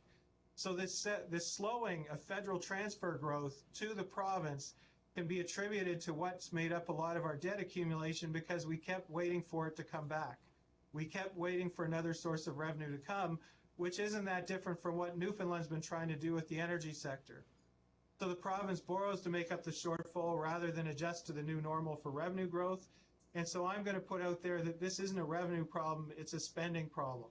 Without a fiscal anchor of some form to restrain the amount of spending increase that you're going to do, particularly on salaries, not on jobs, you're building permanent increases in your spending based on an expectation that transitory revenue growth was permanent revenue growth. Not revenue levels, revenue growth. That's the mistake that we make all the time. New Brunswick is pursuing more federal money, by the way, as a solution to its sustainable finances. Mostly we're making an argument that we deserve more money for healthcare spending because we have an older population. We're not trying to deal with the bigger problem, which is trying to bring our spending back in line with the revenues that we can count on year to year. Now, a second lesson is that New Brunswick and Newfoundland's fiscal conditions are connected largely through Danny Williams and Muskrat Falls because of what happened in 2010. In 2010, New Brunswick was coming off of a lot of investment in electrical power and generation, things like the LaPro refurbishment, and they were looking ahead and noticing there were a lot of liabilities coming, like refurbishing the Mactaquac Dam, which is going to be a large expense, $4 billion to refurbish the dam at least, with no gain in generation capacity for the province. So in 2010, a solution was cooked up to sell New Brunswick Power to Hydro-Quebec to secure Hydro-Quebec prices for our households and industry, and get rid of some of those liabilities that we're worried about dealing with today. Now, in the background, Danny Williams was trying to get Muskrat Falls going, as the new narrative goes, and he's now the villain in the New Brunswick story because his desire to see Muskrat Falls as a project and get it up and running was what led to the killing and lobbying against the sale of NB Power to Hydro-Quebec. So as a consequence, he got Muskrat Falls going, which has created problems in Newfoundland, but he also killed the sale of NB Power and left New Brunswick with the liabilities. And unlike Nalcor, there's no federal guarantees for NB Power debt. There's no federal guarantees for our dam refurbishment and other generation investments we're going to need to make in order to keep up with demands that are coming online, particularly with things like having to phase out our coal-fired generation by 2030. So we are tied based on our integration through these energy markets, and whether we like it or not, we might somehow end up on the hook paying some of the power rates as we start to import more as we fall short on being able to generate. Another lesson is that all this focus on the debts of the provincial government that are recognized, and even some of the recognized liabilities, we're ignoring a much bigger problem, which is the unpriced healthcare liabilities of continuing on spending on healthcare as we do. If you take a look at what the CD Howe produces, they've done a net present value of promised healthcare spending in provinces over the next 50 years, net of the revenues that you can expect to collect from current tax effort. If you take that and book it today, it amounts to about $90 billion in additional debt for New Brunswick if it was recognized at this moment, 250% of our GDP. If you put that on the graph, you'll see that the blue and orange, which is our recognized debts and liabilities for NB Power, they're a fraction of what's coming in terms of what we promised to spend. For Newfoundland, it's even worse. You've got $120 billion in these unpriced liabilities, nearly 400% of your GDP, and we're not even talking about those. The reason is because these are the liabilities that we can default on. We can just not provide that care to people who are expecting it. And this is the real problem we face right now, is that in trying to figure out what are we going to do about $13 billion in debt, we're not talking about the $120 billion of promised spending that we've agreed to make over and above what we think we're going to collect in revenue. So in my mind, we're already insolvent, we're already over the cliff. It's just a question of why aren't we talking about what the next healthcare system is going to look like? And there is no amount of federal money that can be raised or transferred that will fix this hole. So the final lesson is that it doesn't matter who you elect. We have to stop beating up on politicians. It's the voters who agree to kick the can down the road. If you try to deal with this problem as a politician, you probably won't be in government very long. My colleague Ron Kneebone looked at New Brunswick and the fiscal responsibility of governments over the last 35 years, and he had a decomposition that looked at debt accumulation due to policy choices versus things beyond your control, like, say, the export market. And what he found is in New Brunswick, over 35 years since 1981, spending has always increased. We've never seen a period of time where New Brunswick has restrained spending. Debt accumulates when government didn't raise taxes or other revenues to cover their increased spending. Debt fell when government raised taxes or received other revenues to cover the increase in spending. So in other words, we've never run the experiment of what would happen if we just didn't spend or increase spending at the same rate. We're always trying to sterilize that by raising more revenue. Now, when he broke it down by did it matter, did we have progressive conservatives in government or liberals, what he found was it made no difference. They have the exact same scorecard over the 35 years, governing an equal number of years. And so in Ron's assessment, these periods of fiscal probity and fiscal recklessness were both nearly equally shared by Liberal and PC governments. It is therefore difficult to suggest that one political party might be more appropriately labeled as more or less fiscally responsible than the other. And so what we're looking at as a situation is that it's really our balance sheet that dictates what kind of decisions we're going to get. And unless we can get voters to make different decisions that are more focused on the long term, it really doesn't matter who we elect. And if we can't get this in order, someone else is going to come in and make the decisions for us. So I'll cut it off there, and thanks for your attention. Thank you, Herb. So questions in the room? And we'll have to wait for the microphone. Could I ask if you identify yourself and if you're from an organization, identify that before you start your question? Down here in the middle. Hi, I'm Jacqueline Sullivan. I'm with the Employers Council. You mentioned that it's a spending problem, not a revenue problem. We've heard that from dozens of people over the last number of years. You also mentioned that getting the political parties to address that spending problem is very challenging. Do you have any proposed solutions to how we get our political parties and our political system to look at our structural spending problem and fix it once and for all? This is not a happy answer, but the answer is no. I think the only solution we've seen historically is to go over the fiscal cliff and see what comes out. You talked about the commission government in Newfoundland. One of the interesting things, I haven't heard any bad statements about the governance of Newfoundland under the commission government. What we haven't been able to show is that when we have slack in the budget and ability to manage our resources, that we can make better outcomes with them. My colleague Bev Dalby is going to talk about Alberta, and he's had a lot of experience out there trying to get better fiscal management of these volatile energy resources, say through a savings plan. But the pessimism that comes in is we keep repeating these cycles.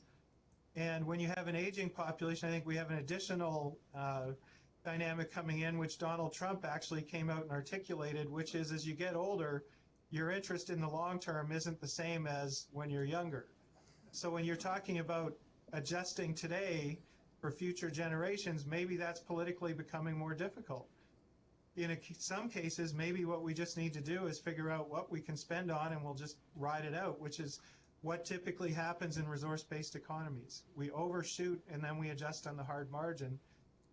After trying to work on getting ahead of this problem for 20 years and seeing no success, I don't think Canadians really want different governance at this point. We keep going through this cycle. We keep having these conferences. Okay, we've got another question just there, right here in the back. My name is Edward Roberts, and I've had some experience over the years in these matters. I just want to make one point. We have done this to ourselves. We can blame others for commission of government, rightly or wrongly. We have done this to ourselves, and the answer lies with ourselves. No good blaming the politicians. They simply reflect. And if they don't reflect, they don't get elected. So I think the university and everybody else here has a role to play. I'm 79. I don't expect long-term concerns in that sense. But we have done this to ourselves, and we've got to solve it ourselves. Enough said. Okay. And we've got a question here, right here.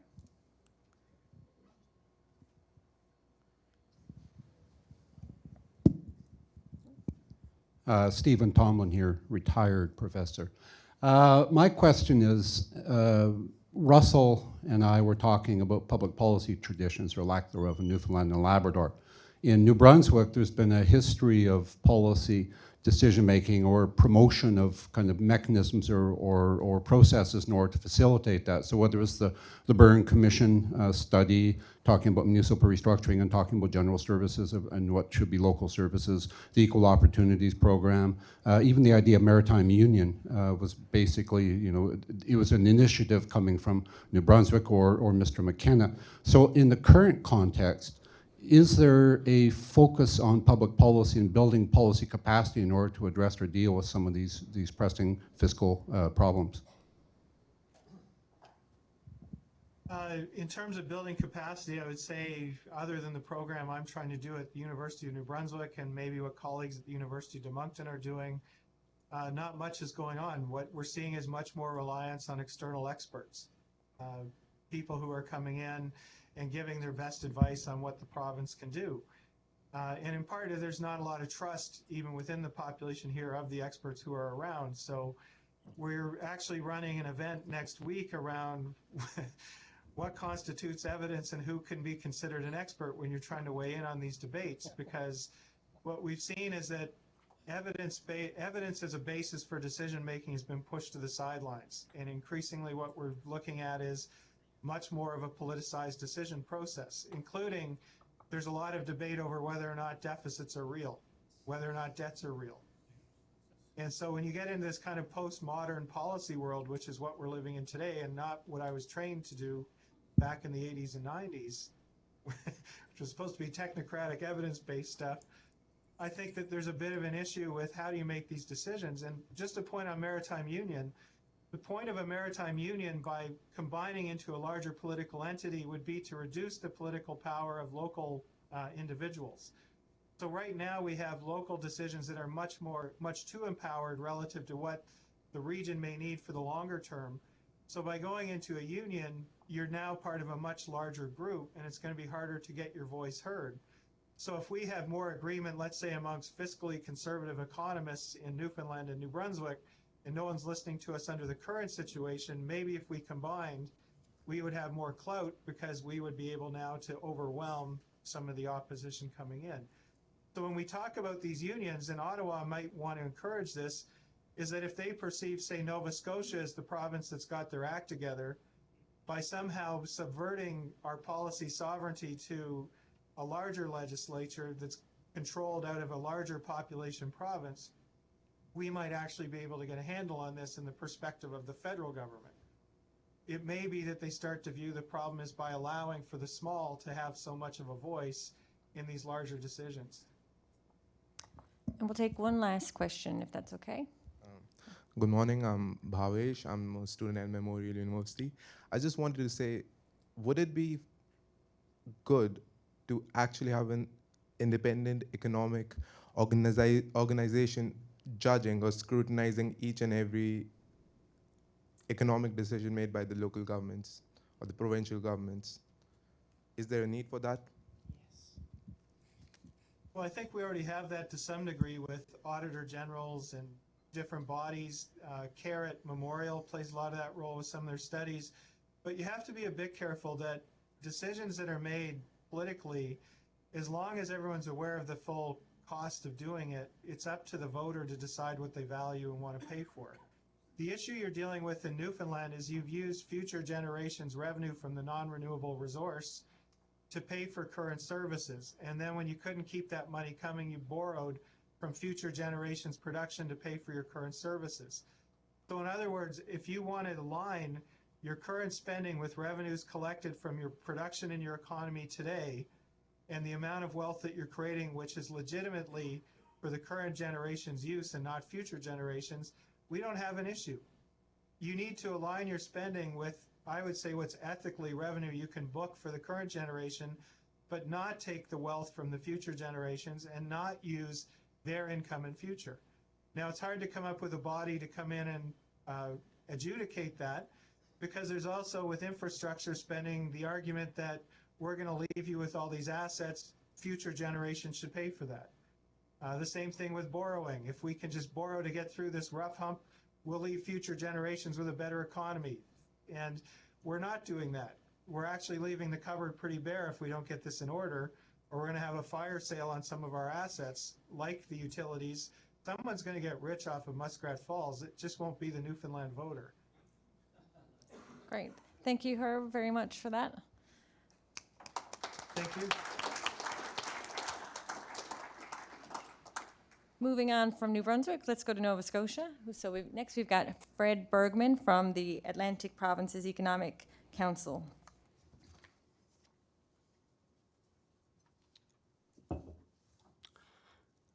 Thank you, Dr. Gammon, for the intro, and Wade Locke for the invitation to speak at today's symposium at Memorial University. Both Nova Scotia and Newfoundland and Labrador have developed economic strategies and fiscal policies to try to address their fiscal situations. Back in 2009, Nova Scotia implemented an economic advisory panel under the Premier, included a couple of people from Apec on that panel.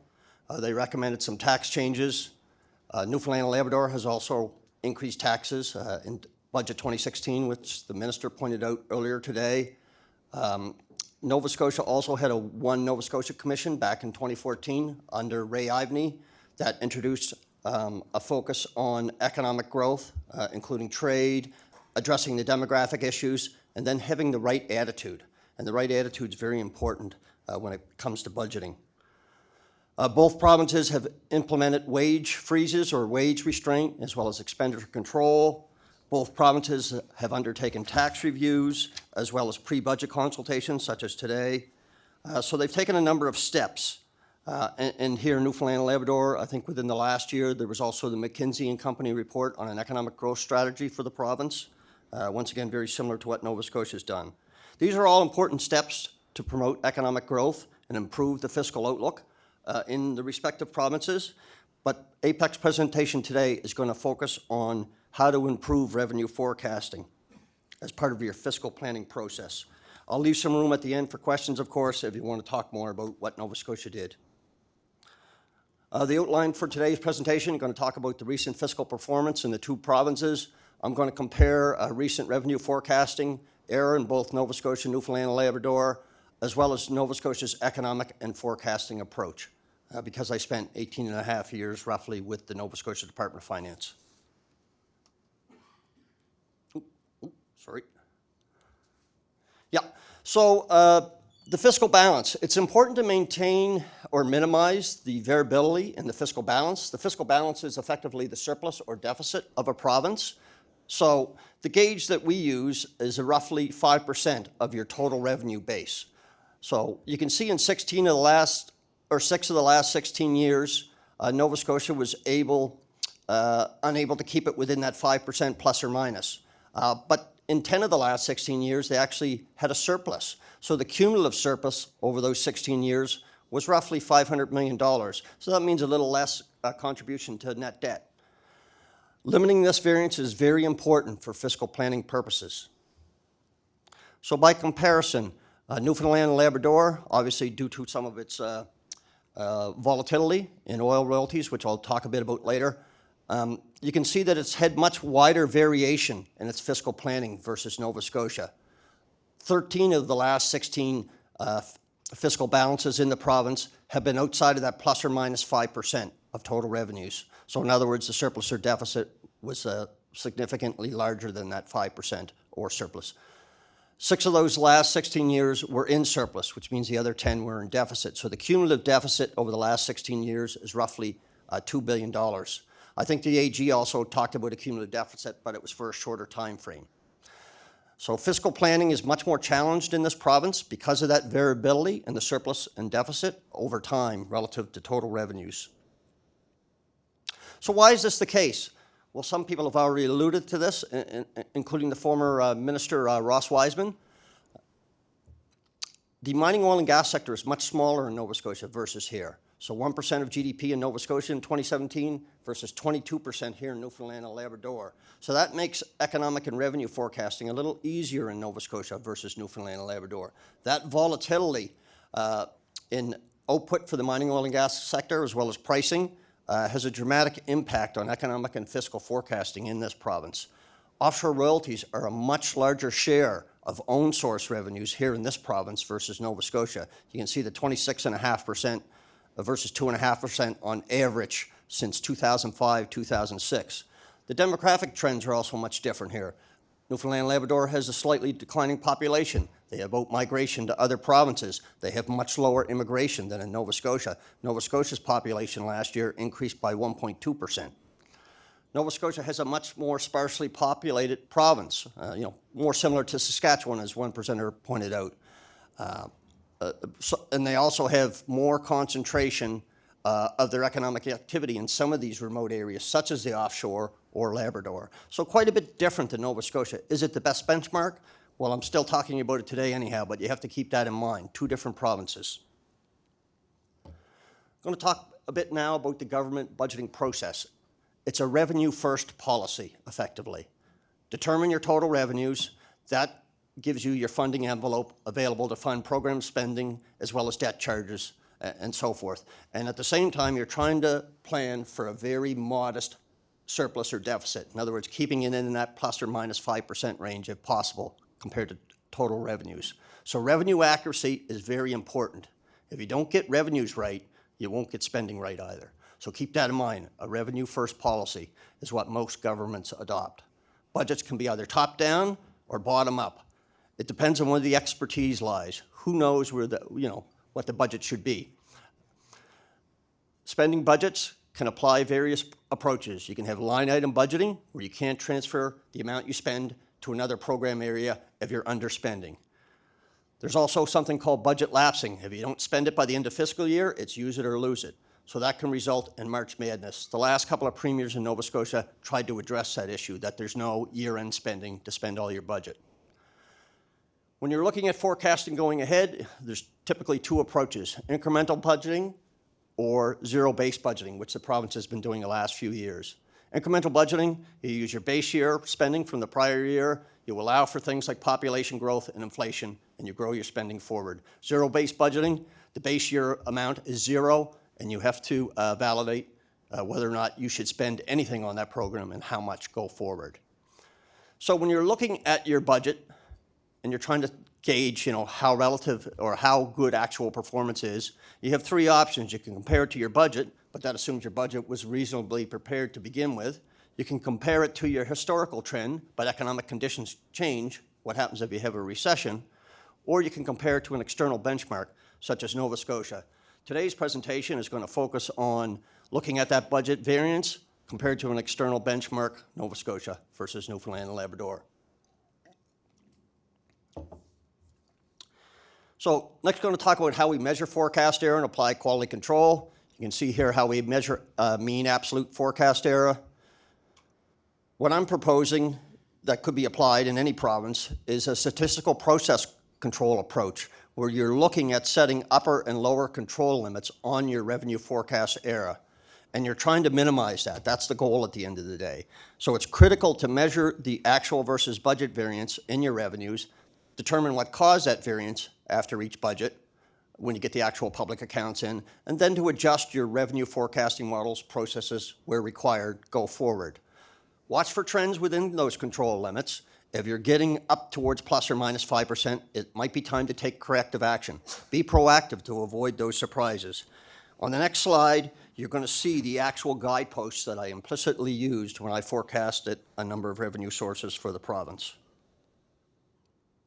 Actually, not this slide, it's the next slide, sorry.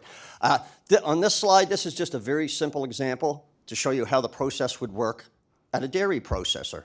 So they're making a 1 liter carton of milk, and they're trying to get it only filled up 1 liter. But what happens if they underfill or overfill? So you can set control limits that you don't want to go outside, but you can also set specification limits within those control limits. In other words, at 995 milliliters or 1,005 milliliters. If you get up near those specification limits, you know it's time to act. You don't want to wait till you hit the control limits. And being above or below is a bad thing the minute you go outside the control limits. So it doesn't matter if it has a positive impact or a negative impact, because in the case of a positive impact, you're going to be crying over spilt milk. So just keep that in mind. So applying that concept to Nova Scotia, you can now see the guideposts that I used when I forecasted revenues in Nova Scotia. So I was trying to get to very good, excellent, or good, and I tried to stay away from being a poor forecaster. So you can see the mean absolute error there is 3.8%. It's within the 5% limit, so that's a good thing. It's important to limit that variance once again. You can see, though, however, over 6 of the last 16 years, Nova Scotia would have what I would say would be poor own source revenue forecasts. Now, keep in mind that, I left the department over 10 years ago, and you can see that the forecasting's improved since I left. And I'll explain maybe why a little later to save my ego. In Newfoundland and Labrador, you can see that the mean absolute error is significantly higher at 9.2%, so it's greater than the 5% control limits, plus or minus. You can see a bit of an under-prediction trend there in the early years of this chart, so that was a bit of a red flag there to watch out for. So even in good times, there was an issue. Just nobody noticed it, except for maybe me, because I would use these type of guides. Offshore royalties account for a large share of revenues here in the province, so once again, that volatility makes revenue forecasting much more difficult, but that doesn't mean you should not try to improve revenue forecasting. You can see that a much larger percentage of revenue forecasts in Newfoundland and Labrador for own source revenues, including oil royalties, would be rated as poor based on this information. Now, why is this important? Well, if you have deficits in a province, typically that adds to your net debt, and that means you have to borrow more, which impacts your credit rating. So if your credit rating goes lower, your interest costs go higher. So Newfoundland and Labrador's credit rating from Dominion Bond Rating Service is A low. In Nova Scotia, it's A high. In 2018-2019, Newfoundland and Labrador's debt charges on their net debt was $185 million higher than in Nova Scotia. In other words, 21% higher. But Nova Scotia's net debt was only 2% higher. Now, the Minister Osborne talked earlier today about $100 million of that higher debt charges is due specifically to Muskrat Falls, but I would also argue that it's also due to forecasting accuracy as well. Why would I say that? The minister pointed out that they borrowed $3 billion for Muskrat Falls, but Newfoundland and Labrador's net debt is only $300 million higher than Nova Scotia, not $3 billion. So keep in mind that that's playing a role as well. In terms of looking just specifically at forecasting natural gas royalties, using a much higher control limit here, recognizing that these are highly volatile revenues, very similar to oil royalties. So you're using a totally different guidebook. Now, these guidebooks are somewhat arbitrary, but you can use statistical variance analysis to determine what they should be. But these are just rough guides that I would use. You can see that Nova Scotia's mean absolute error is within the 20% limit, but at the same time, you see that there's an over-prediction trend happening over time. And this was a hint that there was a bit of an issue. What might cause this? Well, for example, it could be your assumptions on natural gas prices. In Newfoundland and Labrador, the mean absolute error is considerably higher. It's well above the control limit. Once again, you can see a trend in the data. There's a red flag there. Even before you had the significant problem in 2015 due to lower commodity prices, there was an indication that there may be some modeling issues or forecasting issues in the province. So it's important to kind of pay attention to those signals when you see them and act before they become more serious issues. Now, this also indicates that the oil risk adjustment that the province is using may be a little low. There's indications in this data that indicate that that's low. Now, if you were to increase the oil risk adjustment, that would mean one of two things if you want to stay on your fiscal path. You either have to reduce spending or increase taxes to offset that oil risk adjustment. And the Auditor General earlier today said that they believe by 2022-23 that the province, in order to get back to balance, would have to decrease expenses by about $0.6 billion. And that's consistent with what our analysis is saying. Not necessarily the exact dollar amount, but we're seeing kind of a similar type of thing. So what's the role of private sector economists and the Auditor General in Nova Scotia? So over the last 5 years or more, because it's since I've been at finance, we always had the equivalent of a challenge and review session even when I was there, but the process has changed quite a bit. And they've made improvements to that process. So Private sector economists like myself and many others from chartered banks, Conference Board, some local economists in Nova Scotia, sit down with the Minister and the Deputy Minister of Finance and other experts at the Department of Finance. Department of Finance and Treasury Board will present their economic outlook for the province. It's their pre-budget economic outlook. It's done a few months or so before the budget. Then each of the private sector forecasters will present their outlook for Nova Scotia, but they'll focus on a specific area. That's the way it minimizes overlap between each of the presenters, and the Minister and Deputy Minister don't fall asleep and get bored. But that's not the real reason, of course. We just want to keep it tight, keep it focused. Then the next thing that they're expected to do is comment whether or not they think the pre-budget economic outlook from the department is consistent with their outlook or not, and if not, why not? And does it provide a reasonable basis for making fiscal plans? Then the next step is to determine what are the most substantial risks to the economic outlook globally and for Nova Scotia. So what do they think are going to be the big things that influence the economic outlook go forward? Because that's very relevant when you're revenue forecasting. Now the Auditor General staff, I should say, sit in on this challenge and review session. They do not comment per se or ask questions. They are strictly there as observers, but they're sitting in on that process. So it's a fairly rigorous process. Since 1994, Nova Scotia has introduced legislation, so it's been in place in 2 different acts because it's moved around over time, for the last 25 years that requires the Auditor General to audit the budget revenue estimates of the province of Nova Scotia. It's the only province in Canada that does this, and it's been doing it for a quarter of a century. And I've seen how the fiscal forecasting over time, at least in the revenue side, has improved in the province. You've seen how it's also benefited the fiscal planning of the province. Ontario is the only province that even comes remotely close to doing something, and they only do it for a pre-election report on finances prior to an election. So they look at the last 3 years. That's all audited. It's not just the revenues, it's also the expenses and something called the reserve. They're the only ones close to doing this. It's very unique in Canada what Nova Scotia is doing, and it certainly is important on another level. Nova Scotia's budget revenue estimates are consistent with the public accounts in terms of accounting policy. So you're comparing apples to apples, not apples to oranges. So if a province's budgeting is not based in the same accounting they use in their public accounts and their consolidated financial statements, you're off track already. You already have forecast area and you haven't even done anything. And it has nothing to do with your modeling, has nothing to do with your economic forecast, your economic and fiscal assumptions, whether you increase taxes or decrease them. It's because you're using a different accounting policy. So keep that in mind as well, that can play into it.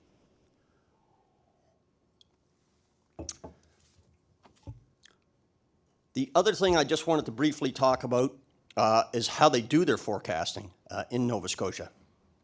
And then a couple more comments on the AG and why I think revenue forecasting has improved. Just a few simple examples to keep it tight given the time frame. Nova Scotia has a fairly rigorous process for forecasting revenues. Many provinces do, but not some of the smaller provinces. Nova Scotia has an econometric model. It also does an industry forecast as well. It's forecasting more GDP on expenditure base, but it also looks at GDP on an income base as well. You can shock that model and figure out the impact from budget measures, but you can also shock an input-output model that Nova Scotia has to figure out the economic impact of fiscal policy changes. So you can shock either one. It depends on the circumstances, which one's the better fit, or you can opt to do both and compare the results to get a good gauge of, are you in the right ballpark on your estimate of assumptions on the economy or fiscal policy measures. There's a number of assumptions there on the Canadian and U.S. economies because that's part of your global growth and it can impact your exports, for example. Nova Scotia also uses very sophisticated revenue forecasting models. When I first started there, I'm going to say it was November 26, 1990, but my memory's not like it used to be. They were using federal estimates of personal and corporate income tax. There was no forecasting whatsoever. And of course, we changed that over time. So I did play a key role early on. They use the T1 and T2 file universe. So all taxpayers, all companies that are paying taxes, they're looking at that data. They can do analysis around that information. They use a lot of their own assumptions now. They've moved away from using federal assumptions, but they're still using some of those and some of others as well, obviously. They incorporate detailed information from the HST revenue allocation formula. details from provincial taxes such as motor fuel taxes, tobacco taxes, and so on, where they're collecting their own data. And they're looking at royalties as well. The natural gas royalty model, I've seen it for the Sable offshore energy project. It is fairly complex, and they're also incorporating historic data, obviously based on those companies that would be paying the royalties. The other thing I just want to briefly mention is some of the changes that happened since I left. In 2013, 2014, the AG recommended that all current and future economic projects and events be factored into the economic outlook to help prepare the revenue estimates and to ensure they're more accurate. And since 2013, 2014, by the way, the Auditor General has issued an unqualified opinion on the revenue estimates for Nova Scotia. So roughly the last 6 years or so, 6 or 7 years. In 2014, 2015, the province, and I think it was more May 2015, it was after that review in 2014, 2015, they started creating a process to review their forecasting models, and they used risk assessment to determine what models should be reviewed first to see if they need to make any changes to improve forecasting accuracy. So they're very proactive in Nova Scotia about their forecasting. They take it very seriously, and I'm a very serious guy myself, as you can probably gauge. Also during that 2014-2015 review, as well as the review the prior year, they found some issues with the natural gas royalty models. They found that they were using different gas price assumptions. We had 2 natural gas projects. They also found that some of the natural gas price assumptions were out of date. So the AG picks up on issues that need to be addressed. We're looking inside the black box of how we do things in Nova Scotia and trying to improve that. I've stepped back. They've taken it well beyond where I was at when I was there. And that's it. Thank you. Sorry.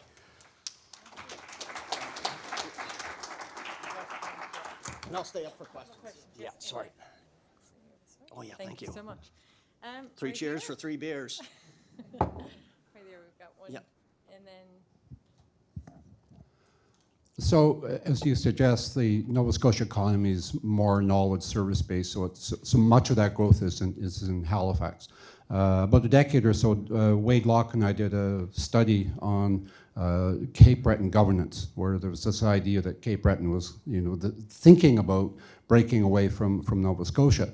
So I guess the question is, what are the lessons for Newfoundland and Labrador in terms of managing this transformation, which is going to take place, because it's going to have different impacts on different communities?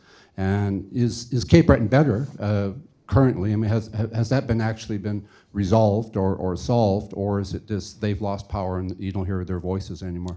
I think they still have a fairly strong voice. Certainly, there's been talk over time to improve municipal equalization, so that's government transfers effectively between municipalities, so maybe a little less for Halifax, a little bit more for Cape Breton. So that's certainly improved over time to try to address some of that. Certainly, you don't want to be offsetting trends like urbanization and things like that. People are going to move. You just don't want to force them to move. Let them make that decision on their own accord. But we know that much older population in Cape Breton, but certainly their unemployment rates come down dramatically in the last few years, and we're seeing that across the region. We're seeing labor shortages because of the aging population. But one of the benefits of it is lower unemployment, which means less government assistance for that. Nova Scotia, they rolled up all their regional health boards, so we only have, I think, a couple of DHAs now. One for the Children's Hospital and one for the rest of the province, effectively. So trying to save money by rolling up some of those healthcare services. And you can do that in other program areas. I know the minister talked about trying to find savings in accounts payable, accounts receivable, IT, and others. Many years ago, Nova Scotia set up a corporate service unit across government. Those CSUs serve IT, finance, and HR. So human resources is another area where you might find some quote-unquote shared savings as well. If the minister was here, I'd point that out also. Nova Scotia also moved to something called SAP accounting, and not just for government agencies and for municipalities. What does that result in? It results in better financial reporting across the board, which means better budgeting. we've got one right here.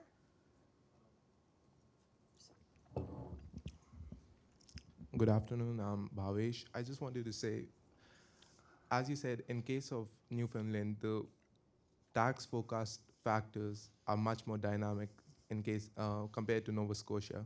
So how effective would it be to take on assessment of tax revenue or revenue in general for Newfoundland compared to Nova Scotia? Yeah, that's a very good question. I said earlier that Nova Scotia has been doing this for 25 years. What does that mean? It means a long-term commitment. It also means no short-term Band-Aid solutions. It will take years to correct the issue, but it would help. It's just my own humble opinion that it would help, but it takes a big commitment. Now, what are the advantages Newfoundland and Labrador can take that Nova Scotia couldn't? Nova Scotia blazed the trail. Newfoundland and Labrador can talk to Nova Scotia. What did it do? It can adopt best practices in revenue forecasting. Maybe it doesn't want the AG to be involved in the process, but better forecasting is still beneficial to any government. Better fiscal planning. So maybe some lessons learned from Nova Scotia. You can't just apply it carte blanche to Newfoundland and Labrador. You obviously need a made in Newfoundland and Labrador solution. What works in Nova Scotia may not work here. It's going to take a long time. At the earliest, maybe you can do it in 10 years instead of 25 years because you can learn from what Nova Scotia learned. Take those lessons and apply them. But do your own thing at the same time. You have a unique province. You have much more volatility, which I showed. You may not get the extent of benefits Nova Scotia did because it has less volatile revenues, but I can tell you, I am seeing evidence that there's room to improve forecasting in the province. You're not going to get to 3.8% because as long as you have oil, you're going to have greater volatility, but can you get to 20%?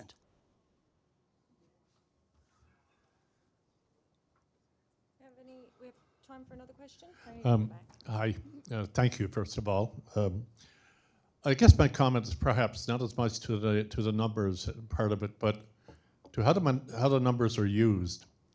We're very volatile, not only to the price of oil, but to the way our money is used. And I guess my comment is in the top-down form of governance that we have nowadays, where a small group of people, sometimes one, with a strong personality can determine how our budget is going to work its way out. Do you see a way around where we can have some say into catastrophic decision making by top-down governance form that we have now, where there's virtually, we have 40 members and they're virtually powerless. If the Premier's office wants to do something, they're whipped into shape. So it seems to be a continuous failure of 70 years. I don't subscribe to the people getting what they put in. I think that it's a very weak form of governance that we have. So what impact do you see of that type of governance on the economic difficulties that we're experiencing today? I'm going to answer that question as delicately as I can. When I was with the department, I was bound by an oath of secrecy. I honor that as a CPA and a CMA, even though I haven't worked there in 10 and a half years, so I'll temper my comments in that respect. There is a risk of political influence on the budgeting process. Yes, I won't deny that there's that risk. Having the AG involved in that process, they are an independent body, independent of government. They bring a whole new level of rigor to try to minimize that, but at the same time, I recognize it. And even when I look at the revisions this year to the province's economic outlook and how that impacted the revenue outlook, I see at least one indicator that there's no way anybody that does my kind of work would say that was a viable assumption. That could have come from somewhere else. And I'm just going to leave it at that. I'm not going to point fingers. That is not why we're here today. Okay, thank you very much. Yeah, you're welcome. Perfect timing. So on the schedule now is lunch. So lunch is being served through the doors here on my right. Help yourselves. We'll come back in half an hour, and you can bring your meal into this room to meet and mingle, or eat and mingle. Sorry. So we'll see you back at 1:45, right? 1:45. Thank you. The food will be eaten in here. Just bring your food in here.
Just two?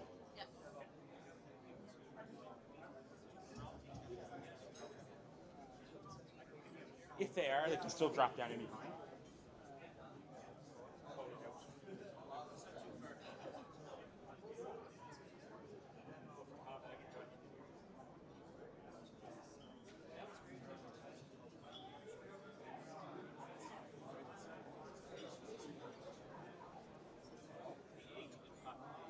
Oh, it definitely has a big impact. Well, actually, research it doesn't. Yeah. It's not It's not as bad as you think.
disturbs my mind. Another fair one I fear you'll find.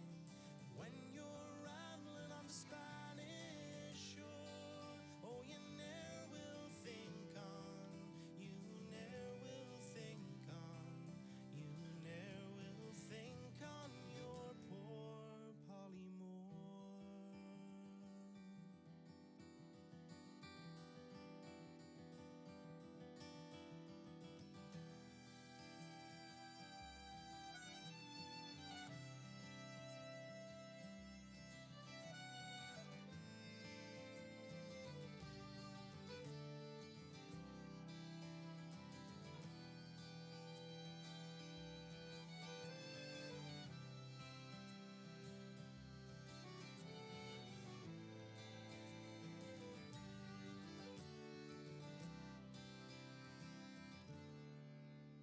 Had I 1,000 girls at sea, I'd love no other one but thee.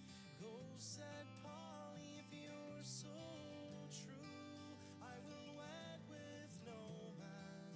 I'll wed with no man. I'll wed with no man, my dear boy, but you. At length this loving couple did part, in sobbing sighs and aching hearts. Aboard a vessel and away he went, and he left that young maid, he left that young maid, he left that young maid in tears to lament.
It's of a sad misfortune in the year of 73.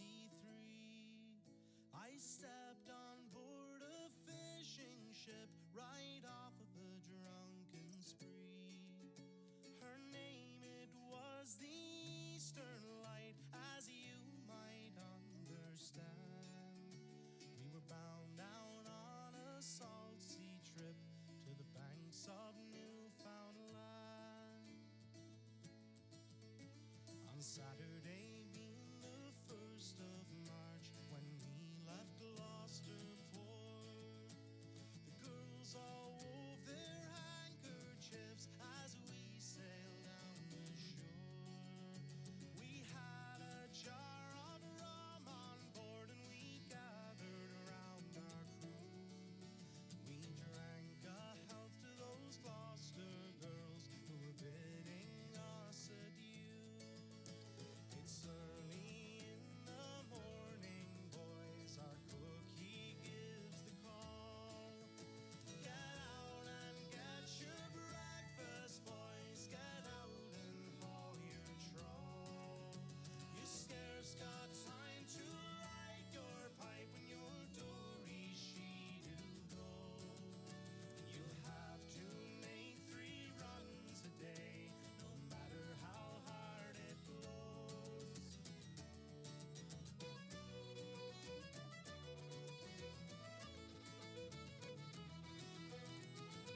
was haul on your oiled clothes each morn.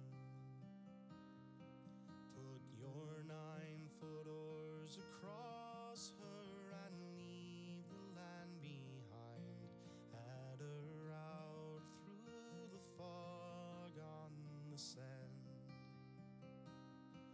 And 'twas all day in the cross-handed way, and you'd hope that the dogfish wouldn't run. Curse the old black punch just to keep your spirits.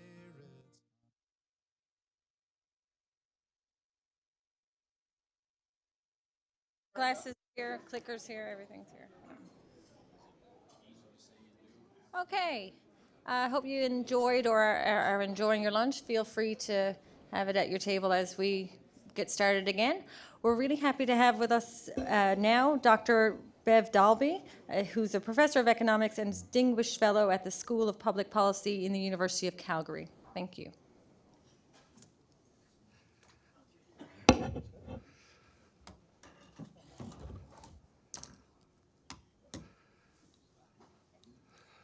Of course, it's a pleasure to be here, and I'm grateful to Wade for asking me to come and speak about Alberta's experience with the challenging fiscal issues that province faces. I think I've known Wade, I think I've known you for about 30 years, but I didn't realize he was such a slave driver.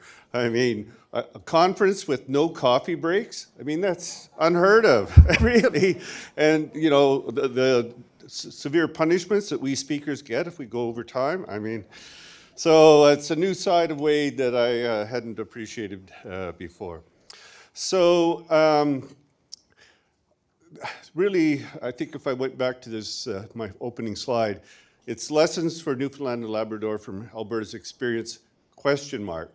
I know so little about Newfoundland and Labrador and the fiscal situation here, the history of the fiscal situation, how it arose, that I can't provide any lessons. But so I'm going to try to provide an overview of Alberta's fiscal experience, some of the history that goes back to the 1970s, maybe even some actually goes back to the 30s.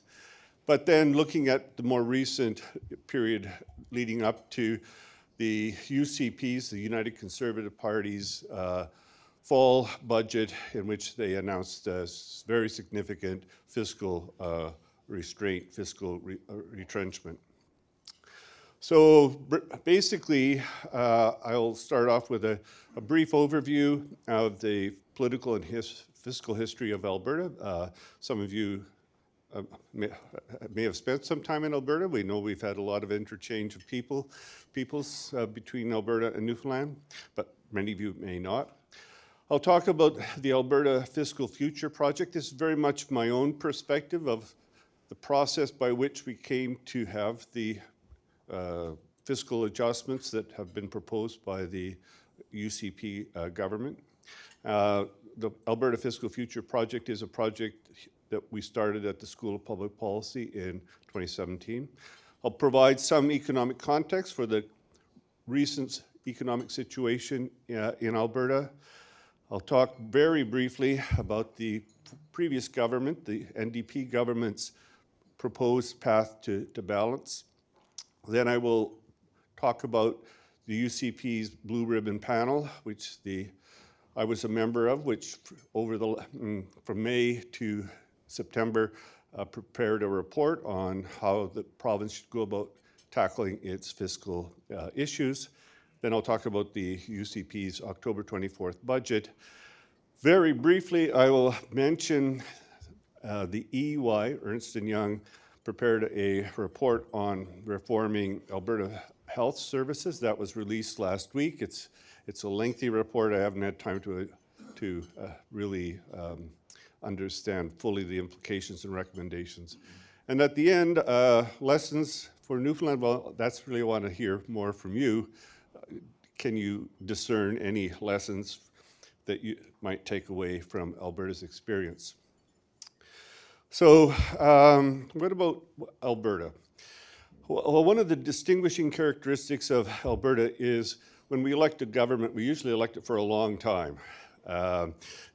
We had a Liberal government when the province was formed in 1905 to 1921. The Liberals were in power for 16 years. Then the United Farmers were in power for 14 years. Social Credit had a dynasty that lasted for 36 years. That dynasty was overthrown. And then the PC dynasty of 44 years was in power. And then we had the NDP dynasty of 4 years. So it's in the spring of 2019, we had a election, and the United Conservative Party under Jason Kenney won the election. We don't know if that's going to form a new dynasty. So really, to understand, I think, the current situation and people and politicians' attitudes towards the fiscal adjustment or retrenchment that is in the current budget, you have to go back and look at a bit of our fiscal history. And really, it's from the early 1970s, 71, 72 in this case, to the most recent period. And again, the Lougheed Progressive Conservatives won the election in 1971, interrupting 36 years of previous social credit. Lougheed was very lucky. Shortly after he was elected, world oil prices zoomed up, and that black line shows the increase in per capita resource revenues in 2017 dollars. So everything here is adjusted for population and for price changes. So I've circled one little point there, and that shows just how much revenues we were getting relative to expenditures, because in that year, I think it was 1979, resource revenues would have covered all of the government's spending. In other words, they didn't have to have taxes to balance the budget. Although Lougheed maybe tried to portray himself as a conservative, he was really a liberal in a hurry. He was a big spending kind of guy. He was a guy who wanted to intervene in the economy. And you can see from the blue line that expenditures shot up very rapidly under his regime. He also started the Heritage Fund with some initial transfers of surpluses to the Heritage Fund. But he also, because he had let expenditures expand so quickly and so were unsustainable when resource revenues started to decline with the decline in prices, he had to cut back on the amount that was contributed to the Heritage Fund and then ultimately stopped contributing at all. So Lougheed was responsible for creating it. He created the Heritage Fund. He also was the one who was responsible for essentially putting it into a dormant state because no more revenues were. And it was because he allowed expenditures to increase very rapidly. At one point, and I worked for Alberta Treasury in the early 80s, at one point Alberta's per capita spending was 40% higher than the national average. So we had then a long period of slow fiscal retrenchment. Again, Lougheed was lucky. He left office and left Don Getty, his successor, to deal with the fiscal issues of the province. Getty tried to beat the spending down little by little, but it became clear that there was a unsustainable set of deficits. And so in an election in the early, I can't give you the exact date, but probably 1993, there was an election, and there were two parties running. The Liberals, we still had Liberals at that time, and Progressive Conservatives. Liberals under Lawrence Decore, Conservatives under Klein. Decore promised massive cuts in spending, and Klein promised huge cuts. I think they both outbid each other for how big the cuts would be. And Klein happened to win that election, And so in 1993, 94, they implemented with Jim Dinning as treasurer a 20%, more or less a 20% cut in spending within a year or two. So it was a massive retrenchment. If you ask Jim Dinning why they cut everything, cut across the board 20%, he said, if you're going to cut off a dog's tail, you don't cut it twice.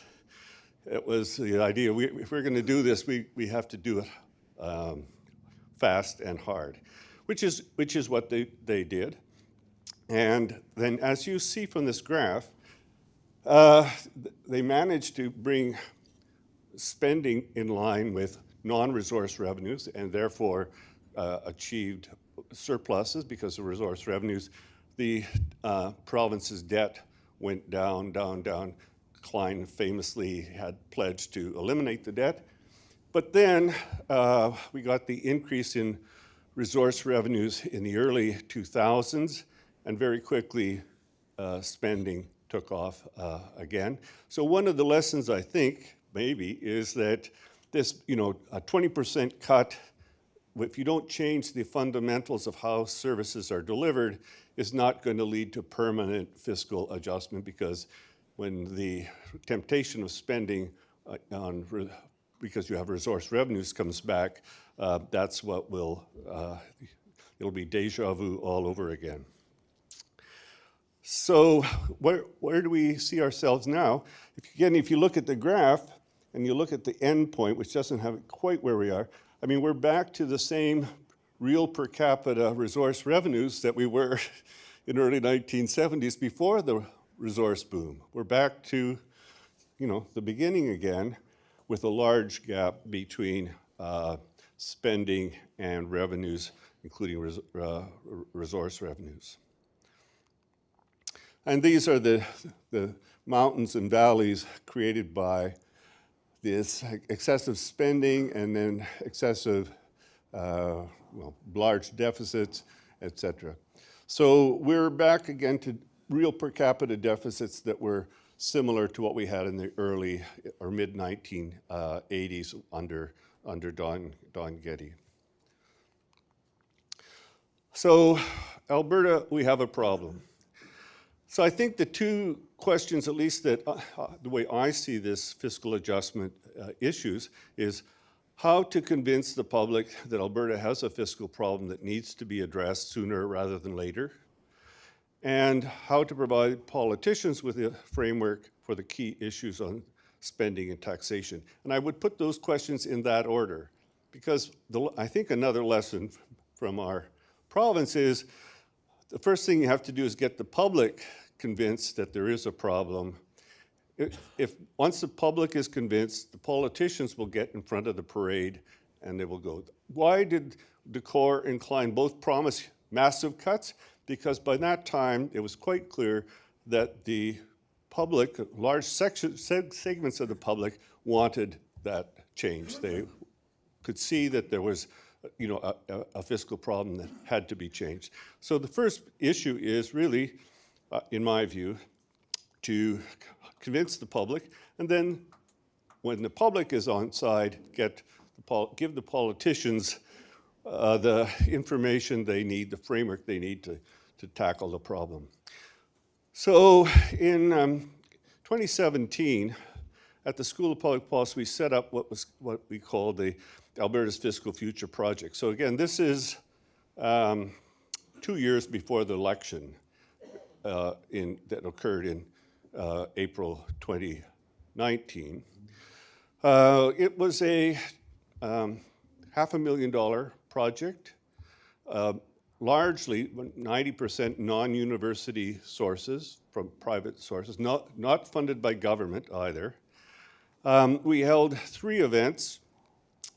The first event we held was entitled, "How Did Roy and Ralph Tackle Provincial Deficits in the 1990s?" So what we had was just a panel discussion. We had the former Minister of Finance for Saskatchewan, Janice McKinnon, and we had the former Finance Minister of Alberta, Jim Dinning, who went through these difficult fiscal adjustments. We had the deputy finance ministers, we had the political advisors, and we just had a kind of a roundtable discussion about the issues that they faced in those large fiscal adjustments that took place in Saskatchewan and Alberta. I haven't got, not showing you the information about what happened in Saskatchewan, but it was changes of the same order.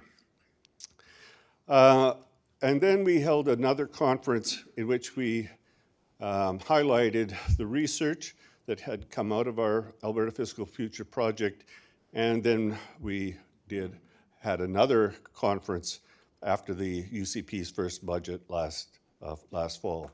This Alberta Fiscal Future project consisted of 10 research papers and 8 policy briefs.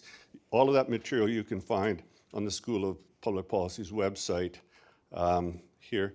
And I'll just show you some of the titles. Janice McKinnon and Jack Mintz had the lead off, and they provided a kind of an overview of how the government could go about tackling its deficit.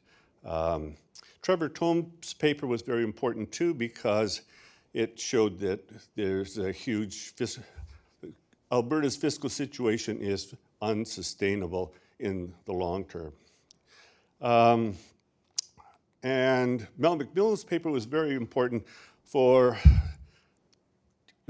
trying to understand how capital should be financed and how we should measure the amount of capital spending that we're doing in the project. My paper on reforming the federal fiscal stabilization program is also part of that.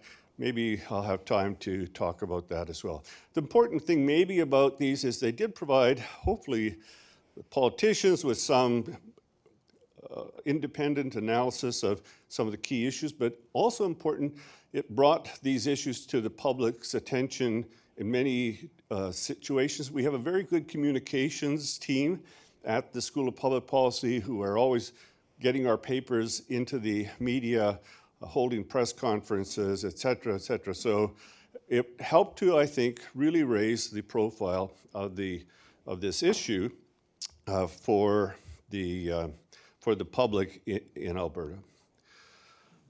So that project was proceeding within the economic context that had befallen Alberta because of, well, the decline of oil prices, although I'll also talk a bit about the decline of gas prices. So Alberta's real GDP per capita fell by 9.5% between 2014 and 2016 because of a sharp drop in investment. That private sector investment is not expected to return to pre-2014 levels, and an independent analysis of the Alberta economy says we're stuck in low gear until we get new pipeline capacity.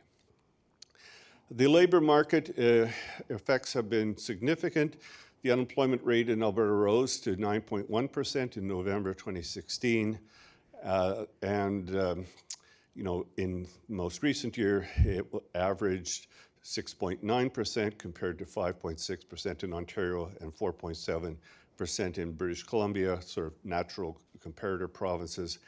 And also significantly, the employment rate, that is the percentage of the working age population that is employed, that has fallen by 2.5 percentage points, because it's not just the unemployment rate, but also the discouraged worker effect. People who give up looking for work, that's insignificant.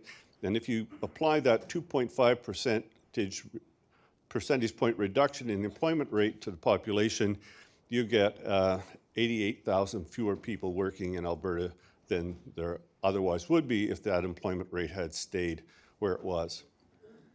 Now, you will be familiar with oil prices in Newfoundland. Maybe you watch Brent or WTI. Here I'm going to just give you the two prices that are especially relevant for Alberta. That is the price of natural gas, and that's the green line with the number, the right-hand side is the axis for that. And in the around 2005, 2006, 80% of the resource revenues to Alberta came from natural gas. So we were really dependent on gas prices, more so than oil prices. That was something that's not really recognized. And then what happened? What was the biggest innovation that's happened in the world in the last 15 years? Horizontal drilling and hydraulic fracturing. And that, you can see what has happened to the green natural gas prices that have gone from something over $10 per gigajoule to it was trading at negative prices at one point in Alberta. That is, people had to pay to get rid of it. So that should have been a warning sign to the Alberta government that, whoa, we better watch out. But at the same time, oil prices came up, and I think more also oil sands revenues came in from some various projects. So that early warning was ignored, and spending continued to increase. We had high levels of prices. This is the price of Western Canada Select. That's the price that most of the bitumen is priced at, and it's a mixture of bitumen and diluent and other things. So it's more of our resource revenues and production comes from the oil sands now than it does from conventional oil and gas. Again, just a few quick slides. Again, this shows the drop-off in investment. Again, Alberta was the center of investment in Canada during those boom years, and has dropped significantly, both oil sands and conventional, and it's not projected. I'm using the projections from the government of Alberta's budget, and they're not projecting anything like a return. Even the 22-23, that's with the pipeline. That's what is projected to be the level of investment, assuming we get the TMX pipeline completed. This is what happened to employment in mining and oil and gas. You see a drop-off from 135,000 to less than 100,000. There was some rebound, but that has basically disappeared. So there's a lot of people who previously were working in the oil and gas sector that are not employed. However, total employment has gone up, but hasn't been in the resource sector. There has been, and there was, quite a significant increase in public sector employment, which maybe wouldn't surprise you given the election of the NDP government in 2015. Not only did employment drop, but real average weekly earnings have also declined. So Alberta led not just in terms of job creation, but also in terms of high real wages for workers. Our unemployment rate, which historically had been below Ontario, by 2016 had gone up and exceeded that in Ontario, and now is a couple percentage points above Ontario. And really, when it comes to impact on Albertans, it shows up in the impact on real per capita incomes. So in 2016, real per capita incomes, household incomes dropped by about 12%, a huge reduction. Some minor increases are forecast, but nothing like what would return us to the levels of pre-2014-15. So the economic context is not good. Even with the completion of the TMX pipelines and the other pipelines, I think there's questions about the sustainability of the economy. So what has happened within that economic context? So I'm just going to give you the results of the two most recent elections. So in May 2015, there was a general election in Alberta, and the New Democratic Party won 54 seats with 40.6% of the vote. There were two major opposing parties, the Wild Rose Party and the Progressive Conservative Party. Again, the Progressive Conservative Party, which had been in power for 44 years, was defeated in this election. These numbers don't add up to 100 because there are some other small parties. The Liberal Party, and there is a Liberal Party in Alberta, and it's not extinct because of the game laws, but other than that, it's pretty much these two groups. So the NDP, I think it's fair to say, never thought that they would win the election until about a month or 6 weeks before the election. There was no sign, even the polling, even the political scientists were not predicting an NDP victory. And the NDP, under those circumstances, at least in my view, had a lot of unrealistic policies, or policies that if they knew that they were going to be elected, might have been a little less, might have promoted in a little less strongly. For one example is a royalty review. They promised a royalty review the royalties system in Alberta because they claimed Alberta was not getting its fair share, etc. That created a huge amount of uncertainty while this royalty review went on. And at the end of the day, 9 months later, the royalty review said, no, royalty system is basically fine. There's some technical changes that should go on, etc. So all they did was create a lot of uncertainty and not a lot of, didn't actually improve or boost their revenues that they had claimed they would. So then let me just quickly go to the most recent election in April. In that election, the NDP faced not a divided conservative parties, but the new United Conservative Party that was an amalgamation of the Wild Rose Party and Progressive Conservative Party. You can see the United Conservative Party won 54.9% of the popular vote and 63 seats out of the legislature. And they did campaign on fiscal, balancing the budget, balancing Alberta's budget by 2022-23, which is when the next election will occur. So it was well known in the election campaign that was something that the UCP would plan to do, and they won quite a convincing victory. What is really interesting now is that although we have a United Conservative Party that is focused on fiscal adjustment, fiscal retrenchment, we have an opposition that is strong and was in government. So they know a lot about government. And so I think it's a healthier situation than what we've had in the past in Alberta, when sometimes we only had literally one opposition MLA in the Lockheed period. So I think it's interesting. We have a strong government that's committed to do this, but we also have a strong opposition that will question every step of the way. So perhaps a good outcome. The NDP, I'm not going to go in detail into their all of the policies under the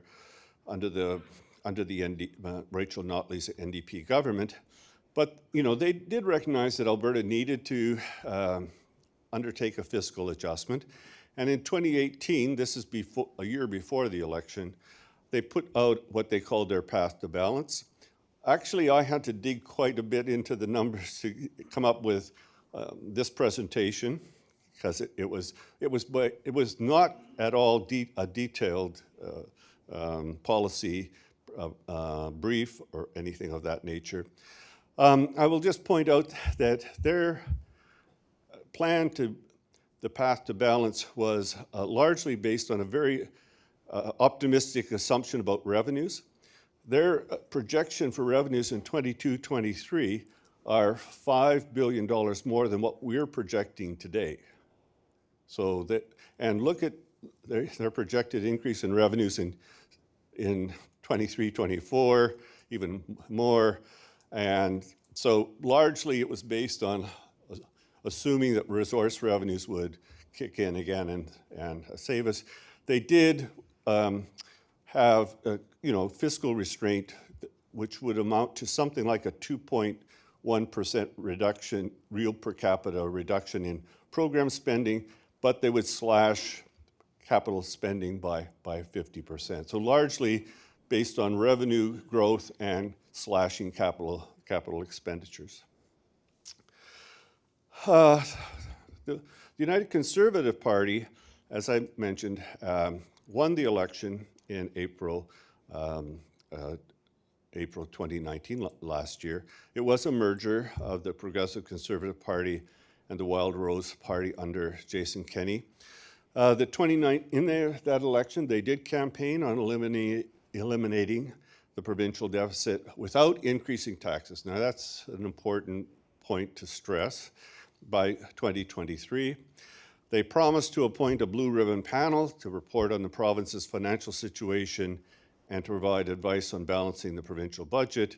And they also promised an independent review of Alberta Health Services, which is the agency or organization that actually delivers health services in Alberta. So this is the Blue Ribbon Panel. We were formed on May 7th and we reported on September 3rd. So we had 3 or 4 months to do this. Janice McKinnon was the chair of the panel. She is, of course, in the red dress. Beside her is the finance minister, Tooze, and of course, Jason Kenney. The rest of us were members of the panel. It was, I think in retrospect, that whoever chose it wisely in the sense that people could cover different areas of the fiscal issues that needed to be covered. So we were able to kind of work on different sections and then come together and pull things together, which was necessary in that time period. So you can find our report, which is as in all of these cases named after the chair of the panel. The McKinnon report, it's here on this point. What are the major conclusions of the panel? That there is an ongoing structural imbalance between revenues and expenses in Alberta that represents a serious threat to the financial health of the province. And Alberta's annual expenditures would be $10.4 billion less if per capita spending simply matched the average spending in Canada's 3 largest provinces, BC, Ontario, and Quebec, and we would not have a deficit. So, first of all, in our report, we compared Alberta's performances with British Columbia, Ontario, and Quebec.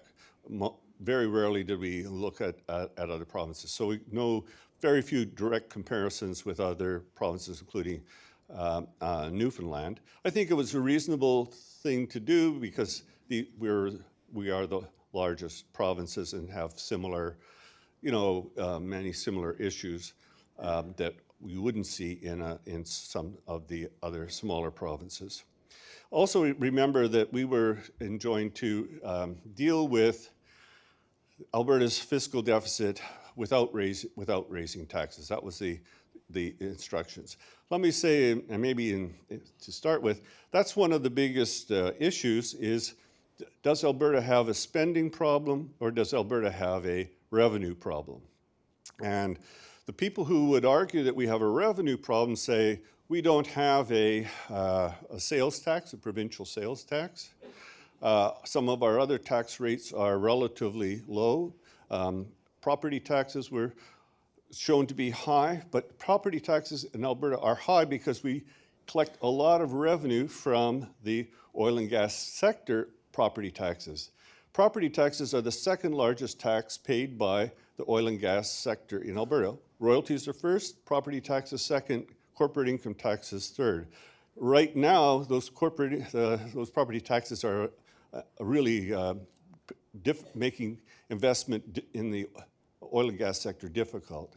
And also for some cities like Calgary, where the increase in the vacancy rate in downtown Calgary, 25% vacancy rate in the towers, has created a fiscal hole in the city's budget. So there is this question in Alberta is, do we have a spending problem or do we have a revenue problem? We were told to look at the spending side. My personal view is I think it's strategically what is good to first look at it on the spending side, especially in Alberta where people have received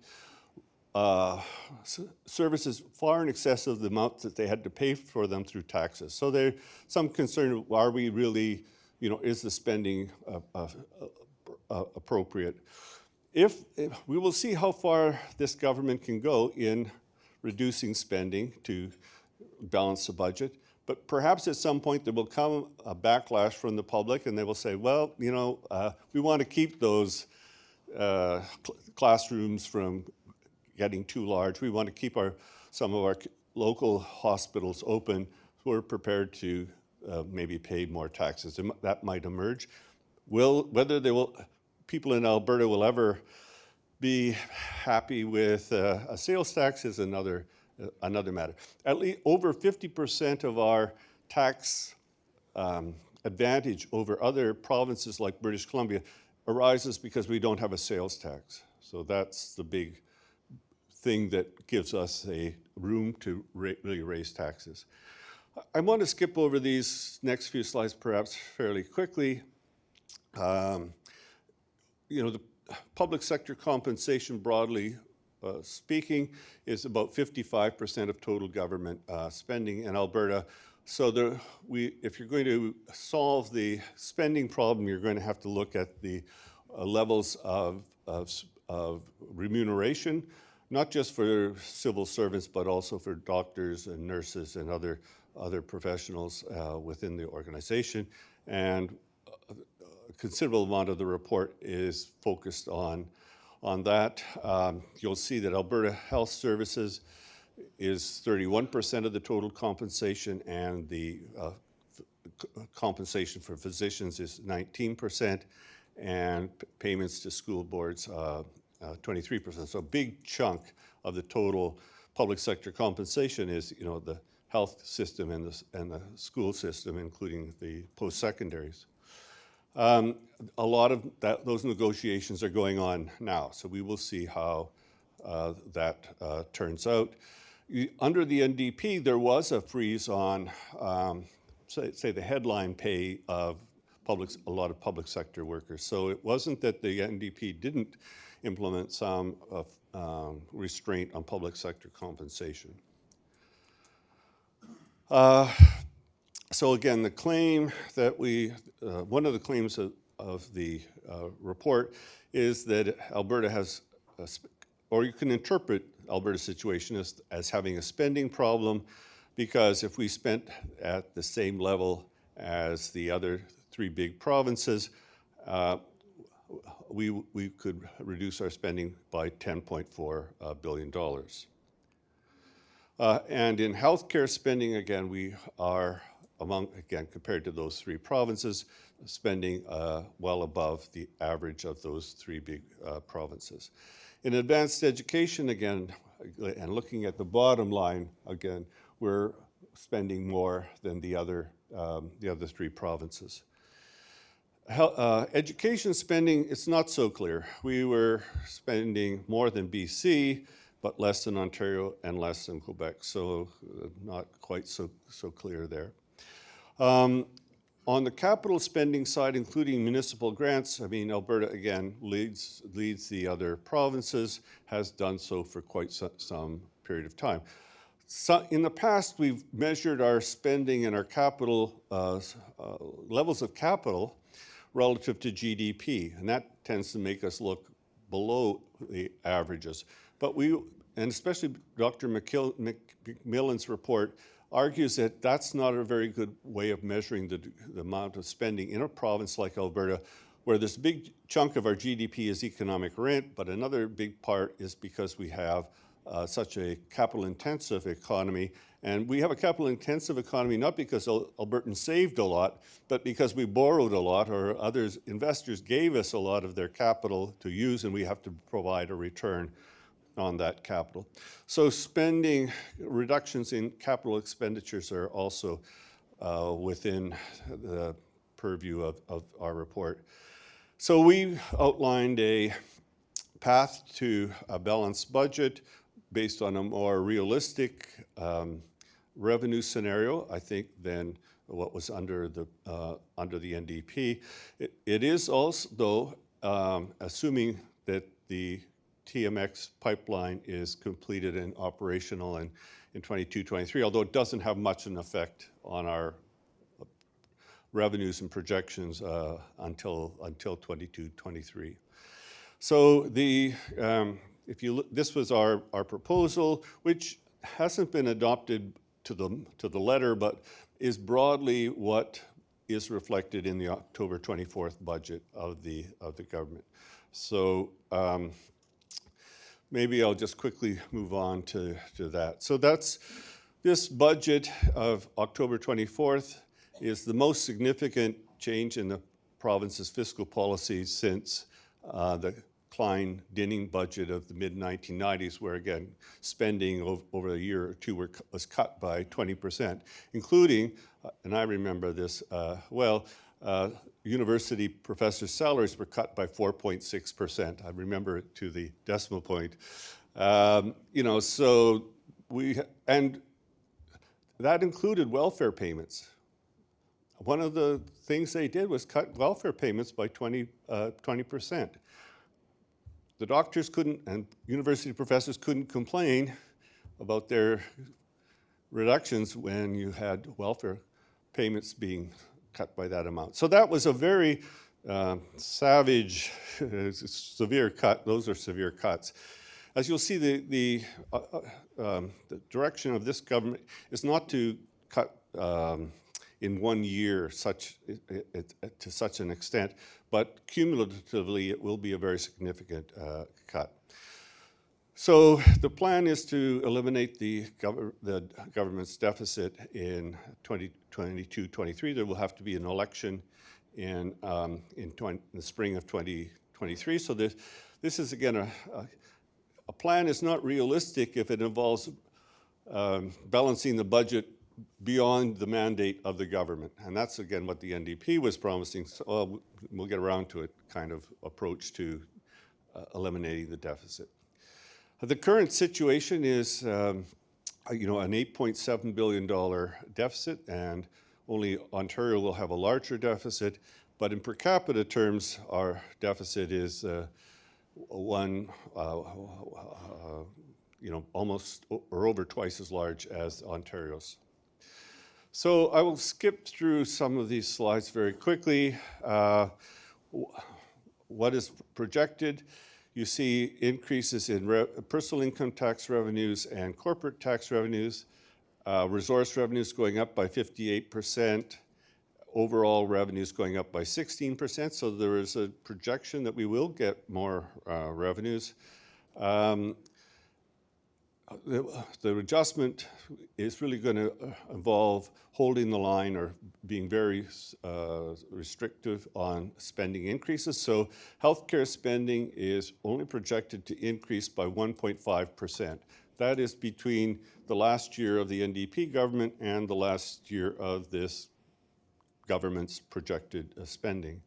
They're planning or projecting a 4.3% reduction in basic and advanced education spending, 7.6% reduction in all other spending. Again, these are nominal terms. This is not adjusted for population growth and inflation. Overall expense is basically flatlined, which means that program spending is going to be reduced by about 2%. So I would say that per capita program spending is going to decline by about 8 to 10% under this, because we are, unlike what is raised here, Alberta's population continues to grow. We also have the youngest median age, the lowest median age population in Canada. So some of our fiscal issues are different from yours. The capital plan, again, some large reductions in some areas, for example, in education and advanced education, but maintaining actually or increasing spending in the municipal area. So overall, a 10.7% reduction in spending.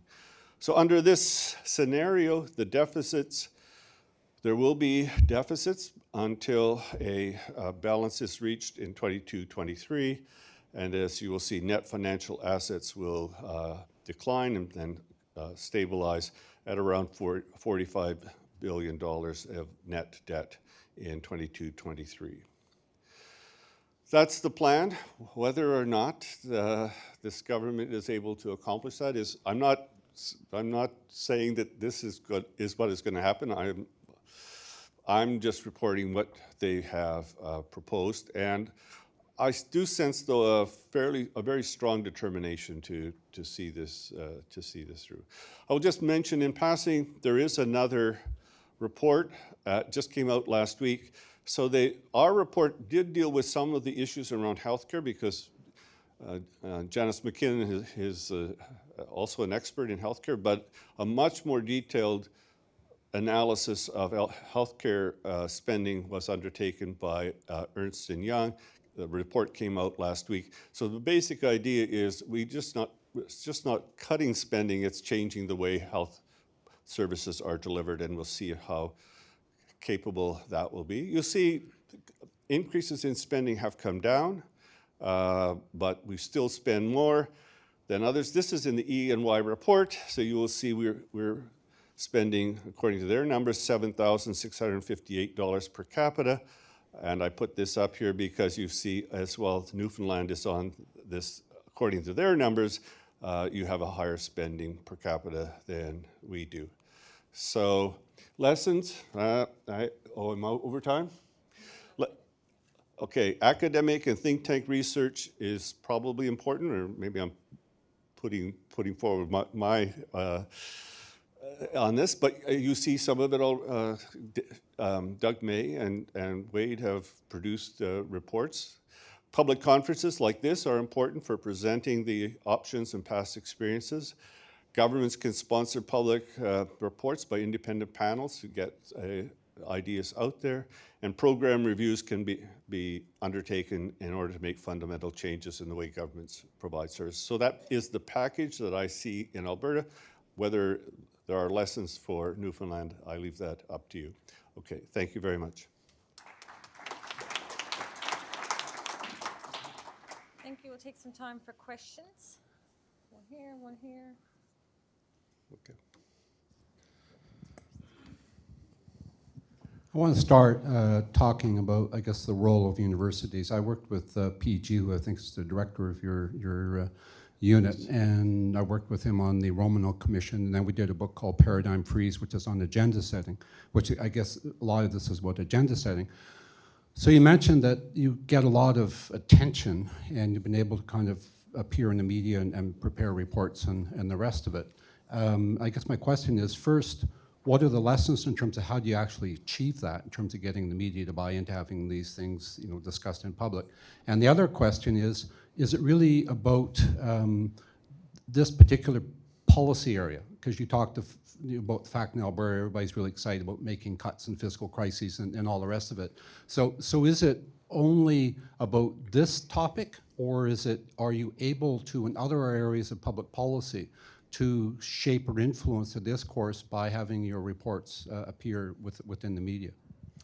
So as part of the School of Public Policy, we have a communications team, full-time communications team of 4 people. This is a 4-people communications team in a school that has 15 full-time faculty. I mean, it's significant. And, they really make an effort to get our work into the media in various forms, including social media. Whether they're more successful with these fiscal issues than with other issues, I'm not sure. We get a lot. We have people who are doing work on homelessness, like Ron Nebo, and that gets a lot of attention. We have people doing work on asylum seekers and immigration. That gets a lot of attention, especially very short. We also produce these, 1 or 2 pagers with a graph. That's very effective, we find in the media. We produced last year 72 publications of various You know, so it's a major part of the schools, and people, the media look to us. You know, they're looking for content, right, as well. So if you know, yes, having you have to have a good foundation infrastructure in order to do this, as we have done, as we've been able to do it, and it can be applied in other areas, I think.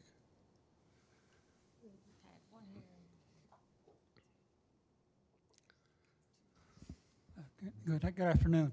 I couldn't help but notice that you picked the 3 provinces with a larger population than Alberta for your study, and none of the lower ones. So does that affect the veracity of your conclusions? So again, I was on the panel, but I don't remember being party to a discussion of which provinces we should pick. You know, 2 things. Maybe we should have included Saskatchewan there, because 2 things. Like many proud Albertans, I'm from Saskatchewan, so I have a natural affinity for what goes on there. But it also was a resource-driven province, I think in some ways if there's another government we should emulate is British Columbia. You know, they have had a fairly good fiscal track record. You know, another thing about these reports is that there's only so many lines on a graph that people can comprehend, right? So I think you need to, if you have, you know, 10 lines because you're showing the trends in 10 different provinces, it kind of loses its. So I think it's some combination of, these are large provinces that, you know, our situation is different from, I think it's different from Newfoundland, just simply the scale of the province, and so some kind of combination. Well, I wasn't. If I were to do it, if I had a choice, I would have added Saskatchewan, but that's about all.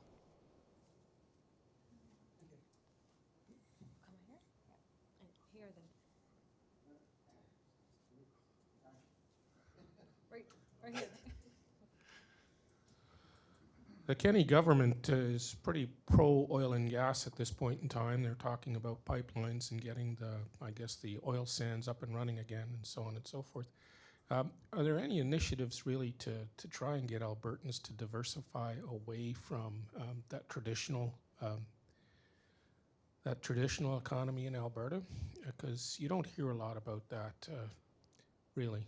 It's all oil and gas primarily. We seem to have a similar problem here in Newfoundland, where we have a much smaller economy. And again, it's oil and gas, but I think the problem here is that it's much more reliant on oil and gas because we have a much smaller economy and less diversity of investment in other opportunities, whereas Alberta's, 6-7 times larger than this, and should have a more diversified economy at this point in time.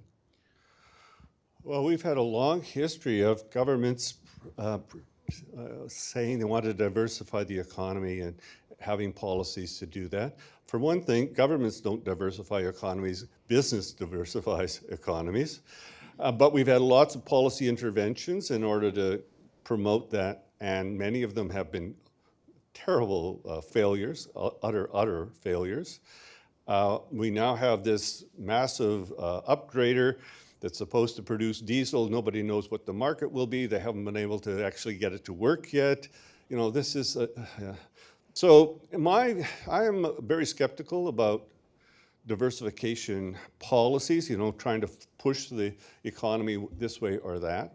I mean, the key to most economic growth is comparative advantage. We specialize in what we're really good at, and then we rely on, and this is where the Federation comes in, and where my other talk about fiscal stabilization and, you know, the backup that, or fiscal insurance and other measures that the Federation provides and other kinds of insurance that allow a region to specialize in what it's really good at. Yes? Good afternoon. My name is Bhavesh. I wrote a research paper on Alberta's oil sands They have found out that there is a hidden cost of $500 billion to reclaim the lands that have already been used. Did you actually account for it when you projected the figures? And the second thing is, we learned today that 100 exploratory wells have been opened in Newfoundland, right? So how would you say that public policy should be framed going onwards so that that costs can be shifted from the public onto the private companies? Thank you. Well, I'm encouraged you're looking at these issues and the cost of reclaiming the tailing ponds and whatnot. I think another large number, not as large as that one, was someone at what was called the Alberta Energy Regulator put it at something like 250 million in that region, I think. Anyway. And of course, there's all these abandoned wells as well. It's not just the oil sands that are. So I do feel that the provincial regulator has not been doing a good job in making sure that there have been adequate funds for reclaiming these sites when they're no longer productive. Exactly how much it will cost, I don't know, and it's certainly not included in any of these numbers. No, it's not. It's not like the hidden costs of healthcare, etc. So yes, there is a potentially large liability there, but I think what we can do now is try to minimize it and work through it. Yes.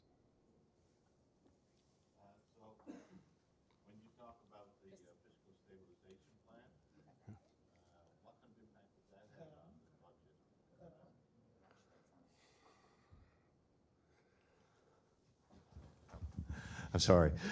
So in terms of the fiscal stabilization program, if we're able to get the kind of changes that Alberta's talking about would that have a major impact on the budget, deficit issue for Alberta?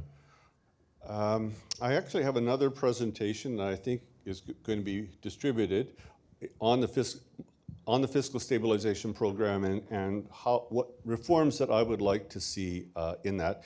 So in that, there are some numbers that show, and here I could not replicate or produce what the fiscal stabilization program would have produced without this $60 per capita cap, because the numbers that the Department of Finance uses are not the numbers I had, in terms of revenues that I had access to.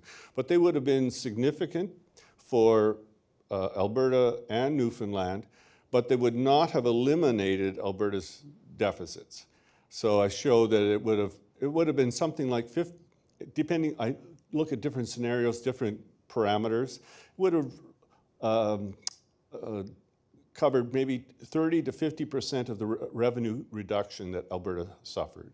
My proposal is to have a deductible and a co-insurance rate based on the decline in own source revenues over a 5-year moving average, not just year over year, but 5-year moving average. So that when you have a large potentially a permanent lowering of revenues, those payments occur over a number of years, but ultimately come to an end because you're at a new lower level. So you can look at the details that I've in the calculations. I also show it would not be such a significant hit for the federal government either, and that there's a natural diversification issue here because Alberta's economy is not, and probably Newfoundland's is not necessarily in sync with that of Central Canada. So when there are good times in Central Canada, maybe we're not so good and vice versa. So the Federation can serve to help to provide a form of fiscal insurance to especially resource provinces that are dependent on resource revenues. Okay. Great, thank you very much. Thank you.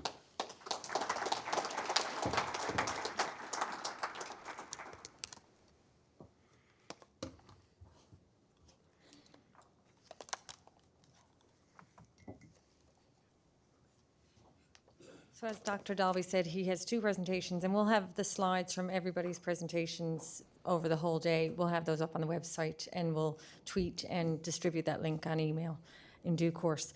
Up next, we have the perspective from Labour with Mr. Jerry Earle, President of Newfoundland and Labrador Association of Public and Private Employees.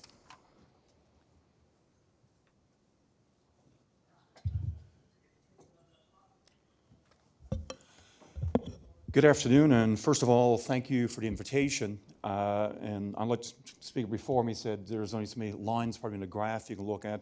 I'm not going to get into a presentation, but I'm going to speak more from a Labour perspective, and probably more specifically, being the president of a public and private sector union, more about the public side of things. I first of all want to thank CARE and MUN for hosting these events and having this important, if not sometimes difficult, discussion. In looking at today's lineup, you can likely guess that some of us don't necessarily always agree, and sometimes we view the world through different color glasses. While we don't always agree, I think I can say that for everyone in this room today, we share one special interest: the success of this province and its people. We are all passionate about this province. It's part of what we do and why we do what we do. The bottom line, despite the challenges that our province and our people face, we are extremely lucky to call this place home. And despite the current challenges, there is so much potential if we do things right. We must all work together to ensure that we are doing all that we can to leave behind a better province than the one we inherited. That is our shared responsibility. That should be our North Star. And that should be what guides us to every decision that we make. And to talk about the public sector, or the power of the public sector, we only have to look back just a few short weeks ago, when most of the eastern part of our province was hit by a brutal snowstorm. Given the impacts of climate change, we can expect more of these same extreme weather events in the not-too-distant future. We are resilient, we are hardy, we are caring, and we are empathetic people, and I think that was on full display during the storm and the resulting cleanup. What was also clearly on display was the vital importance that the public services and the public sector workers play in our province. Workers braving a brutal storm conditions to deliver health care because it doesn't close down. Snowplow operators working 16-hour days to clear our roads so people could go to work, and the list goes on and on. These workers do this every single day, but their importance and professionalism was on full display during that storm. I shudder to think if we would have made it through the storm and the state of emergency if the public service was whittled down, beleaguered, or at a more overworked public sector. Yes, we face financial challenges in this province, and we have a financial situation that we have to deal with and deal with collectively. While I'm first and foremost a Labour leader and I have a job to represent my members, I'm a person who lives there, works there, raises a family here in this province, like many of our members. This is our province, this is my province too. I have a responsibility to represent my members, but I also have a responsibility to ensure that the province functions to its fullest and provides opportunities, good jobs, strong public services for our members now and for our members into the future. I am fully aware of the financial situation of our province. Our union and our bargaining teams, made up of rank-and-file members throughout Newfoundland and Labrador, have made difficult decisions in recent years to balance the needs, the wants, and the wishes of our members with fiscal reality. Our members have helped to improve the situation in our province. Just recently, in an effort to provide much-needed stability to our province and on the labour relations economic front, we negotiated a contract extension which was recently accepted by 15 of our public sector bargaining units. Our members have helped contribute. They have played their part but we need to find a balance. We cannot simply balance the books on the backs of public sector workers, their families, and the services that we all depend on. The public services contribute greatly to our province. They are the foundation upon which a society is built, both socially and economically. We have to look at, when we're talking about numbers, people behind those numbers, when we're looking at ledger sheets or budgets, because every decision that's made financially impacts people. I've been president of NAPE now for just short of 5 years. In that short time, I've visited over 200 communities across this province and workplaces. In my travels, I've heard from workers, town councillors, concerned citizens, representatives of various NGOs, and everyone in between. It's easy to sit in a boardroom in St. John's or in an office in Confederation Building and contemplate cuts and layoffs and office closures and service reductions. It's entirely another matter to see the impact on regular people in their homes, in their workplaces, and in their communities. Behind every graph, behind every time we hear the term full-time equivalent, there is a real person. Behind every cut, there's a service that someone depends upon to make their life a little better, a little easier, or even a little longer. There is a human element to all of this. We must not lose sight of that. We've heard already talking about the size of the public service. Our province is facing some difficult decisions in the coming months and years. However, we must ensure we are dealing with the issues we face in a reasonable and measured way. Our highly rural population, our aging population, poor health indicators, struggles to attain and retain immigrants, the recent decline in revenues and the deficit, to name a few, are the more pressing and immediate challenges. So how do we tackle these problems? Well, I would argue that slashing and burning is not the answer. There are real and measurable ripple effects to drastic cuts in the public sector. And as I heard a minister talk to earlier, when we shock the economy with massive layoffs through budget reductions. We must be careful to ensure that the medicine is not worse than the disease. It's nothing new for conservative or neoliberal groups and organizations to advocate for the decimation of public services, wholesale layoffs, and privatization of public services. The terms we hear, trim the fat, streamline, right size. We've heard the terminology, and it sounds fine on the surface.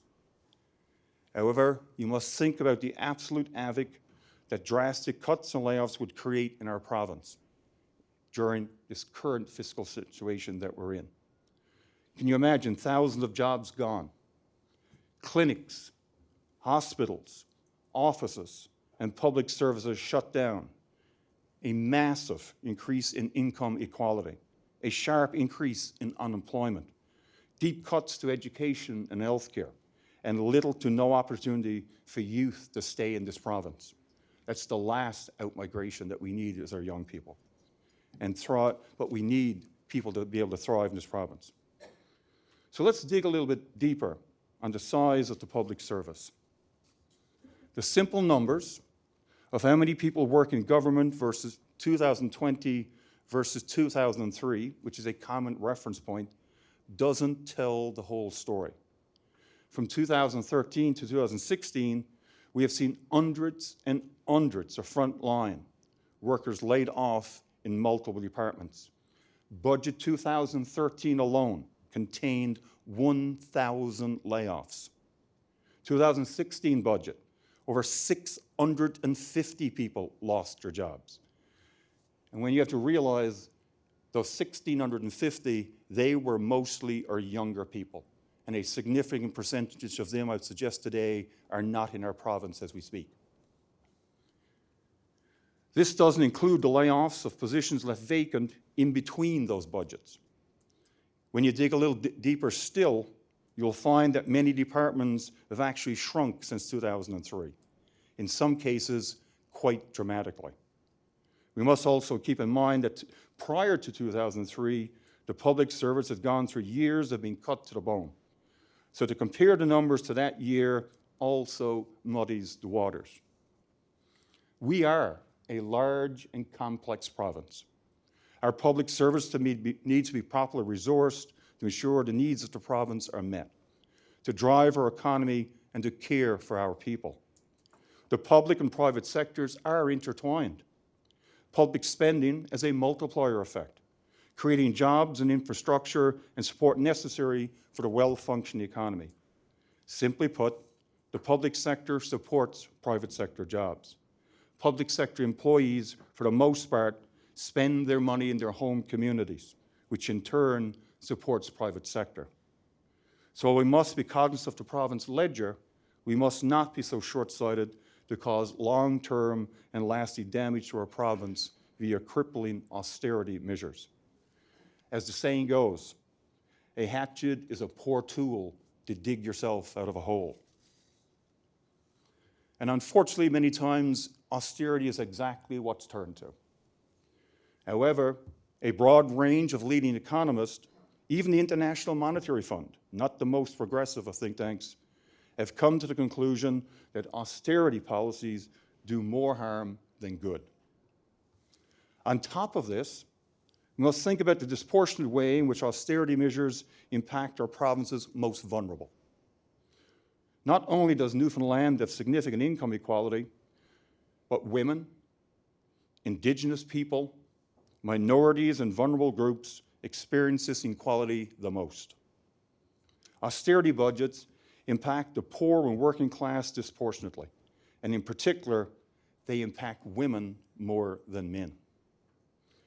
If you think we can cut public services, if you think our public services are bloated, if you think too many public sector workers, if you think we can cut jobs, then I plead with you to step away from the spreadsheets, the formulas, the FTEs, which is always often referred to, and spend the day with workers that make up my union, our union.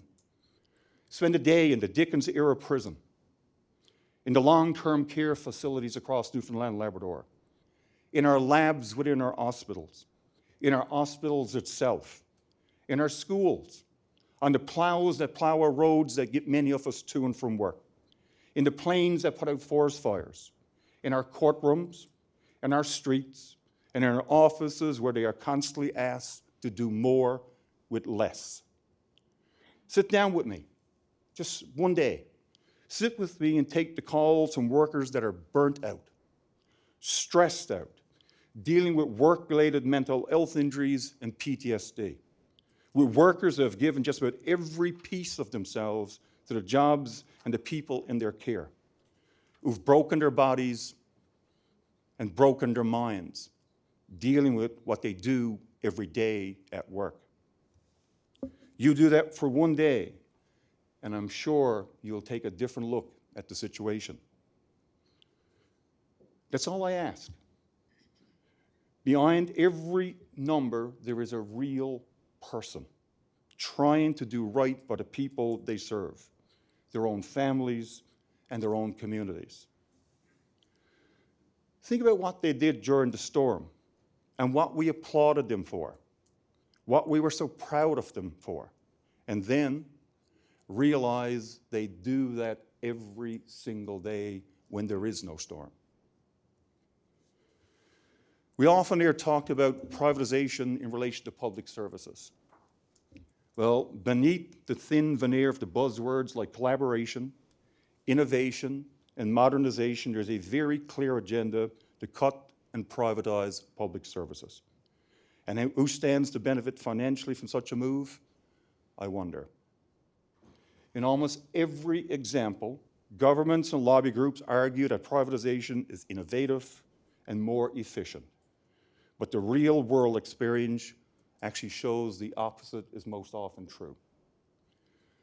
Now, this is not union-centered. In this case, the Ontario Auditor General released a damning report about privatization in that province, where she actually stated that the province's projects cost $8 billion more than the public option. The list of problems in Canada alone goes on and on. Privatization has primarily been about private investors or companies dipping hands into the public purse at the expense of taxpayers. There are many areas which government have moved to privatization as their economic savior. Let's pick out a couple. Snow clearing. Again, in Ontario, the Auditor General said that roads are less safe since privatization. It's taking twice as long to clear the highways since privatization, and in some instances, less salt and sand is being used, and investigations are ongoing and uncovering hundreds of shortcomings. Long-term care, where we often rely upon in long-term care facilities in Newfoundland, where we entrust the staff to their loved ones once we can no longer care for them, and because they need that level of care which can't be provided at the home-based. Researchers show that staffing levels and hours of care are higher in public long-term care facilities than in private facilities. Yet even today, in long-term care facilities in Newfoundland and Labrador, if you talk to our staff in these facilities, even the hours of care they're trying to provide are not sufficient for the residents placed in their care. Public facilities perform better than private on a range of quality and outcome measures, including rates of pressure ulcers, weight loss, nutrition and hydration, and restraint use. Over-medication is also an issue in private facilities. A study of long-term care facilities in Ontario found that for-profit facilities have significantly higher rates of resident death and hospitalization from those facilities. And we heard mentioned earlier about liquor in Newfoundland and Labrador, Newfoundland and Labrador Liquor Corporation. In the last 5 years alone, this province have received over $700 million from the Newfoundland Liquor Corporation. And what we heard presented earlier, that may even be missing its mark, where there may be more opportunity. Since privatization in Alberta and BC, despite the increases in per capita alcohol consumption, they have forgone about $2 billion in tax revenue based on reports that we've reviewed. A review of liquor prices were actually higher on average and in the two privatized provinces being BC and Alberta. Apart from the economic impact, research shows that privatization of liquor stores has had profound social and public health consequences. Let's turn to municipalities, because again, when we measure public services across the country, when we talk about public service in some of the reviews, they actually are not only talking about core government, agency boards and commissions, they're also referring to municipalities as being public service. The Columbia Institute Center for Civic Government's latest report, which was titled Back in House, Why Local Governments Are Bringing Services Home, says that across Canada and around the world, services that were once outsourced are now finding their way back in-house to municipalities, mainly because using in-house saves money. We don't have to go far, like the town of Hawkesbury, who saved money and got much better results by moving their snow clearing back in-house. Or right here in Newfoundland and Labrador, where garbage collection in Conception Bay South was moved back in-house. Put simply, privatization costs more in many instances and delivers less. When you put profit into the equation, something generally has to give. In some instances, that's less pay, poor quality of service delivered, corners cut, and mistakes made. They can, in some instances, put public safety at risk and not save the money that was promised.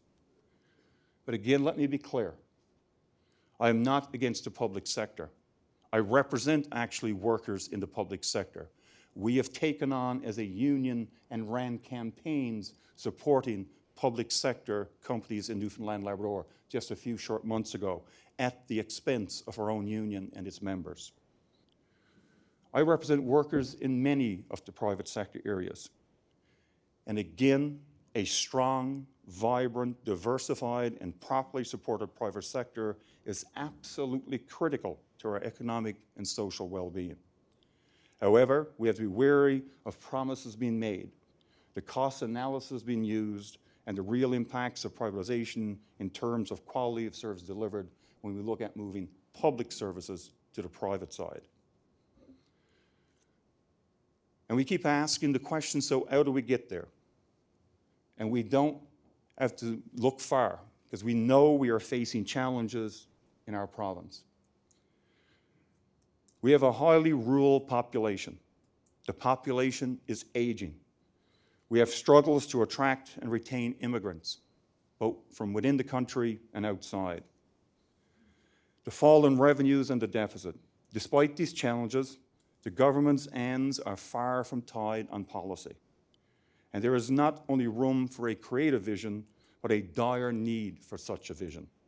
From Labour's perspective, the long-term vision is of a province that is richer in good jobs, fairer, and more environmentally sustainable. It's a future where we tackle inequality and poverty. This is a vision for a fundamentally different economy. Instead of an economy focused on attracting foreign investors to export resources or attracting foreign investors and maximizing corporate profits, it is an economy focused on generating and supporting a diversity of Newfoundland and Labrador businesses, good jobs, and quality of life for communities and the people who live in those communities. We need to give people a reason, particularly our young people, a reason to stay here, a reason to come here. I clearly don't have the time to get into it right now, but the Labour movement has made extensive submissions to the government on the path that we think to be most prosperous, all of which are available on the site of Newfoundland Labrador Federation of Labour or Common Front NL. I will say that engaging frontline workers is a key to our collective success. Just last week, government officials met with a group of our members to talk about inefficiencies in a public service. That very small group came up with $1 million in savings without a single job loss, without a single service reduction. Don't think for a minute that frontline workers don't have ideas. Don't think for a minute that frontline workers are not prepared to be engaged in the process. They actually ask for it every single day, but most days are cut out of the equation. Once I saw the final lineup of speakers and what I believe they would cover, I decided to devote my time today warning against what we should not do in terms of the lessons learned in other jurisdictions who leaned heavily into austerity. Well, this is not the case. I want to be very clear. Labour wants to be, I want to be part of the solution for this place we call home. Not only do we want to be, I would argue, as I've just said, workers must be an integral part of the path forward. Labour is vested interest in all of this, but we are not unreasonable. We want a bright future for our children, just like everyone else in this room here today. My plea is to engage frontline workers, engage unions in the process like CARE has done here today. I've only scratched the surface on topic areas I'd like to talk about and the ones that we need to address as a province. 20 minutes is hardly enough to give anyone from this province even a remote opportunity to get warmed up about the issues that we have facing us. I haven't been able to touch on minimum wage, of which we have the second lowest in the country, and youth outmigration, wage inequality, affordable and accessible childcare, the taxation system, developing greener jobs for a new economy, or on our unemployment rate, and the list goes on. And for having that less time, you can either blame or thank the organizers of this event for giving each of us just 20 minutes. But like everybody that's spoken and that will continue to speak here, we have a true desire to do best for our province. Yes, we may have differences, but when it comes to our people and our province, most often we can put those differences aside and sit down and work collaboratively. We may not always agree, There's nothing wrong with disagreeing or respectfully disagreeing. But if we want to do better for our province, if we want to see better in our province, it is absolutely that we come together. And most often, as I've said, one thing that we routinely do in our organization is consult with our members. And our members are the workers in our healthcare facilities, or the pilot in an air ambulance, or a water bomber pilot, or the heavy equipment operator plowing our roads. Many times they can come up with ideas. As the minister said earlier, in some cases it may be nickels, but when you add up those nickels, they become substantial. Like I said, a group I just talked about, there were a bargaining unit of, I believe, 47 people. Sat down with the Minister of Finance and many of his officials from Work Service and Transportation, several other departments, and identified in that one small division around $1 million worth of savings or efficiencies that could be identified without impacting, actually improving the service, and without anybody being negatively affected. Again, we fully recognize, all of us, that the issues are complex. The tasks that we have are immense. But I have no doubt that the people in this room and the people of this province can overcome if we pull together just like we did a couple of weeks ago when you've seen a major storm event happen in this province. I've enjoyed the discussion here today, and will continue, I'm sure, with the presenters that we have before us this evening. And I'm pleased that Labour was able to be part of this process, though I represent primarily a public sector union with many, though, private sector employees. It is important that we have open and honest dialogue while looking at evidence and best practices from other jurisdictions that have already gone through or going through many challenges. Whatever route we choose will be challenging, but must be careful to ensure that the cure, as I've said, is not worse than the medicine. We're all in this together. Let's not lose sight of that. And again, thank you very much for the opportunity.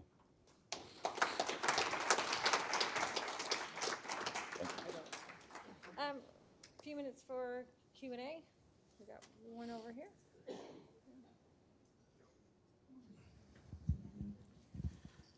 You know, I don't know how to react really to your comments. Atrocities are being committed against your union members every day. They're hardworking, deserving of advancement, but their rights are denied. You know, here they are now that they worked 20 or 30 years. They developed a strong bond, but now, in order to get advancement, they got to quit and join another organization. Somebody comes down from the mainland, takes a supervisor job, they're expected to train them, the government pays for it, they're not entitled to it. Why? Because they're a union member. And you will not stand up for them. Thank you for your comments. I think from previous comments, I certainly understand where you have your concerns. But again, those contracts and those facilities, not just Eastern Health, actually, there are contracts that exist across a number of regional health authorities. The initial concerns with those contracts was around transparency, openness. It was actually NAPE at first, went through a process of a tip request that was denied, and we actually took a legal challenge to look at those contracts. We have reviewed them. They are in contracts that are in place about the management side of the workplace. I would certainly like to have somebody like the Auditor General look at those contracts. I know we have our opinion. We went through a legal process to attain them. It is no different whether they were managed by an outside agency or those managers were part of Eastern Health originally, which they were, whether those people from a bargaining unit wanted to apply to go into a non-bargaining unit position. You have to understand management positions are non-union. These contracts relate to, and some might say, well, why would a union have concern about a management contract? We have concern about any contract involving public funds in Newfoundland, Labrador. So we were one of the first groups and actually looked at it and had concerns around the transparency, and we're prepared to go to court and fight about that.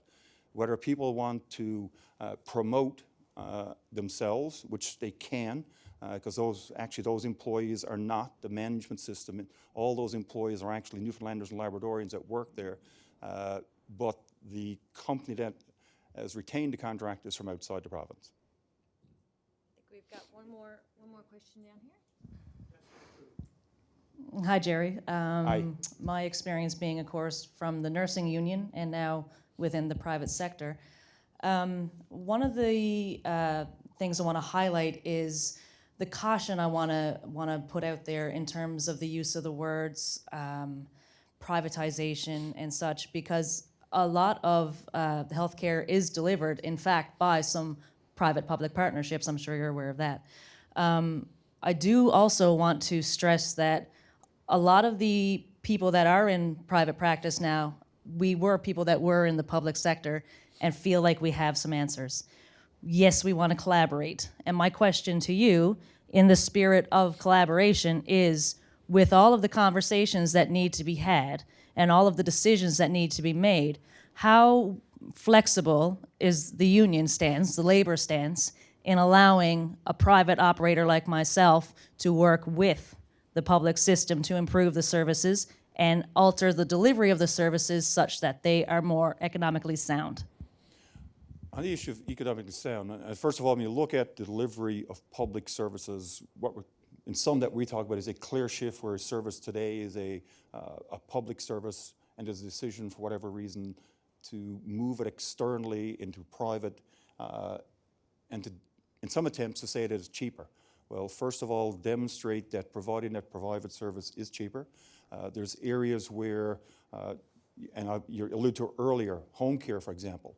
Keeping people home longer is cost effective more so than putting them in a long-term care facility, or if somebody can be discharged from a hospital, it's better to discharge them to their home than actually to a long-term care facility because there's cost savings.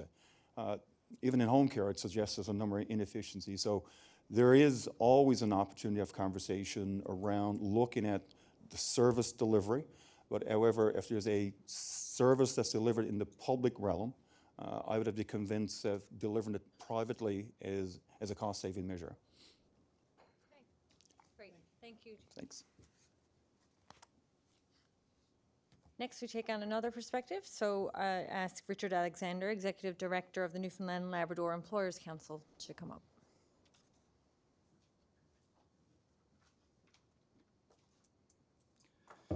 Thanks very much.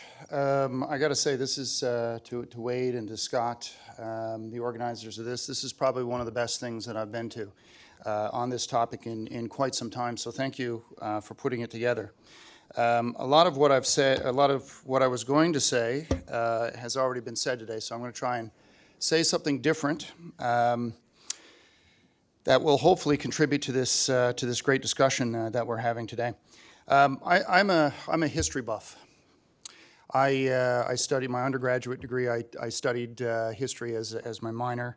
I read a lot of history books, and I spend my time in the evenings not watching sitcoms. I like to watch historical documentaries. I'm that kind of a nerd. One of the things that I love about history is the lessons that it can teach us. I believe that we make better decisions by studying what has happened in the past. And I believe that we can use history to better understand the questions posed by this symposium. Right? Reasonable solutions to our fiscal reality. And there are lots of examples in Canada and around the world about jurisdictions that have faced similar challenges. We had in this province, we had the Liberals under Clyde Wells after the collapse of the fishery and a drop in federal funding. We had the federal Liberals under Paul Martin, the NDP government of Roy Romano in Saskatchewan, financial crisis in Ireland. We've all heard those stories. The Employers' Council's biggest advocacy issue for quite some time now has been the fiscal situation in this province. The business community has directed me and my staff to focus this as exclusively, almost exclusively at times. So we've held roundtables with individuals within the governments who have been through those situations that I've talked about. And we've also hired think tanks. We've hired Memorial University professors to help analyze provincial government spending and government service delivery. And we've commissioned economists from the Conference Board of Canada to propose ways to make prosperity in this province sustainable. So what have we learned? We've learned this. The only way, when faced with the fiscal challenge at a magnitude that we have right now, the only way to eradicate the problem is to grow your economy. A sustained, consistent growth of 2 to 3% GDP growth year after year after year is how other jurisdictions have really gotten themselves out of the situation. Is this hard to do? You bet.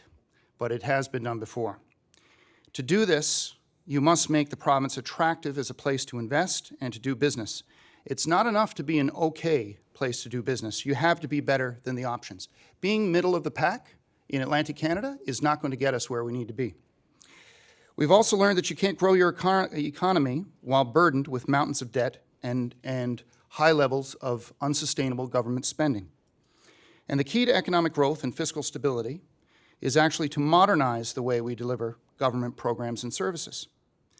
The modernization and reform of government services is not about cuts, as some people think. It's actually about innovation. It's about finding new, more efficient ways to deliver services that also improve outcomes to citizens. It's about allowing government to focus its limited resources on the things that we really need government to do. And it's also about creating a policy environment that encourages competitiveness and productivity in the private sector. So what recommendations do we have for modernizing government? I'm going to take a look at just one important area, and probably the most important area, and that's healthcare. Adjusted for age and gender, Newfoundland and Labrador spends the second highest on healthcare per person of any province in the country, 28% higher than the average of other Canadian provinces. We've all seen that. Despite the amount that we put into health, we all know that our outcomes are still far behind the rest of the country. The solution is not easy. It requires breaking out of the status quo and doing things different, but solutions do exist. If Newfoundland and Labrador is going to get out of the fiscal crisis, we need to shake up the system and modernize how we deliver healthcare in this province. Any politician that tells you that they can resolve our province's fiscal situation without modernizing the delivery of healthcare either doesn't understand the problem or they're lying to you. It's simply too large an expenditure, and the demands on our healthcare system are increasing every day. We asked the Conference Board of Canada to look at opportunities in our health system to see what is it about Newfoundland and Labrador that's different from other provinces. The main thing that they found was its hospitals and other institutions. We're an outlier when it comes to that in terms of healthcare spending. We spend almost $2,300 per person more, or 27% more, on running hospitals compared to the Canadian average.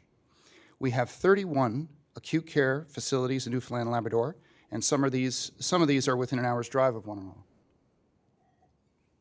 another. But buildings, unfortunately, don't make people healthier.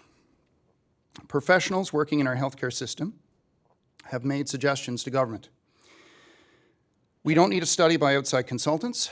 We don't need a province-wide series of consultations on healthcare, and we don't need a royal commission. The professionals running our healthcare system know exactly what needs to be done. They just need to be allowed to do it. So what would they do? In a word, specialize.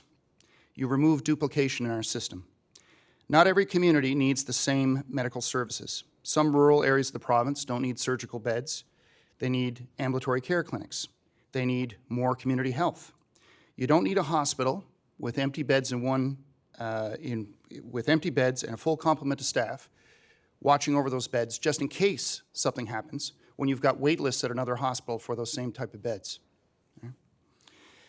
A modern healthcare system targets communities with the services and care that it actually needs, not the services it wants, because a community an hour's drive down the road has the exact same service. So they've got it, we need it too. Right? It's about having facilities specialize, move more resources into community care, and provide travel assistance for patients. An amazing thing happens when you specialize facilities. You end up getting better surgical and health outcomes. You get a better outcome when you have a procedure performed by a physician who performs that procedure 30 times a month than you do if you go to a physician that does that once a month. Okay? This, by the way, what I'm saying here is not something that the business community cooked up. This is not something that we came up with. This is, for the most part, a proposal put forward by the Newfoundland Labrador Medical Association to government. They know that the current system is unsustainable, and if so, change is coming, and big change. They want it to recommend something that they felt would be the best way forward for the healthcare system. Modernization solution number 2 is to use more technology. Other jurisdictions have benefited greatly by using technology to improve access to our services. In 2018, government released a 5-year plan to make services digital by design, including centralized government portal to be fully realized by 2023. But there are many, many more services that could benefit from the use of technology. Newfoundland Labrador Medical Association is also working with governments to try and increase the use of technology in the healthcare system. There are regulatory barriers that need to be addressed to make that a reality. We've spoken with groups in education, including the Newfoundland Labrador Teachers Association, who suggest that the use of technology could be increased in schools to address some of the challenges in rural areas of the province. But we need to be faster and more open to adapting these type of innovations. Third way to modernize our government is to partner with the private and not-for-profit sectors. In order to address our fiscal situation and improve our productivity, we need to move as much as we can. Anything that is not critically delivered by government, outside of government, into the private and not-for-profit sectors. Why do we need to use public capital to finance infrastructure when there is private capital available and willing to do it? Public capital should be put toward the things that we need our government to do, things like healthcare and education, not things like $85 million ferries to service communities with 150 people. And this applies to service delivery as well. Partnerships in the development of government services work because they separate regulation from service delivery and take advantage of both parties' strengths. They allow government to focus its limited capacity on regulation and core government functions. They harness the private sector's capacity to innovate and find efficiencies. They introduce competition and diversity into public services. They increase accountability to citizens through outcome-based contracts with private providers. They drive commercial activity and they grow the economy. And guess what? The public wants it. At the end of 2018, Narrative Research conducted public opinion polling that showed strong majority support, as much as 4.7 times as much support for areas of partnership such as construction and maintenance of roads, public buildings, including hospitals and long-term care facilities, diagnostic imaging services, low-risk surgical clinics such as eye surgery clinics, hernia clinics, these types of things. There was 4 times more support than opposition for government involving the private sector in food service, laundry services, janitorial services, and other support functions within government facilities. Staffing administration of long-term care facilities, ferry services, administration of motor vehicle, list goes on and on and on. Strong majority support from the public. But the public wants these types of partnerships partially because they save money, but mostly because they believe they will receive better outcomes and faster access to those services. And that's the truth. You can look around this country and you can talk about public-private partnerships, and you can always find one example, 1 or 2 examples where it didn't work. But this has been studied extensively. The Conference Board of Canada has shown conclusively that if you look at everything, all the examples, the overwhelming evidence shows that they save money and improve outcomes of citizens.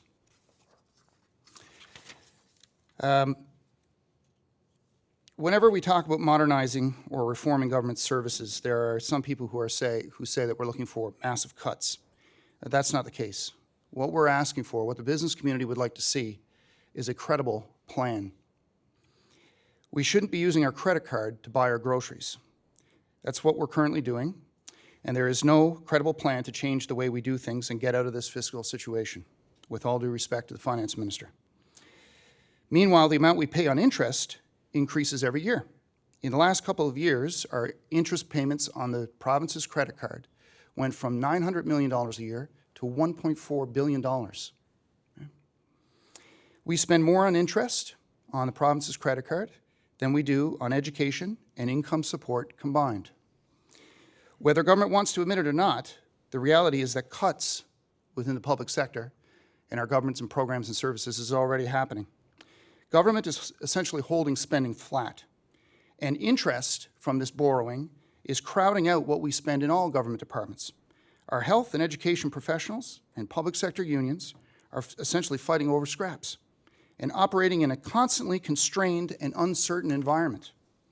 If done right and soon, modernizing service delivery will end this constrained environment and unlock opportunities for growth. So here's how.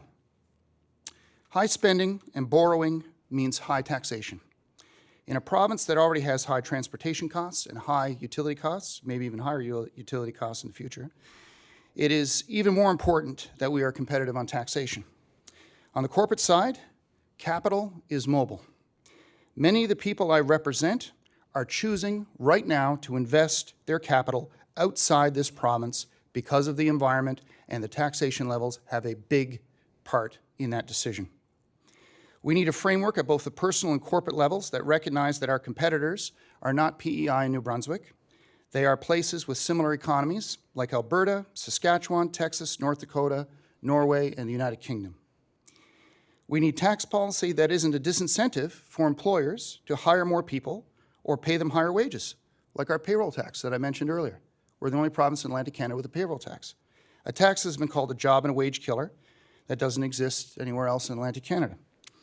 Tax policy that doesn't penalize a business for investing in capital. We want businesses to invest, yet we penalize them with a tax that doesn't exist in most other jurisdictions, and the federal government just recently, in the last couple of years, got rid of it, the corporate capital tax.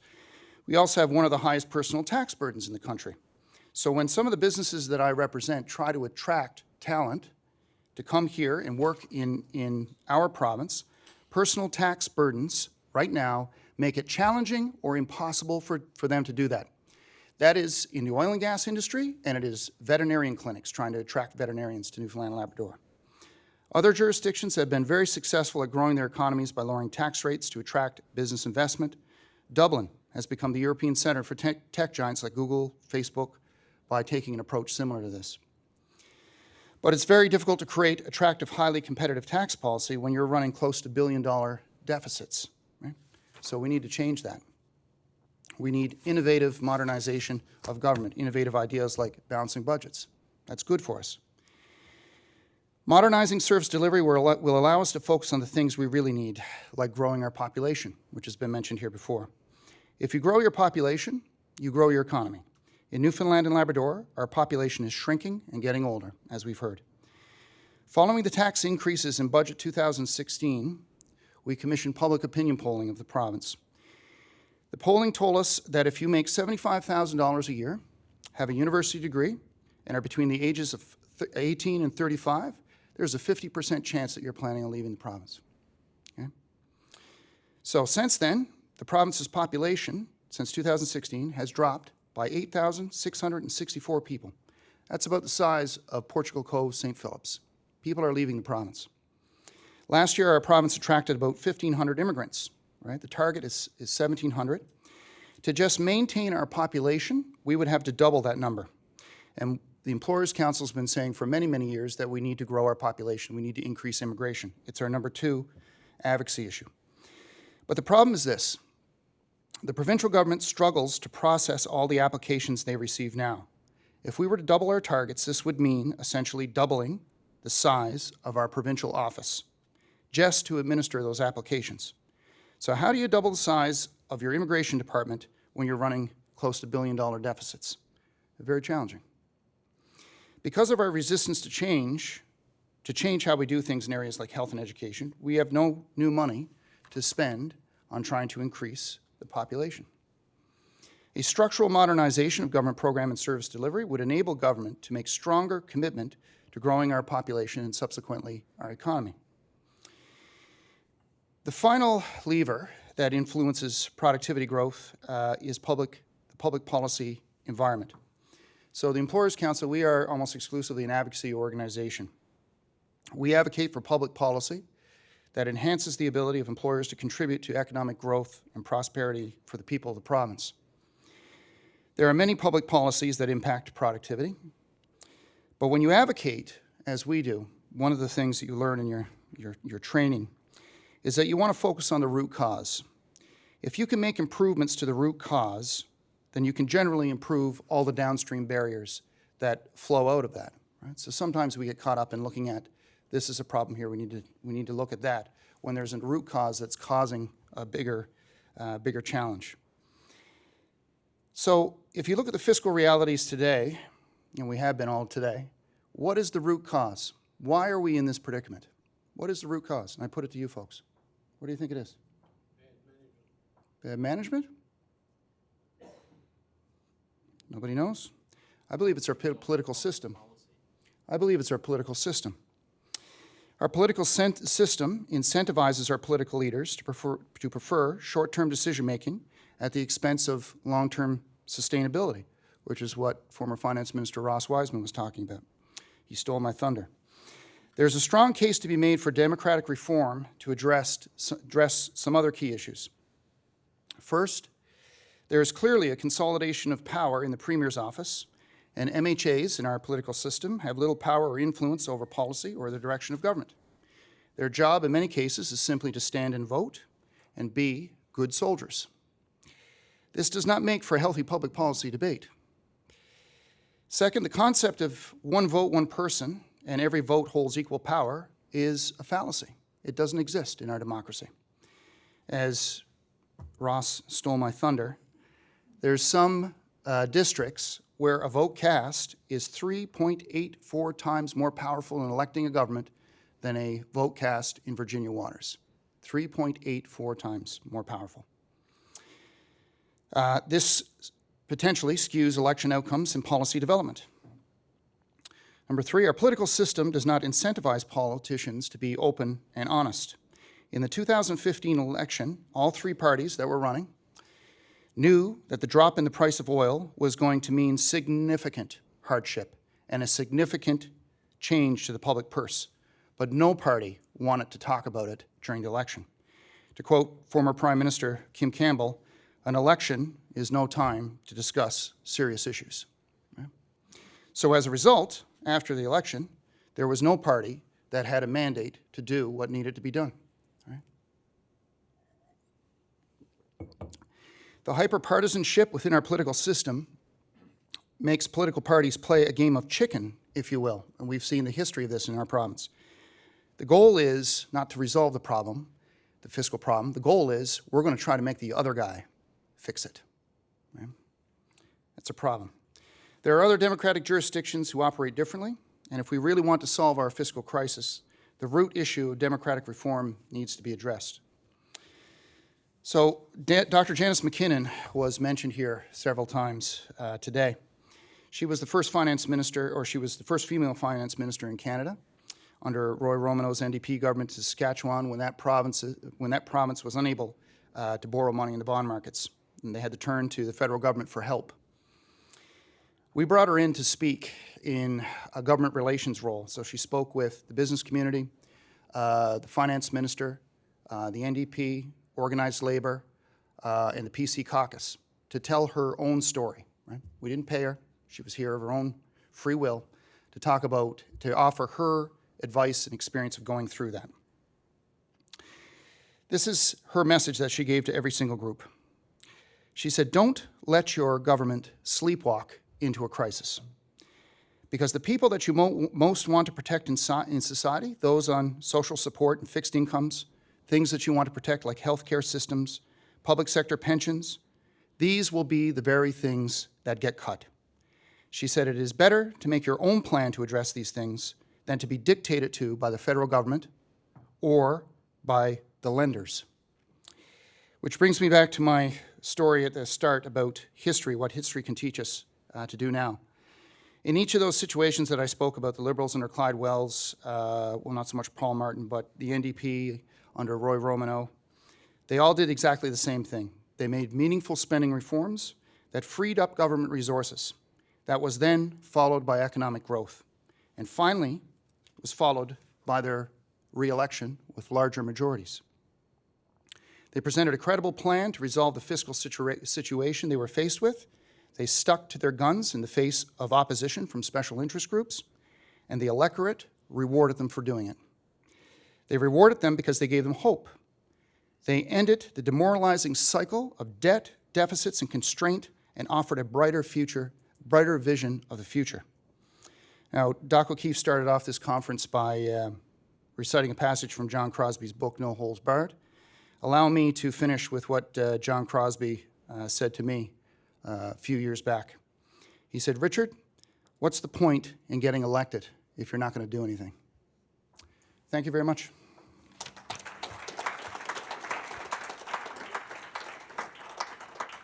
Take a few minutes for questions. One here, and here. Yeah, so 1, 2, 3, if we got time for those. Ms. Oates, how are you? I'm grand. Thank you for that really well-researched presentation. And I really liked what you had to say about healthcare, and I agree it's absolutely one of the most important things we can do to address our fiscal issues in the province. I was wondering if you had any views on, like, the issue of healthcare reform came up in the last election. It was proposed by what's now the opposition party, official opposition, and it got shut down very quickly by the current premier, who said basically that it's just talking about cuts, and he wants to cut healthcare. So, how do we avoid falling into that trap, and how do we avoid all the discussion about, no, we can't have cuts in my backyard, and how do we get to have a conversation about a more strategic system publicly? The short answer is I don't know. We've been as a province, we've been struggling with this for some time. I do know that it has been done in the past. There is historical precedent for that across the country. Usually it takes a significant outside force, a crisis. I thought that $2 billion deficits back in 2016 would have been the crisis, but obviously we need $3 or $4 billion, I guess, to get there. I think there are examples of like Clyde Wells's government, Paul Martin's government, of running on a mandate of fixing things, and then getting elected and getting in and doing it. I think we need, in the absence of some outside pressure to do that, I think that's probably the best we can hope for, is some kind of political leadership to pull us out of this, right? I don't know if that answers your question. I guess I disagree. When I was working with Romano, we're working with Paradigm Freeze, one of the things that we found is you don't take advice from the docs. It should not be dominated by the, again, very powerful association. So one question, or some of the things you laid out, specialization, we should actually not be looking towards enhancing specialization. We should actually be driving primary healthcare reform. I mean, this is about scope of practice. Technology, again, in terms of communication, technology is important, but technology is driving up costs, and there are real questions in terms of the outcomes. We also have to add that in hospitals, over 20,000 Canadians are dying a year as a result of accidents and infection rates. So I would, again, raise questions in terms of whether we should be relying more upon technology, or whether we should be thinking about changing scope of practice and changing how we deliver, but not going to what you consider. You're saying modernization, I'm saying that those are the old kind of path dependencies. And the other, again, question in terms of privatization, in Romano, we discussed the fact that 31% of the system was already private, and if you look at private practice, fee-for-service in terms of systems of payment, or if you look at the history of the drug system and drugs in terms of the private, which is a private part of it, in terms of the costs, in terms of the efficiencies, in terms of the outcomes, I think there's some questions whether we actually want to invest and put more money into privatization until we actually address or deal with some of those underlying tensions connected with what we already know in terms of the private delivery of service in Canada. I mean, what I'm proposing here is a combination, I think, of all these things. Do I believe that the business community has the solutions for healthcare? No. But we've had many, many conversations with not just the NLMA, with other groups, and it is clear that they know what to do to improve outcomes and improve efficiencies within the, as Jerry was saying, talk to the frontline people. I think what's lacking in our healthcare system is just a political will to do something differently, because we can't afford to continue to deliver healthcare in this province the way we're doing it now. So we've got to try something different. We're proposing some kind of solution which is better than status quo, I would argue. We have one on the far side of the room over there. Hello. Hi, thanks for coming here, I guess. So really what I think in my mind at least we have is a chicken and the egg scenario where we're trying to cut spending while also increasing taxes while somehow making the tax burden smaller so the corporations want to come in. My question is really we have this three-part problem where labor doesn't want to budge, business leaders don't want to budge, and government doesn't want to budge. Who's going to take the first step? Well, I think who's going to take the first step? What do I say to that? I'm not sure what the question Who's going to take the first step? I think what we need is political leadership. And I think what I've tried to say in this is, if you look historically throughout this country, and even within our own province, when we've been faced by fiscal situations, you know, show me the way that provinces or the federal government have resolved their fiscal crisis without growth. And that growth is contingent upon having a responsible government spending that then frees up the ability of the economy to grow. That I have yet to see the situation where that wasn't the case, where things were fixed at the government level and then it allowed the government to grow, or allowed the economy to grow. We'll take our last question right from over here by the wall. No, we'll take this one. I'd like to know, there are two things you haven't mentioned. One is cooperatives, and one is the minimum wage. And since you're speaking for business, I'd like to know what your group says about encouraging more cooperatives. I think about the cooperative on Fogo Island, which is still going on, which drew the community together, which was a very, very forward step for it. When we came, there was a cooperative food store. There is a cooperative feed store in Newfoundland right now. And you talk about wanting to bring more population in. If you had cooperative nursery schools, that would be something that would be less expensive than the private nursery schools and would serve the needs of people with infants and very young children. So I'd like to hear about cooperatives first. Why is there no strong education about cooperatives and encouragement of cooperatives in Newfoundland? Yeah, I mean, I'm all for cooperatives. Nothing against cooperatives. I think you know, they have a role to play in our economy, in our society. I think whatever people want to do to try and meet their needs, whether it's childcare or whatever, and if the cooperative makes the best sense for them, then all the power to them. I think there's lots of great examples. Oh, I'm not sure it is, but I wish it was my job, but I'm not sure that it is. And your second question about the minimum wage, let me touch on that. The most sensitive topic that I get to talk about. It's great. You know, if you stop 100 people on the street and ask them, you know, should you be paid more money, I think you'd get 100 of them saying yes. I think I should. Right. The minimum wage is one of these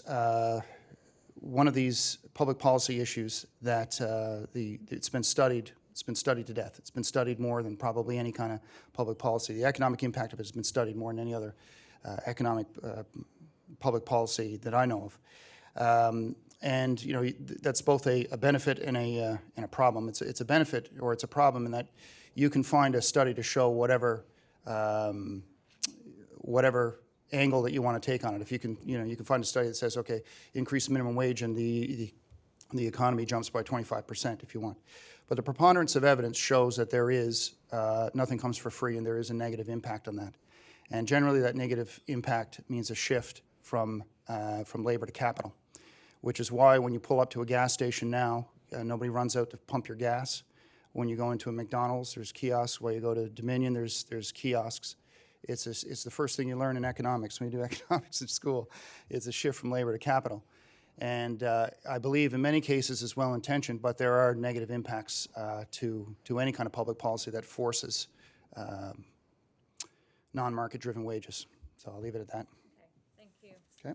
I'm afraid, and for you? Oh, I get a mug. Thank you. Thank you. I'm afraid that's all the time we have for that one. We're going to have to move on. Next, we have Bob Hallett of the Advisory Board to the Schroeder Policy Group.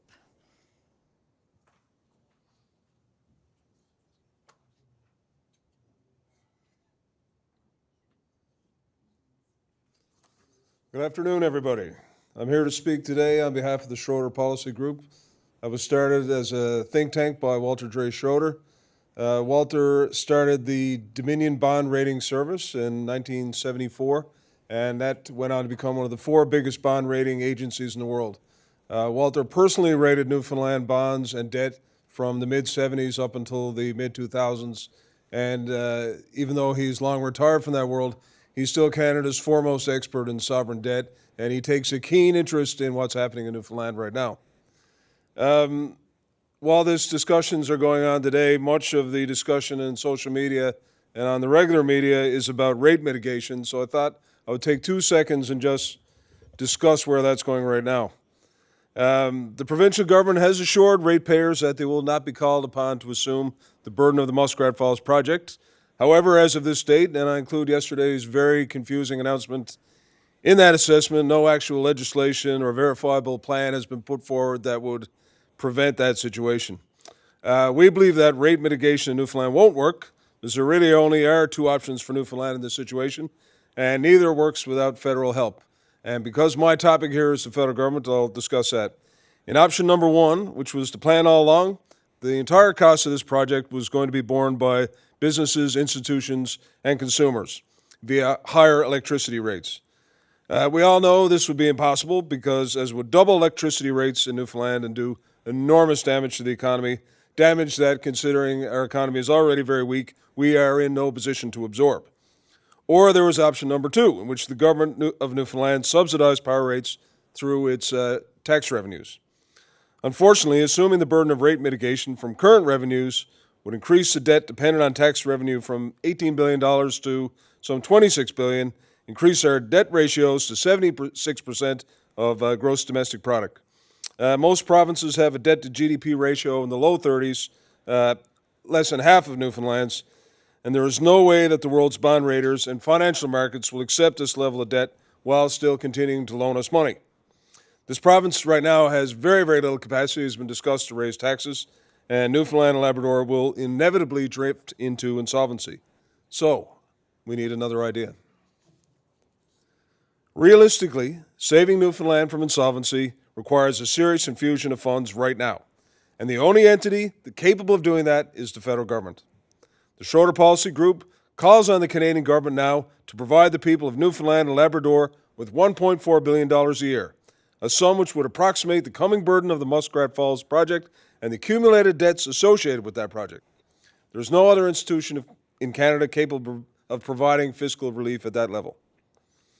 So to break that down a little bit, the solution requires the federal government to provide the interest portion of Newfoundland's $500 million Muskrat Falls financing, which includes the $300 million of interest on the $8 billion in federally guaranteed debt and the $200 million of interest used to finance the $4 billion of the province's own equity. We will continue that until the year 2041.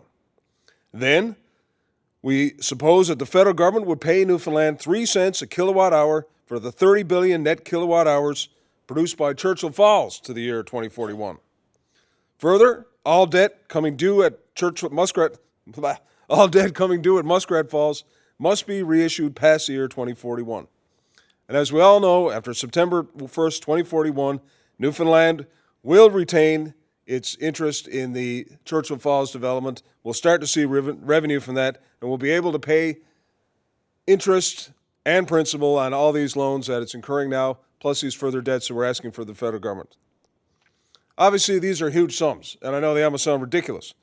And critics of this policy have suggested that there is no possible justification for such an infusion, suggesting that having gotten itself into this situation, then Newfoundland must somehow slash its budget and raise taxes enough to extricate ourselves from the mess that we're in right now. And while we certainly can do much more here on both fronts, realistically, the 210,000 working people in this province cannot do this on their own for many critical reasons.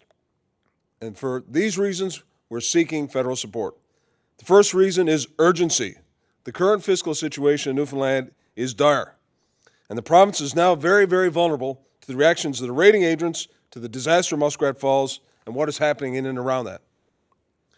So if Ottawa does not help Newfoundland, the current Muskrat Falls financing means that the structural deficit of Newfoundland is going to rise well above $1 billion into the near and far future.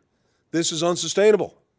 The current $18 billion in debt plus the $8 billion and rising of Muskrat Falls debt leads to over $26 billion in debt, all dependent on tax revenue.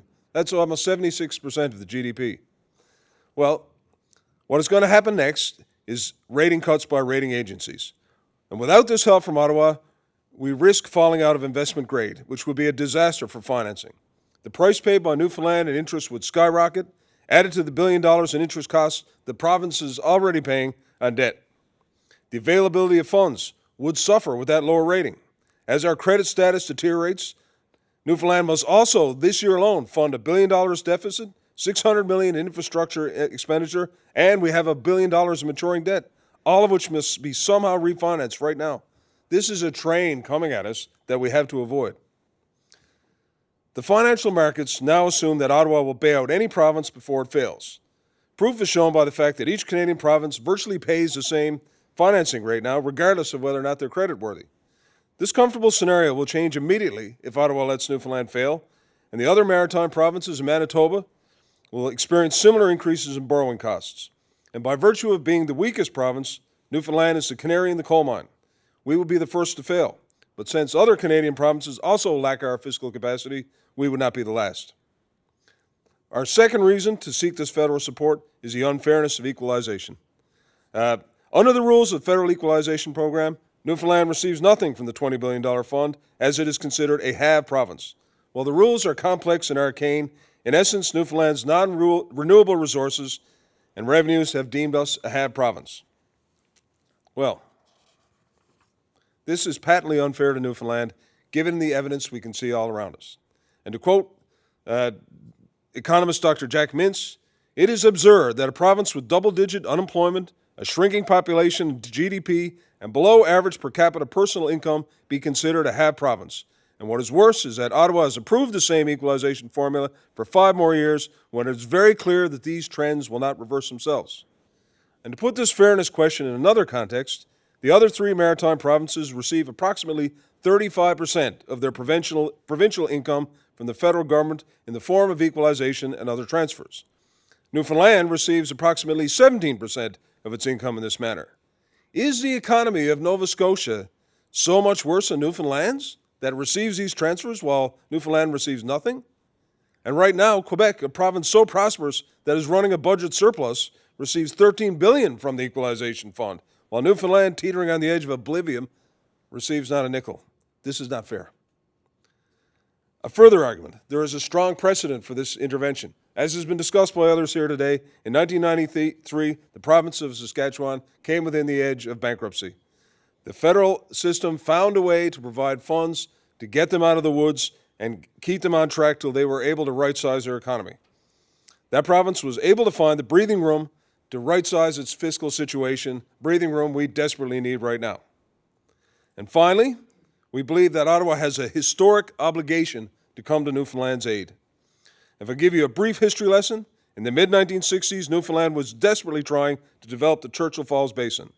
It was already well known throughout Canada that this resource had tremendous hydro potential, and the government of Newfoundland knew how valuable the dam could be, but lacked an essential piece of the development puzzle, a transmission corridor through the province of Quebec. Quebec Premier Jean Lesage made it very clear that any power produced in Labrador would have to be sold to the government of Quebec via the nascent Hydro-Quebec. Smallwood knew the difference and knew without that power corridor, the Labrador power would never make the province any money, and this fact was also well known to the government of Lester Pearson of the day. The federal government made a very clear choice then. The political stability of Quebec and Canada was more important than the financial future of Newfoundland and Labrador. The outcome of that choice was to ignore the provisions of the BNA Act and ignore fairness for Newfoundland. With no other options, Brinko made a deal that sold Newfoundland's greatest resource away for a song. And as power prices soared in the 1970s, the deal looked worse and worse and worse until it became a national shame that endures even today, 2 generations later. The federal government was silent then, while the people of Newfoundland and Labrador were fleeced. And it's time now for the government of Canada to right that wrong, to step up and help fix this mess, and to give the people of Newfoundland what they were due. Well, that's a big ask, and I recognize it's problematic. So what do we do next? What if the federal government does refuse all this? and tells us to walk away. Well, then we have to really consider our own nuclear option. If we have the courage, Newfoundland does not have to spend the next 3 years standing on the corner of Yonge Street with a cup.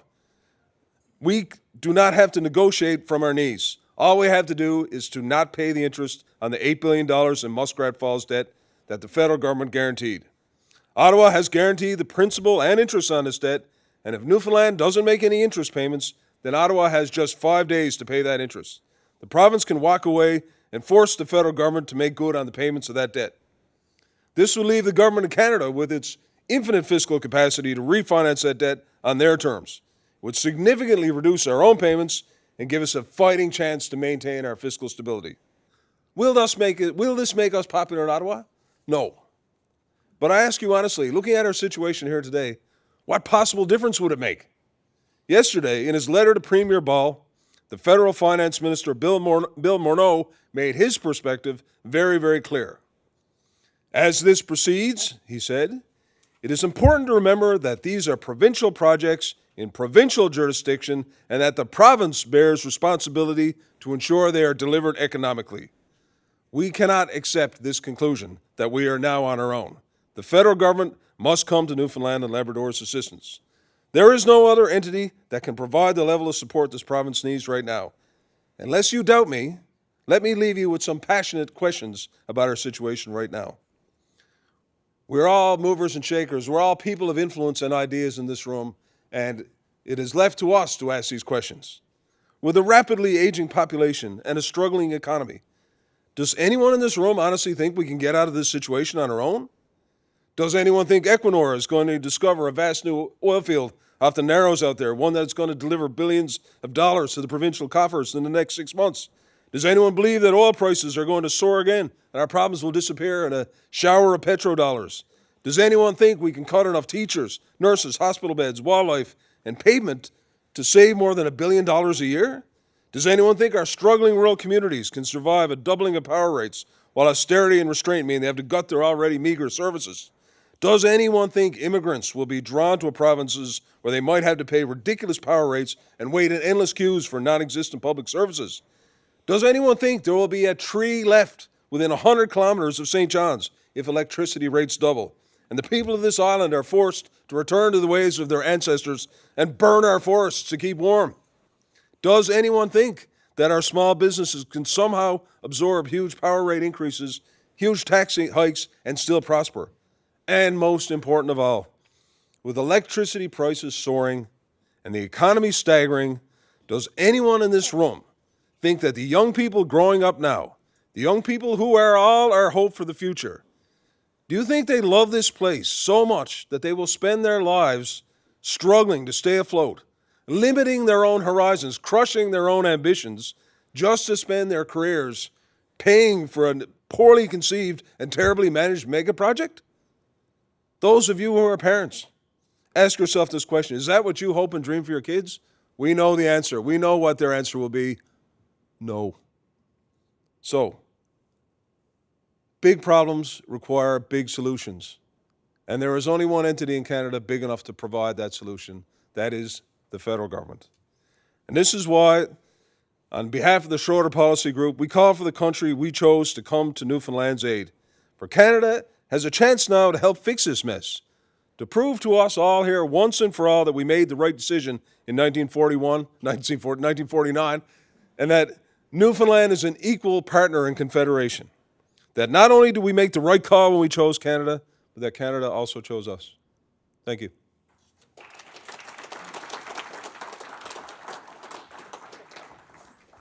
Take a few questions? Sure.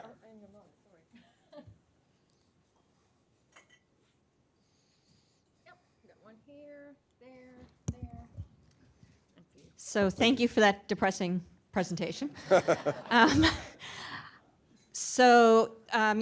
I think maybe one thing I disagreed with that you said was about the equalization formula being archaic. I think the equalization formula actually dates back to like 2007, 2008 when Harper changed it. And if you look at the 1867 BNA Act, what is described there as equalization bears no resemblance to what we got going on right now. And we've had a situation recently. We had two premiers stand up against the equalization formula, Jason Kenney, Scott Moe, which are the other two natural resources producing provinces that can't get equalization. And they kind of very quickly got bought off by the Prime Minister. And our premier is not going to stand up and say anything because he's the same party and he needs his rate mitigation. So he's got his own one-off deal coming.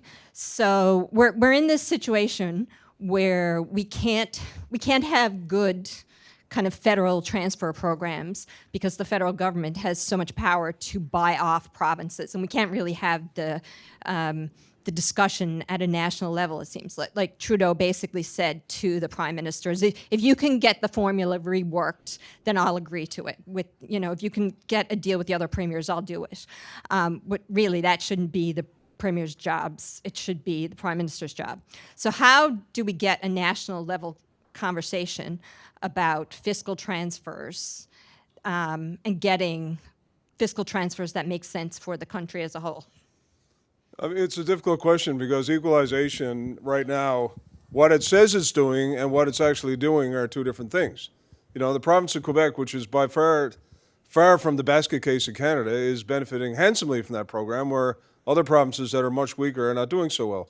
So I think it comes back to what Mr. Alexander said, in that we're really suffering from along with a fiscal deficit, a leadership deficit, in that, our debt right now is so great that it's that old saw about the bank. When you owe them a lot of money, then you're their problem, not your own. And right now our debt is a weapon. We're capable of causing a disease that could infect the whole Canadian fiscal system, and equalization is part of that conversation. But getting Newfoundland out of this mess can't be, us just sort of wringing our hands. It has to be the entire Confederation looking at how did this happen, how did we get there, and how do we get out of it? Right here and then. Bob, thank you very much for that. Very entertaining. You're not out of the entertainment business at all, are you? Clearly. I got a quick question. I'll lead up to it. I drive an old clunker, and when I got to put money into it, I like to know what it's worth. Anybody here in the room, or yourself, being from a bond rating agency, what's the value of Muskrat Falls? Either without the power purchase agreement, just free market, or with it, then you've got a bit of income. I've asked that question a few times, and the value of Muskrat Falls is going to be heavily, perhaps zero, but it's going to be heavily affected by depreciation, which has never really been a big part of the conversation there. Normally, you would look at what the market value of Muskrat Falls is, but of course, there's no market except the ratepayers of Newfoundland, who are going to struggle to pay power at the market rates that Muskrat Falls demands. So, the bond raters originally rated Muskrat Falls essentially based on the model they were presented in the early 2010s, which looked at, what the initial construction cost was, and then looked at, this customer base that supposedly existed. Now, with both those numbers having proven to be completely bogus, I think the bond raters would really, really struggle to come up with an accurate valuation.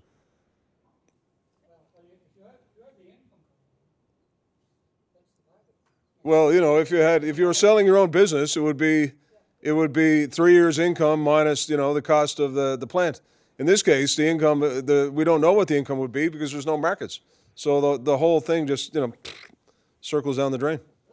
Okay, over at this back table, yeah. Bob, I enjoyed your presentation. Oh, sorry. Great. Can you hear me? Yes. Okay, good. You had half a dozen do you thinks. Here's another one. Do you think on September the 1st, 2041, there will be an aggravation of the boundary dispute between Quebec and Labrador? No, because honestly, I think that question is going to be resolved far, far, far sooner. The Churchill Falls power is an enormous part of Hydro-Quebec's business model for the last 40 years and going forward. And, that is a very large and very sophisticated entity that obviously is probably a little smarter than our own. And because of that, they're actively working now to, secure that power, to secure those markets, and to ensure that that golden goose doesn't get throttled. So Hydro-Quebec has every reason to do a deal with Newfoundland and has every reason to make that relationship work going forward. So I don't think we are going to see, and plus the situation has changed. You know, that whole power transmission question is off the table. Under NAFTA, Newfoundland can send power through Quebec anytime it wants. The problem now is we have no power and we have no markets. So, you know, Hydro-Quebec is going to be our partner whether we like it or not. And the smartest thing for us to do is to recognize that and make the best intelligent and thoughtful deal we can with that entity. My name is Len Knox. I don't represent anybody, just myself.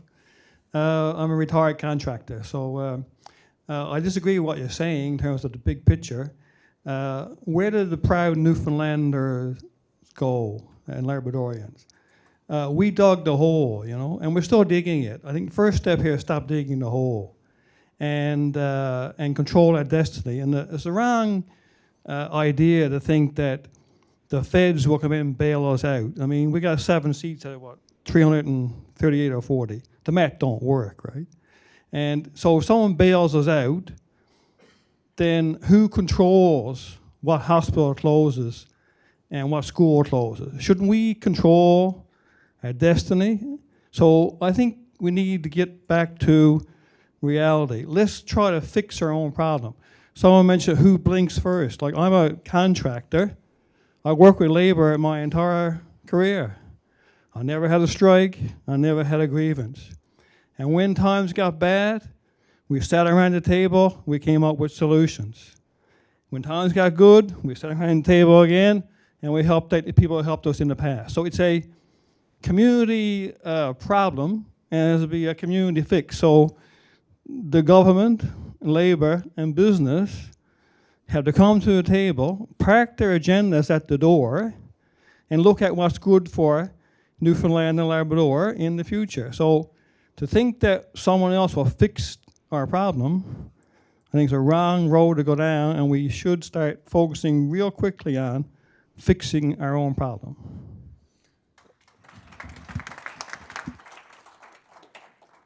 You know, I certainly can't disagree.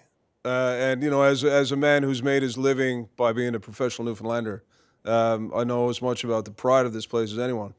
The problem here is that the collective inaction of you know 8 years of governments have put us in a perilous spot where the decision, yes, it could be made by ourselves in concert with the federal government, or it could be made by people sitting at desks in Frankfurt and London and New York. And our fear is that we've gone too far. We've let the situation go on so long. We've let the rot sink through so deep into our own fiscal situation that the decision is going to be taken out of our hands. This was the experience in Saskatchewan, which several people have already alluded to. They just refused to see the train was coming at them until it ran over them. And then it was too late. Then the decision was made by bond rating agencies far, far away, who didn't care what hospitals got closed, who didn't care about the pride of the people of Saskatchewan, who just wanted their money back.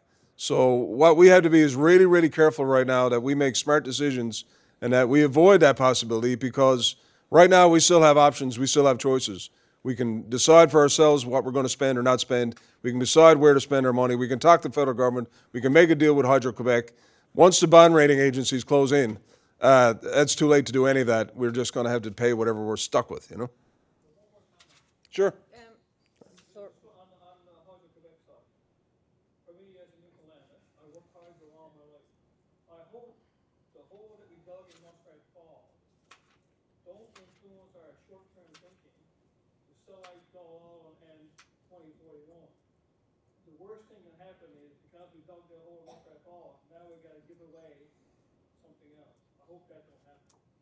I think we would all share that, Len.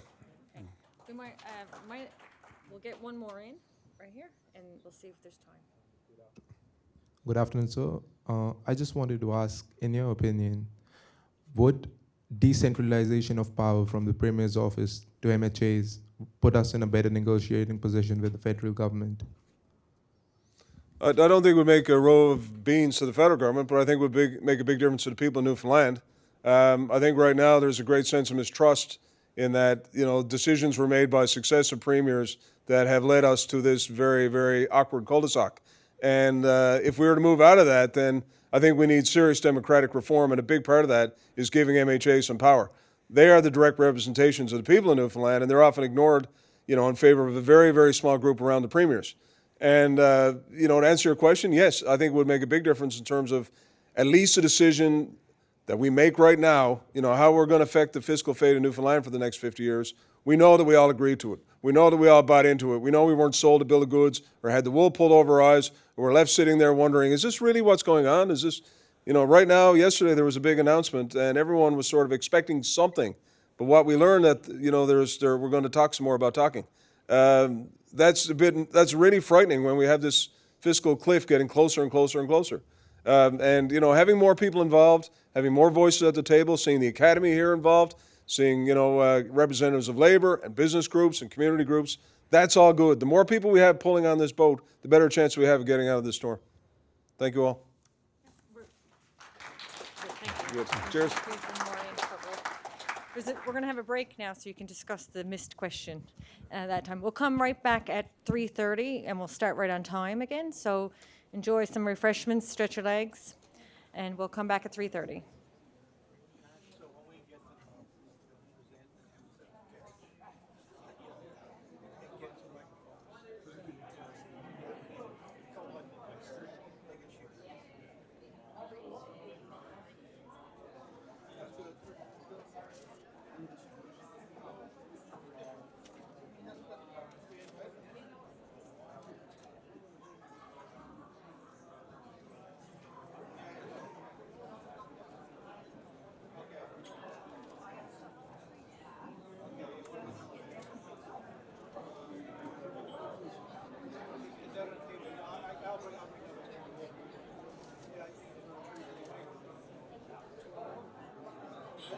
Okay, just leave it there.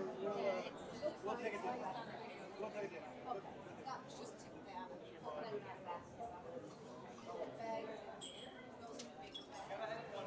Oh, yeah. You want to bring the bag in, so we'll have it here?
don't you know knows you're there? Read you on the screen, you call your here. Red, you can't see me. You can't see me.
God help me.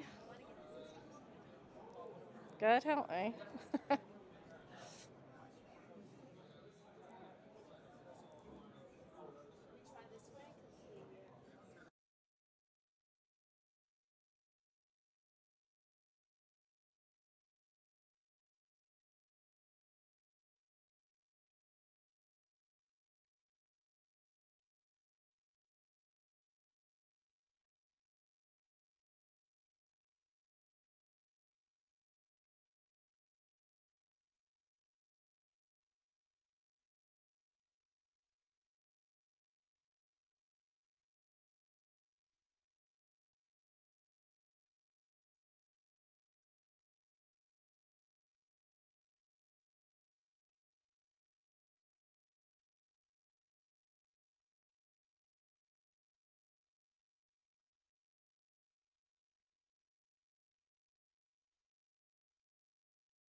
Okay.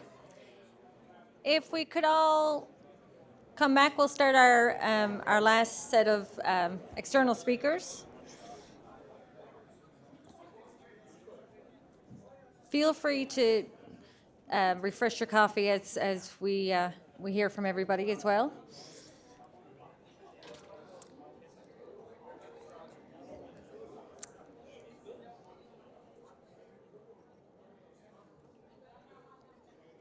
We haven't met Sarah, right? Nice to meet you. That's okay. Take your seat. All right. So this session's is different than the previous speakers that we've heard from. We've got three members of the House of Assembly with us today from the Progressive Conservatives, Liberal, and the NDP as well. And they're all seated here to the left of me. We're going to hear from Helen Conway-Ottenheimer with the MHA for Harbour Main with the PCs, Sarah Studley, MHA for Mount Sio with Liberal, and Alison Coffin, who is the MHA for Kitty Vitty, NDP, and the third-party House Leader. So we'll start with Helen Ottenheimer. Each will have 15 minutes. We won't have questions for each individual, but we'll come together, all three, at the end for a discussion between them and with questions from the audience as well. So Helen Conway-Ottenheimer. Thank you, Lynn. First of all, I'd like to thank the organizers and MUN for hosting this valuable symposium, which has helped us engage and has been a true education about our fiscal situation. You've recognized that collectively we must work together to help our province develop a solid financial future. We're all in it together. And I applaud you for taking the lead in this forum. Hopefully, this type of engaged scholarship is just the beginning of more initiatives like this to come. Throughout the day, we've heard from many experts, distinguished academic thinkers in economics and political science, current and former finance ministers, union and business leaders, all informing on the economic dimensions of our fiscal reality. And I'd like to thank you for sharing your unique perspectives, your knowledge, and your expertise in this common pursuit. But it's not in that context that I speak to you. The organizers want this panel to focus on the political dimensions of our fiscal reality from the perspective of members of the House of Assembly. I'd like to qualify the term political dimension because I have no intention today of being politically partisan. What I really want to talk about is the people I was elected to represent in the District of Harbour Main and the challenges, the real challenges that they face day to day in the communities they call home. I, like Mr. Earl earlier, want to put a human face on the fiscal issues we've been talking about in broader terms. Many of you have traveled in my district, I'm sure, in the summertime. Harbour Main wraps around the southern shore of Conception Bay, westward from Conception Bay south, all the way to North River.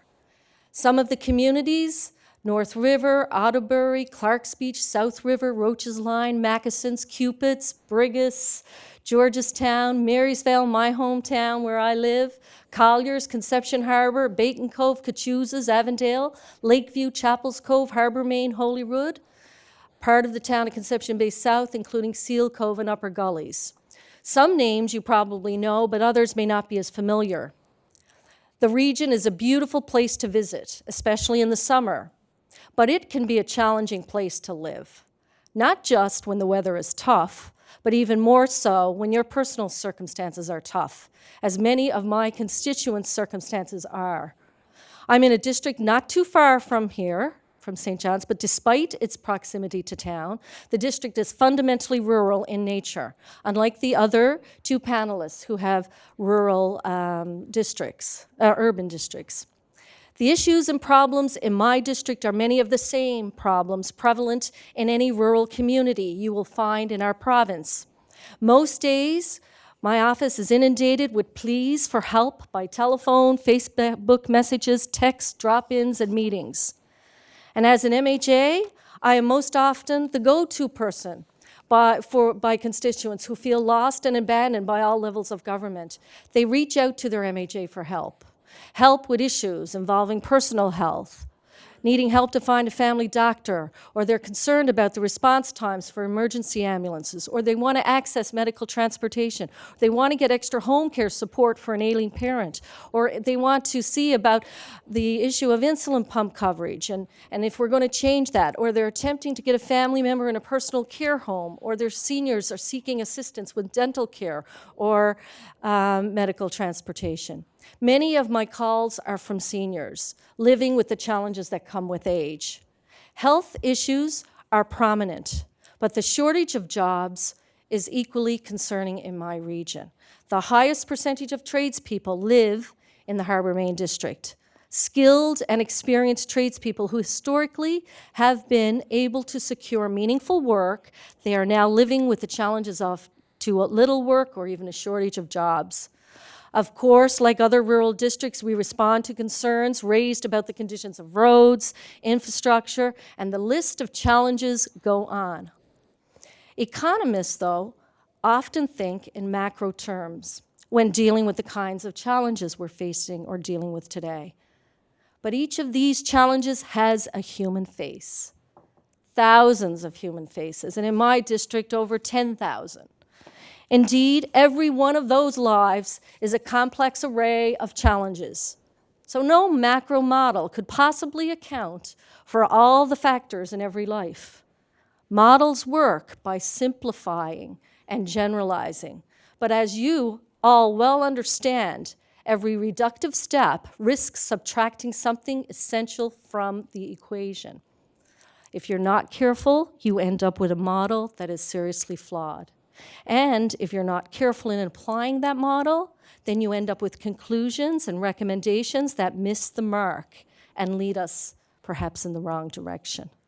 And then you end up perhaps doing more harm than good to the people we're trying to serve. Let's take a specific example. There's a conversation going on across the country and here today and the province right now about healthcare and how much it costs. Healthcare spending, we've heard, accounts for some 60% of annual spending by the provincial government. That percentage has been growing. It's a major driver of public sector spending, and some say it's out of control. We've also been told that and I've heard this today, that we in this province have more healthcare professionals per capita than some of our wealthier neighboring jurisdictions have. We have more doctors per capita. We have more nurses per capita. But we also heard a few weeks ago from our province's medical association. They reported that approximately 100,000 people in this province do not have a family physician. That's 1 in 5 of our people without access to a family doctor. As an MHA, I know that's true. I hear it from people in the communities I represent. Many cannot get access to the services of a family doctor. Others have recently lost access. They're frightened and upset, and as their MHA, I'm upset. How can we have so many doctors and so little access? I don't understand. How is that possible? One of the problems it's suggested is that fewer doctors are specializing in family practice. Many who do choose that specialty, they're getting out. They're leaving their practices from burnout. They can't cope with their patient loads. The loads of those who remain are only growing heavier. So what gives? We have all this healthcare spending, we have all these healthcare professionals, still we don't have proper access to certain basic medical services like family doctor access in our communities. Now some of you might think, you see where this is going. Here we are talking about controlling our spending, and someone like me is about to suggest that we should spend even more to incentivize the hiring of even more doctors, driving health spending and the deficit even higher. Well, if that's what you're thinking, let me stop you. And instead, let me ask you this question. What if we do nothing? What if we simply tolerate the status quo and accept as given that 1/5 of our people will have to make do without a doctor, family doctor? Well, this is what I would suggest will happen. And what's already happening, I know, from my perspective and what I've seen in my district as an MHA. A senior in my district doesn't have a family doctor but really needs care, going to take a trip to the emergency room. That's going to put an even greater cost pressure on our health system. Another person who doesn't have a family doctor won't be having regular checkups, and a problem that a family doctor would have identified early is what? Guess what? Going to be missed. An early stage cancer will be missed. A cholesterol problem will be missed. A high blood pressure problem will be missed. A heart valve problem will be missed. A complication of diabetes will be missed. An infection will be missed. When conditions like this are missed, the consequences are often profound down the road. They're profound not just in terms of course, human suffering, but also in terms of the net cost to the taxpayer. Intervening early saves money. Late-stage intervention requiring hospitalization, extraordinary measures, is extremely expensive. So that old adage, an ounce of prevention is worth a pound of cure. There's real wisdom in that. It pays to invest in access to care when prevention is possible. We need to be keeping people healthier longer. And if we do, then in the long run, we will be saving money while producing better health outcomes. We've heard about outcomes today for people. That's what you call a win-win scenario. But unless you look at the situation in human terms, you might miss the right solution.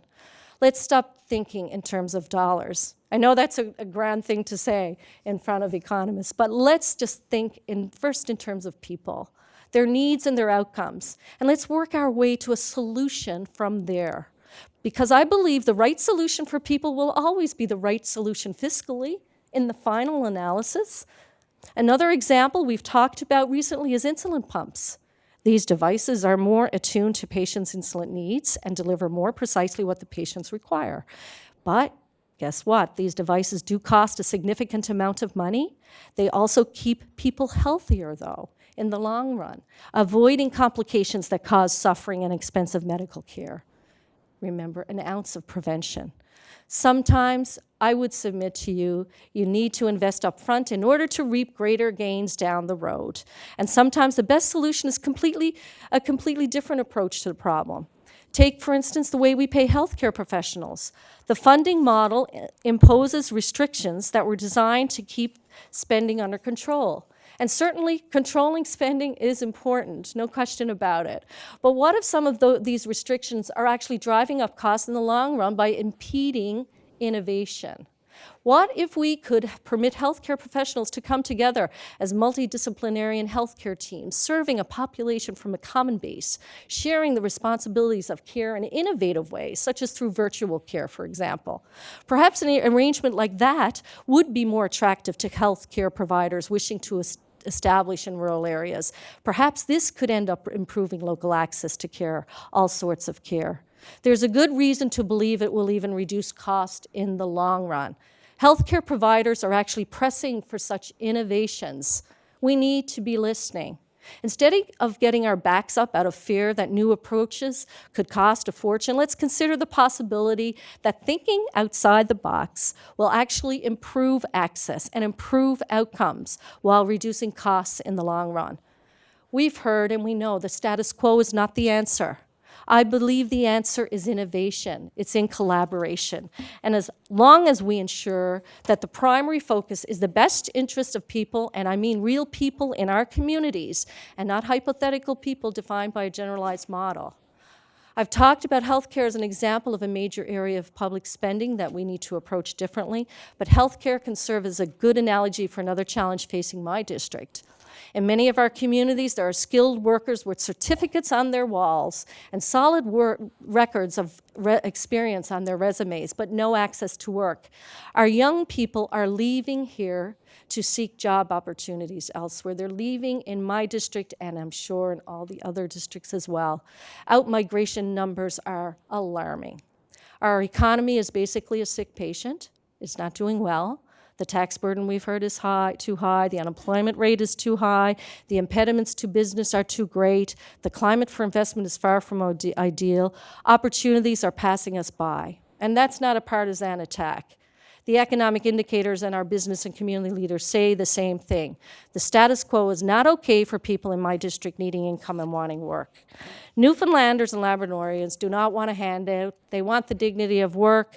They want a healthier climate for employers to invest, expand, and hire. So let's look at or view our local small businesses as the engines of growth in our economy, not a cash cow to be bled. Don't cook the goose that lays the golden eggs. Look, I don't have a degree in economics. This is not my comfort zone. But if you show me a graph of marginal cost versus benefits and ask me to explain the pressures on allocative efficiency, I'll give you a pass. My background is the practice of law, and my recent experience is in the representation of people in the legislature. I'm not conversant in the academic language of economics, but I'm deeply immersed in the practical realities of our economy. The challenge of this forum is to take the perspectives and information that all of us bring to the table and to apply it in ways that will benefit Joe in Harbour, Maine, and Josephine's Confectionery in Avondale, and Joe's machine shop in Clark's Beach, and Joe, the certified electrician in Holyrood, who's out of a job but surfing the net every day in search of a new opportunity. If we think it's difficult for us to come up with solutions that will change the lives of the Joes and Josephines of the province, think of how much more difficult it is for them, trying to make their lives work in an economy that forces so many to struggle. I have great confidence in the resilience of the people of my district. They are great people, extraordinary. They're not giving up, just like the people throughout our great province. Thank you very much.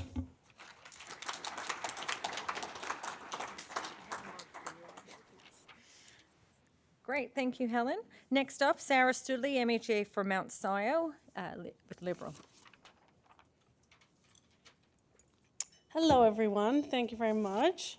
Thank you to all the organizers. I'm delighted to have been invited here today. We're all new MHAs, I guess, 10 months in now. And Mount Scio, most people don't know the district.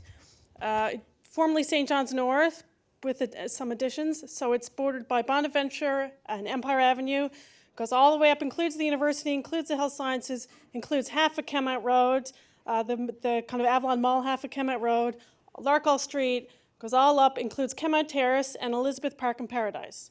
So the people in Paradise really don't connect themselves with living in Mount Scio. So anyway, I just want to do my public service announcement there, so in case any of you are my constituents, happy to chat anytime. So my background is in the private sector. So I worked for a local, or a global and local financial services company, and I loved it. I currently, I guess, struggle with my new role, but I still love it. I'm used to working in teams, solving huge, significant problems, working really hard, and I'm kind of now in my new role, I'm struggling a bit with kind of the public sector. And so I guess part of why I ran is I want to make sure that in 20, 30 years, Newfoundland has a good, strong economy, or at least I can do my part in that. We'll see how that goes. You know, in 2041, I'm going to be 55, so I'm certainly still going to be around. But that is not that far away. That is only 5 elections away, right? That's not very far away. And so, you know, I know a lot of speakers have said, what are we going to do between now and then? And I really want to make sure, and I do bug my colleagues all the time, that, you know, we need to consider the long-term impacts of the decisions that we make. So I'm going to just chat a bit about where we are. I would like to present some opportunities that, you know, Sarah Studley thinks we should, MHA for Mount Scio thinks we should consider, and then just talk about some conclusions. And hopefully it's a bit of a different perspective. So I guess, you know, we've heard it many times, the budget's tight. One of the things I'm not sure if you're all aware of is the estimates process. So one of the things that we learned, you know, as MHAs in the House of Assembly is when you're debating the budget, we have this thing called estimates, where a full government department comes in, sits in the House of Assembly on half of the space, the government side, and then the opposition and any other MHAs and any of the general public comes in and asks the department questions, and they go line by line through the provincial government budget. It takes, you know, 4 to 6 hours, you know, for each department, depending on which minister is talking. And we do that for 4 to 6 hours, once or twice a day for 2 or 3 weeks until we've gone through all the departments. It's very detailed, and I think you get a good sense that, you know, the public servants, I think, are doing their best, and I think that things are tight, and that, you know, they can justify everything. And I think I'd encourage any of you to come and watch or listen to or read the transcripts of estimates if you're interested in a particular department. But I also agree with what the Auditor General said this morning, that we can't just take 2% cuts off each budget every year. I fundamentally think we need to rethink and bring a fresh perspective kind of at a higher level. And I went through the budget myself, line by line recently. I did a lot of research, made a bunch of calls, and I found $4.2 million that I personally would suggest cutting. But that 4.2 million, and I gave that to the budget submission, by the way, that only makes up 0.05% of the budget. So it's almost, it is insignificant. But obviously we're going to have to take some big approaches, but we're also going to have to take a lot of small approaches to solving these problems. And if we want future generations to be able to live and work here, which I very much do, in 20, 30 years. So the first topic I think that I'd like to, and it's been mentioned already, I'm just going to go into a bit more detail, is innovation in the public sector and renewing the culture of the public sector, I believe. And so I guess this comes from my private industry background, coming into the public sector, and it's like a bit of the twilight zone. And I know we have 48,000 employees of the provincial government, and we have 225,000 workers in Newfoundland and Labrador, and the provincial government workers make up 21% of the people who work in the province. Now I know they don't all work in desk jobs, but I think the people who do, there is room for less bureaucracy for bureaucracy's sake, and more innovation, and I'll get to that in a bit more detail. And I think the attrition model is generally well received. I noticed the VOCM poll, shockingly people were supportive of the government's attrition model, which is good. And I also think the other nuance is, we've talked about the 2016 budget changes, but I'm not sure that people understand how, the only word I can think to describe it is traumatized. People are about what happened. So my constituents are traumatized, and also I think some of my colleagues and some of the staff that I've chatted with, they're traumatized. That's probably too strong a word, but when I've suggested things, they say, Sarah, you weren't here in 2016. And they bring up the fact that, a lot of people got death threats, and, there were heads on sticks, and that, that is still part of their daily, they're afraid. Not anyone in particular, but I just wanted to add that is very visceral and still very recent in different people's memories. And so I think, just something to keep in mind. And then I think one thing that could help is agile. So coming from the private sector, I'm not sure if you're familiar with agile, but agile is a way of essentially doing software development that big companies and governments are now using to transform whole businesses and governments, essentially. The UK government, over the last 15 years, they have this gov.uk thing where they've transformed the UK government using this methodology called Agile. It's kind of like the new way of managing a project. And they have a team of Agile experts who are going to each city council in the UK, transforming that city council staff in Agile.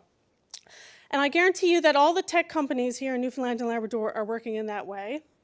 They're not working in kind of old project management ways. And it doesn't fit for everything, but essentially with Agile, if you think about scope and cost and timeline, the timeline and the cost stay consistent, and it's the scope that changes. Anyway, there's a whole methodology. You can Google it. I can go into it. I love it.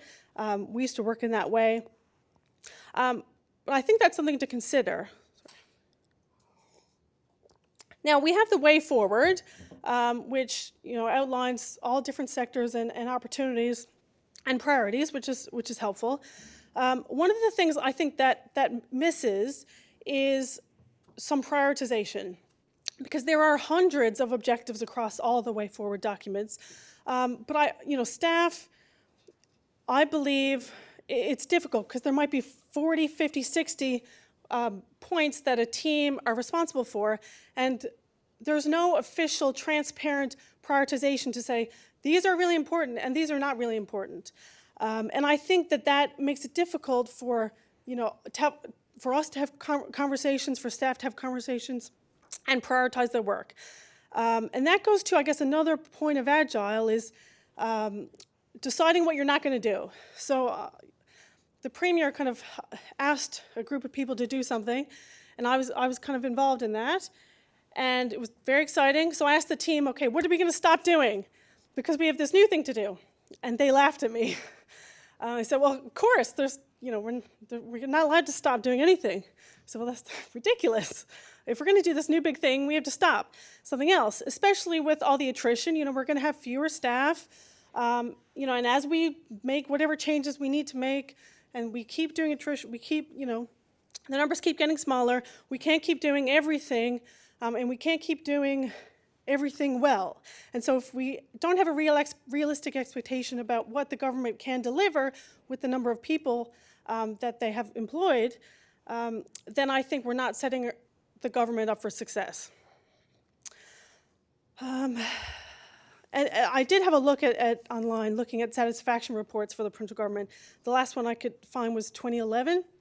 So I think I might suggest that we look at another one. I guess to further my point about the public sector, innovation in the public sector, low battery on the tablet, sorry. I have to say how strange it is coming from a high-performance team environment where, if you're solving a problem with the team, you're in a room together, there's whiteboards and Post-it notes, and you're bouncing ideas off each other all day, to going into provincial government where it's like cubicles up to here, and you can't see anyone, and no one knows what anyone's doing. Well, so I'm sure they do, but I guess if you're just walking around, it's like the Twilight Zone. And that's kind of, again, part of Agile, and I think it's worth, I've suggested it before, and I'm going to keep suggesting it. So that's kind of my technology spiel. And then, sorry, that's my public sector spiel. And moving into my second point, the tech sector. So I was in the Center for Newfoundland Studies looking for inspiration for my talk today, what I was going to say. And I came across, in 1989, a group of academics and government representatives came together for a day, I guess, kind of like this. And it was called Changing Newfoundland's Economy Through Science and Technology. And the Newfoundland Science and Technology Advisory Council was here, and Miss Judith Maxwell from the Economic Council of Canada had some recommendations for the province of Newfoundland and Labrador, 3 of which I think are very relevant for us today, even though this was from 1989. The first one was concentrate on greater efficiency in the public sector. And so I don't mean at all lay off anyone, absolutely not.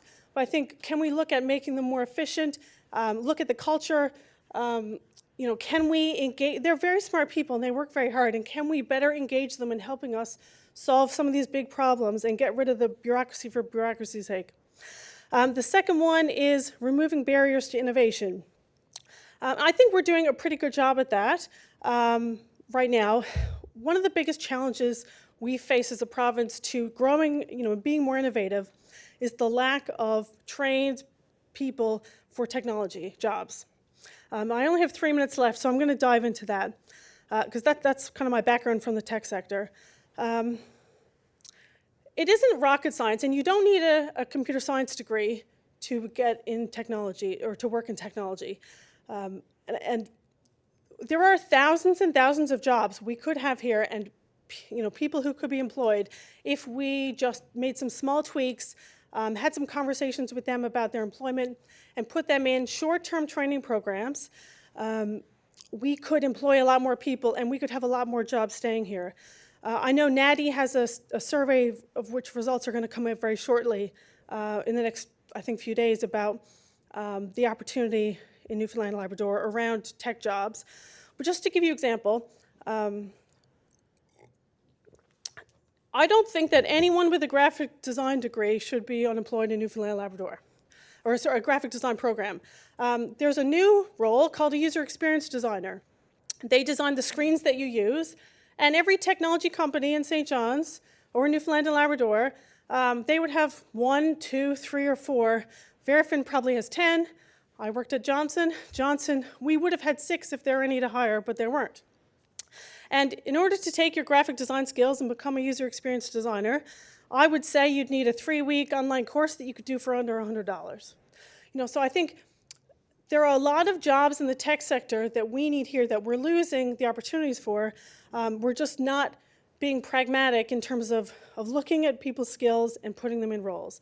So I keep bringing this up. I need to bring it up with different people. But I think we could move certainly hundreds of people who are unemployed, who are interested into tech jobs with not a lot of investment. So I have 1 minute left. So I guess in conclusion, thank you very much for having us. I do think we need to mobilize the very smart people we have in the public sector to help us solve these challenges. And I really think, and I'm going to try and see how I can take a more active role in this, we need to pragmatically move hundreds of people into more tech jobs in Newfoundland and Labrador because they're ours to lose, because 1/3 of tech companies in Newfoundland and Labrador have offices in other provinces, which is why they're not screaming, because they hire someone in Toronto to do it, because there's tons of people in Toronto who have those skills. And you don't need computer science degrees. You can learn Python online for free in a month. That's one coding language. Anyway, so thank you very much. I'm very excited to be here. I'm looking forward to my colleagues. Thank you. Thank you, Sarah. And finally, we have Alison Coffin, leader of the NDP, leader of the third party in the House of Assembly, and MHA for St. John's East, Kitty Vidi. I think I left out one of those. Thank you. Thank you, everyone. Thank you for coming. Thank you for hosting. Welcome to professors, former students, some hockey players, some colleagues, everyone. Thank you for coming. I have been told that I am here to speak as my perspective from an MHA for the fabulous district of St. John's East, Kitty Vidi, which we are now in. So welcome to my district. And I am going to speak a little bit from, I guess, my first love, which is economics. And I am going to lay off on my role as leader of the New Democrats because I want to keep this district focused. So, St. John's East, Kitty Vidi. Well, any model that we talk about, any initiatives we talk about are only as good as the circumstances in which they are applied. So the first thing we need to do is look at the circumstances. Here in St. John's East, Kitty Vidi, it is an urban district. This is the heart of St. John's. I have St. John's Municipal Council is in my district. I have a wide distribution of income here in St. John's East, Kitty Vidi. We have people who make huge incomes. We have people who live in absolute poverty. We have a wide range of middle income individuals as well. We have fairly readily accessible public services. Our roads are maintained by the municipalities. There are some provincial and federal authorities, of course. We have a wonderful mix of small and large businesses. There is an industrial base. There is a very strong residential base. There are schools, there are hospitals. So St. John's East, Kitty Vidi is a particular cosmos that is not necessarily reflected across the rest of the province. As we saw in Mr. Wiseman's presentation much earlier, we see that we have quite a vast difference in districts, in number of people we represent, and the I guess the socioeconomic backgrounds of each of those districts. So from St. John's East, Kitty Vidi, in terms of my work with my constituents, I hear a lot of different things. So remembering now that my population is diverse, we have well-educated people, we have people who are less educated, we have a wide range of incomes, backgrounds, professions, all of those things. So the concerns that come from St. John's East, Kitty Vidi will reflect that. One of the things I don't hear that you would have heard, Helen, would have been more about access to health care, access to public services. I hear less of that, but I do have a huge demand for housing. A lot of seniors in my district, a lot of people who are very, very unfortunate that need access to housing. And that is not available. There are several community groups who are addressing homelessness issues in my district, and that needs to be addressed. That is absolutely urgent, and the vast majority of calls that I field are about housing. Some of the other things that I hear, broad strokes things. The people in my district want stability. We want stability in terms of I want to know that I can raise my family here and I'm not facing enormous increases in the cost of living. We want stability in knowing that I can set up a business and I know what the business tax rates are going to be. I know what the circumstances, and the economic circumstances in which I'm operating. I know that there's opportunity for other businesses to grow and thrive, to have partnerships, to have access to export and import. So that's a key thing, stability is. Vulnerability. The state of emergency that we have all just survived gave us a wonderful and unfortunate insight into the vulnerability of the people of St. John's East Kitivity and of course many districts around the area. And that is a key concern. Where does that vulnerability come from? Access to jobs, affordability of living, income, being able to have access to a secure food source. Anyone go and try and buy chips anytime during the, not that chips should be a food source, but perhaps we should have closer access to some of the things that we consume on a fairly regular basis. So that's a key thing. Equity. I hear equity on a number of ways. Equity in terms of gender, in terms of sexuality, in terms of how we treat anyone who is vulnerable, anyone who is misrepresented, anyone who just feels that they do not have a sense of equity. Healthcare access, a little bit less of that. I regularly hear about a need for better senior care, especially seniors who have dementia, who have Alzheimer's, who have, I guess, greater needs. We're talking about people who need higher ratios of care workers to individuals. These are demands that I'm seeing. People, as we have an aging population, we are becoming concerned for our parents, ourselves, and we keep hearing that there's insufficient resources available for the people who've been living and working and contributing to this province for their entire life. I hear regular concerns about the need for a competitive and stable business environment. We have a lot of small businesses, and they are fabulous. They have great diversity, there's great innovation. Oh, hey, we're in the Gardner Centre, yay.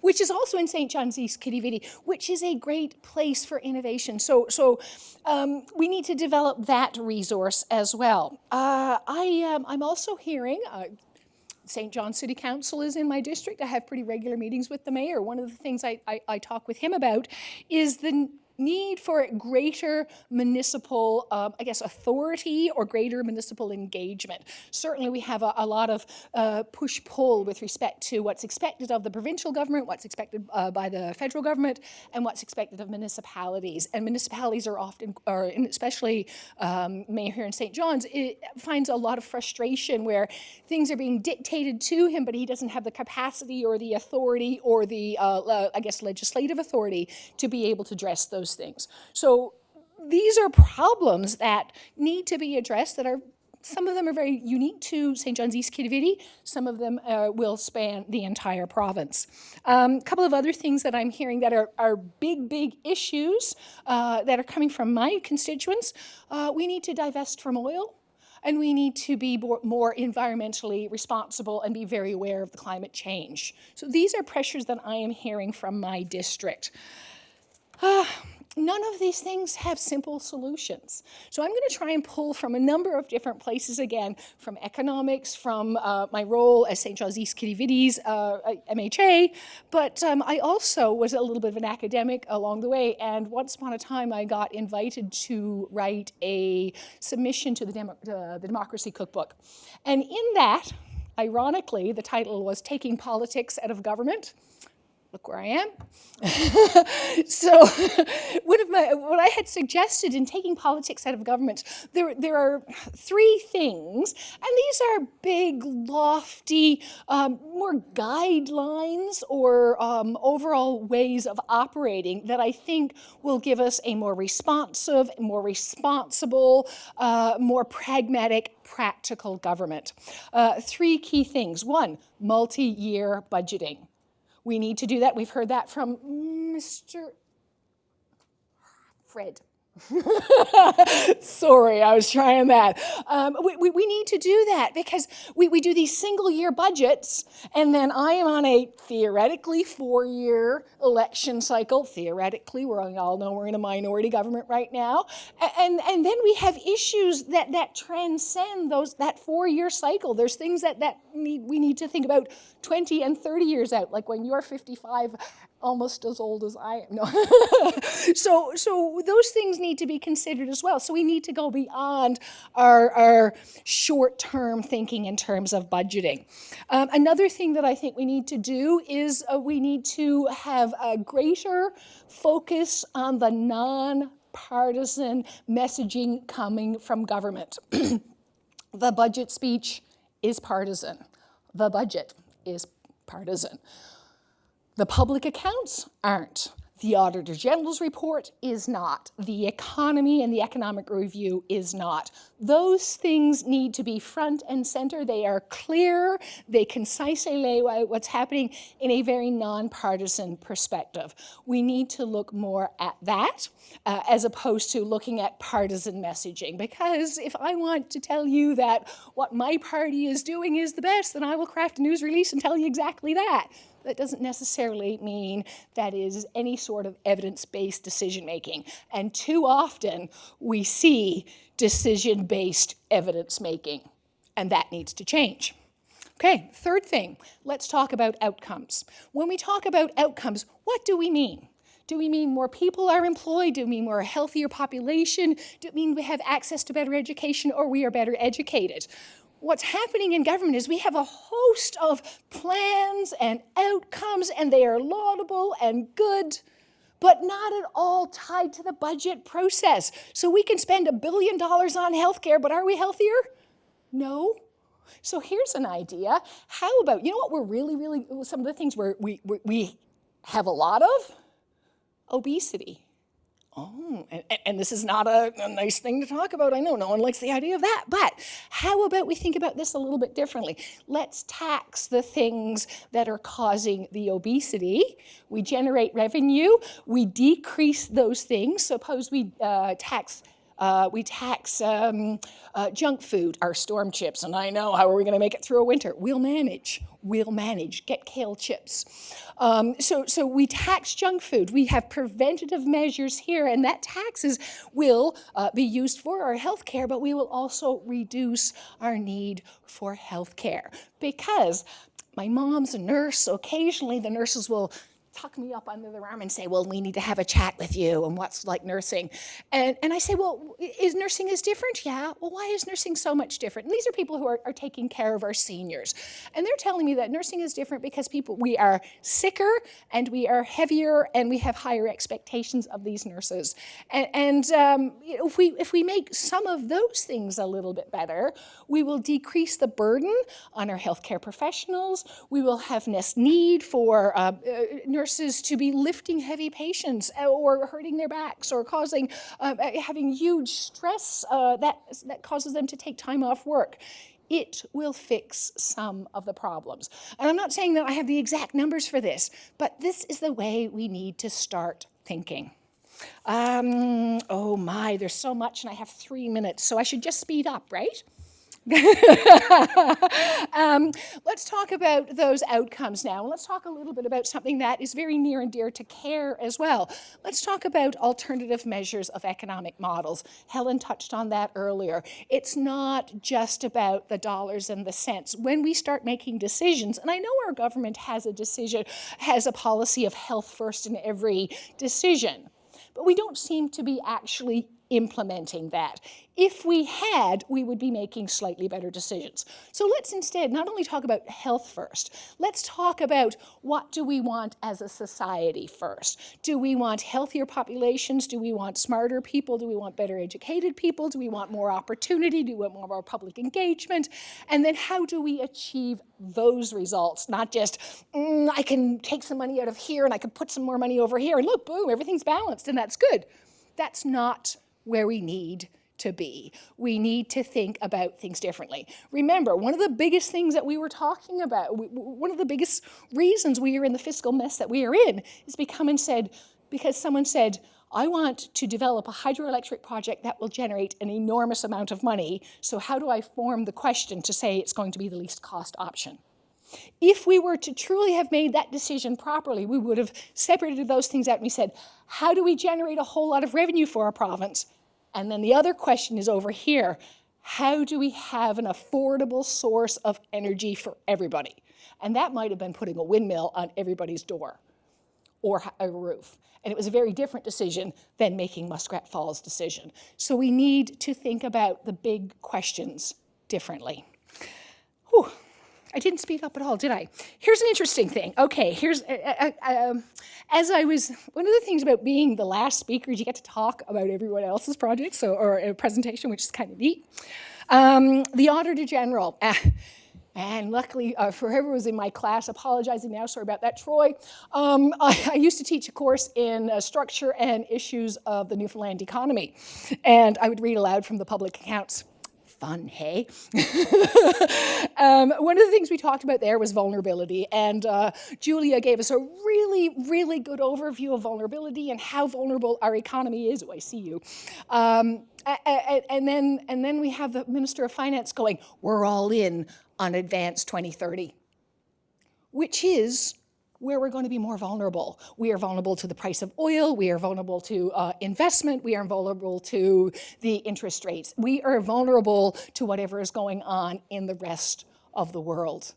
So we're not paying attention to the vulnerability piece when we're making our fiscal decisions.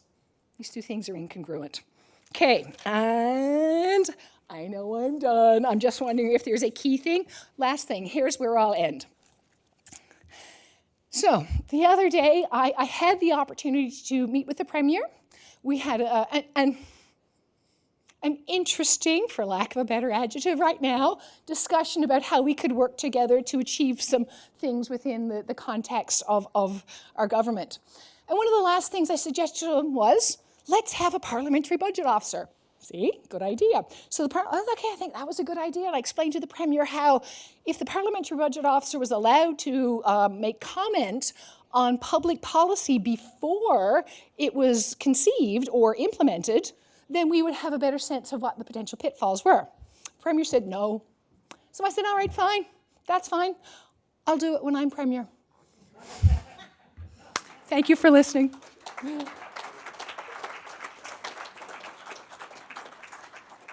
On that note, we will bring it back to the panel. Thank you very much for all of that. We heard different perspectives. Nice to hear about and highlighting some of the views from the different constituencies that were covered there, coming across things like healthcare, technology, housing vulnerability, and outcomes, which I think is important too. Outputs versus outcomes, two different things. Before I open to questions, I just wanted to make the comment. I know when the economists put things on, sometimes people are put off by economics. But I tell my introductory micro and macro classes, and I teach health economics at Memorial as well. Everything has some kind of opportunity cost, and we don't have unlimited resources. We don't have unlimited money, clearly. So anytime we make a choice, there is something else that's got to give. If you have only a pot of resources that you can deal with and use, there's always a cost on the other side of it. So that's the economics of it, really. Open it up to some questions over here.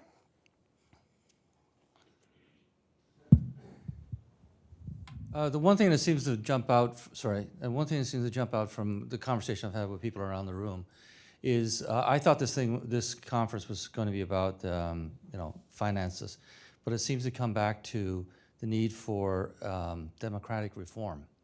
the need to change the way that we are currently being governed in the province. So can you provide some comment about, like, the difficulty is, and this is a horrible statement in many forms, but you are the problem. We need you to stand up more and say this is not acceptable, that we cannot be nibbling at the edges and hoping that we'll save 5 or 6%, that we don't actually have to save $1 billion off our current budget. We have to save $2 billion because we got to take $1 billion to stop spending the extra $1 billion per year, plus another $1 billion to pay off what we've already spent. And unless we have some sort of dramatic change, we will end up with a Saskatchewan type of circumstance where we will lose control of our own destiny.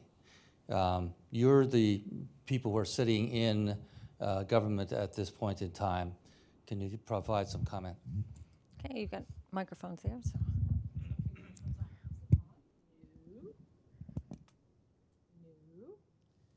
How are we?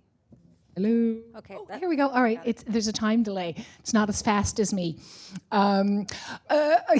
Yes, we need democratic reform, which is why I presented and had passed a private member's motion on changing how we structure our democratic system. Absolutely, I would love to hear what your suggestions would be on how we ought to change that. Certainly, we can talk about moving away from the party system. And I know we've had a couple of, I think there was 2 events last week on talking about the detriment of the party system. So that might be one thing that could come from there. I think we are still, and this is from a personal perspective, we're in a minority government. I don't think that all parties at the table realize what a minority government means. So I think this minority government is, I'm hearing good things from the people whom I represent. I see some opportunity for that to happen, but I think a minority government could offer some of the solutions that you're talking about if we could make, or talking about we need, if we could actually make that minority government work, but we are looking at uncharted territory right now. So there's a lot of like, how do we go about this? Who's in charge of it?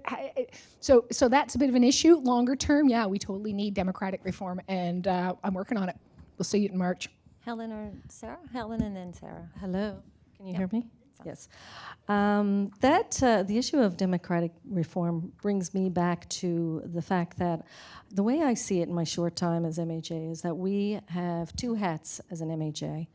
We have responsibilities to the individuals we represent, and we also have the bigger, greater interest of the province and the public interest. Once elected, when we campaign, we get elected on the promise that we're going to represent our constituents and act on their behalf. But once we get into office, we do see then that there are bigger issues when we're in the House of Assembly, and we have to advocate and think about the fiscal challenges. You know, your constituents, they want, often their needs are only satisfied by an infusion of capital, if you will. And then we have the fiscal constraint on the other hand. So it really is a conundrum. It is a dilemma.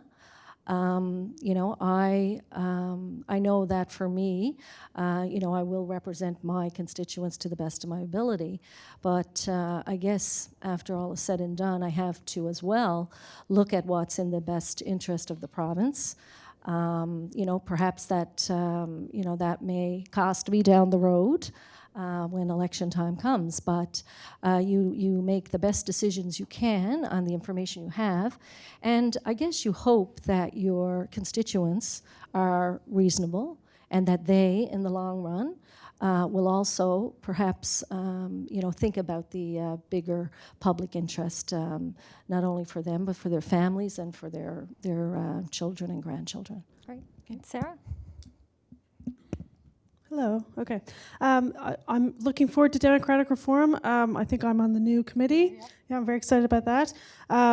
Recently, there was a democratic reform green drinks I went to, and Dr. Amanda Bittner, she talked about the fact that when provinces or countries look at democratic reform, they're mostly successful when they have a clear goal in mind. I think our challenge will be there are, the scope is so broad of what you can cover with democratic reform. What should our scope be? What should our goal be? And how can we come out of it with practical recommendations that we can implement to fulfill most people, what most people are looking for democratic reform? Because a lot of people want a lot of things from democratic reform. And then how much should we invest in coming up with a new democratic reform system? Because I'm not sure where we get that from the budget, But, I can find 4.2 million, but... I can find more. Oh, sure, yeah. So that's just another to consider. How much should we invest to come up with a solution? Okay, I'm going to take privilege as moderator for a second, because I haven't asked a question today. One question, but it sounds like two. What is it that we want? What do your constituents want? And how should we pay for it? Because I don't think we can, as Mr. Wiseman said this morning, often with budgets, we get a shopping list. I think it was Mr. Wiseman who said that. We get a shopping list, and the sky is the limit. In the reality that we're in, what is it that we want? Do you have a clear idea of that from your constituency? And how do we go about getting that? The big question. So when I was teaching, one of the final exam questions I'd throw out for my students was, and this was the issues and structure of the Newfoundland economy. So I'd say, if you were in charge, how would you solve all the problems? So this is payback, I guess. Hey, thanks. I think when I was giving the concerns of St. John's East Quidi, that's kind of how I perceive some of my role in representing my district. How are we going to get that? I have some broad guiding ideas. Certainly one of the things I'd like to see is keeping more wealth circulating in our province. So from an economics point of view, I want to see an increased multiplier. We have an $8 billion government budget. More of that money needs to stay in our province and needs to circulate and continue to circulate in our province. So I think increasing the multiplier, so making decisions that will increase our multiplier is one thing. And I think also making decisions that create a more even distribution of income, because as economists, we all know a more even distribution of income increases economic activity as well. So I think those two things as guiding principles. As a tangible thing, let's not put $100 million in a profitable oil industry like Equinor, which is $100 million is sitting in the bank, and maybe put a few dollars in emergency shelters that my district really needs. Okay. And some other stuff. I think when I look at what you're asking, there are three questions. What do we want? What do we need? And what can we afford? When we really need to look at, when I see with my constituents, I do go through that analysis really, and I see, well, what is it that they need? Can we afford that? And then you also look at, the bigger picture of we've got to try to reprioritize our spending. I think that, we have to focus, as I indicated earlier, on outcomes. We need to look at specific targeted outcomes. And one thing, I think it goes back to what Ross had said earlier, and I think this goes to the biggest question about outmigration. For me, having looked and listened to everything here today, that's probably the most serious thing I see today. We have to ask every policy, every decision that we have, what we make, what does this policy initiative do to grow our population? And to me, of everything I've heard, that, not being an economist, but that's probably a really good starting point. Sarah? Okay, thank you. In Mount Sion, the top three things that I get, I would say the first one is my constituents want more oil and gas and construction jobs. That's what I get by far the most contacts about. And they want to know that the economy is going well and they're going to have job certainty, and that they're going to get paid more on the next project, and that we have more jobs in Newfoundland, Labrador. My second one, I would say, is I get contacted by businesses saying they want minimum wage to stay the same and they cannot afford to pay more. It's not my personal, that's not a personal thing, but that's the second highest, query I get. And the third would be I get a lot of minimum wage workers saying, please raise minimum wages. So I don't know how we pay for that. I think the economy is something that, is a priority, and I'm not sure, I guess, what else we could be doing other than on the tech sector. You know, I can get hundreds of more people in tech jobs, which I'm going to have to do. But that's Mount Zion.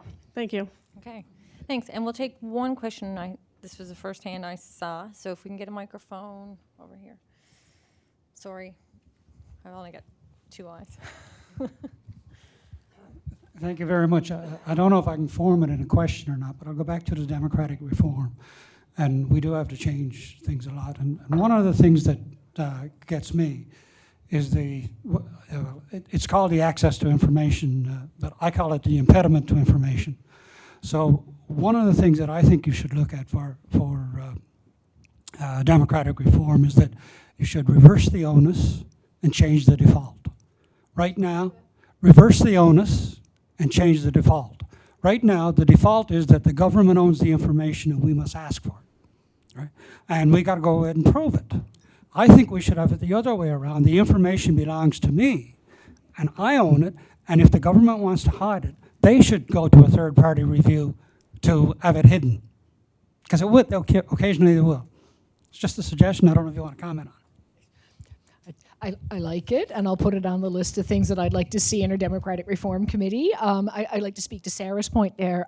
Maybe one of the things we want to do is move to a standing committee on democratic reform, because I don't imagine that ought be static, because democracy is dynamic, and our populations are dynamic, and our circumstances are dynamic. So perhaps that ought to be more dynamic. Also, that democratic reform, it needs to be more, I think, you're probably getting to something like a duty to document, which has been brought up in some of the discussions I've had. So duty to document is very important. And I think the citizens of Newfoundland and Labrador need to see that they are embodied in government decisions, and they need to have transparency in government decisions. So I think you are exactly right, and those things need to be done. And they also need to be engaged in that decision making. So is that a panel of not necessarily experts, but informed individuals? Yes, I think that is absolutely necessary.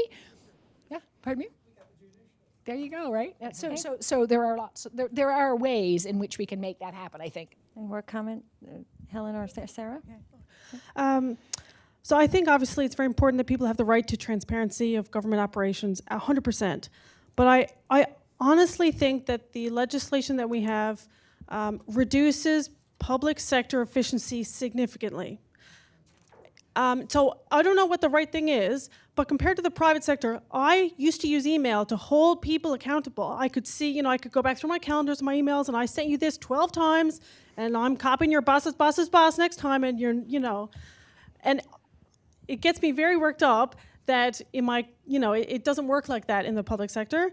And I don't know what the right answer is, but I strongly believe that I would guess, this is just a guess, but like a 30% reduction in efficiency in the public sector because they don't have the same use of email and digital communications. Everything is in person, everything is by phone, and I think it harms the government's ability to effectively deliver public services. But I do think everyone has a right to transparency, so I don't know what the answer is. That's my strong opinion. Thank you. Helen? No, I also, let's see here. Can you hear me? Yes, transparency, we know that that's key. People have the right to full disclosure. What you're proposing, certainly something to look at. If the ultimate goal is to advance people's knowledge and understanding of the government, and as long as that's, that's the ultimate objective, I think that that's something that could be looked at. Right, thank you. I'm afraid we're out of time, so we can't take any more questions. But thank you to the panel. It was really useful, lots of things to discuss, I'm sure. And I do have lovely parting gifts for you, but we hope to see them again.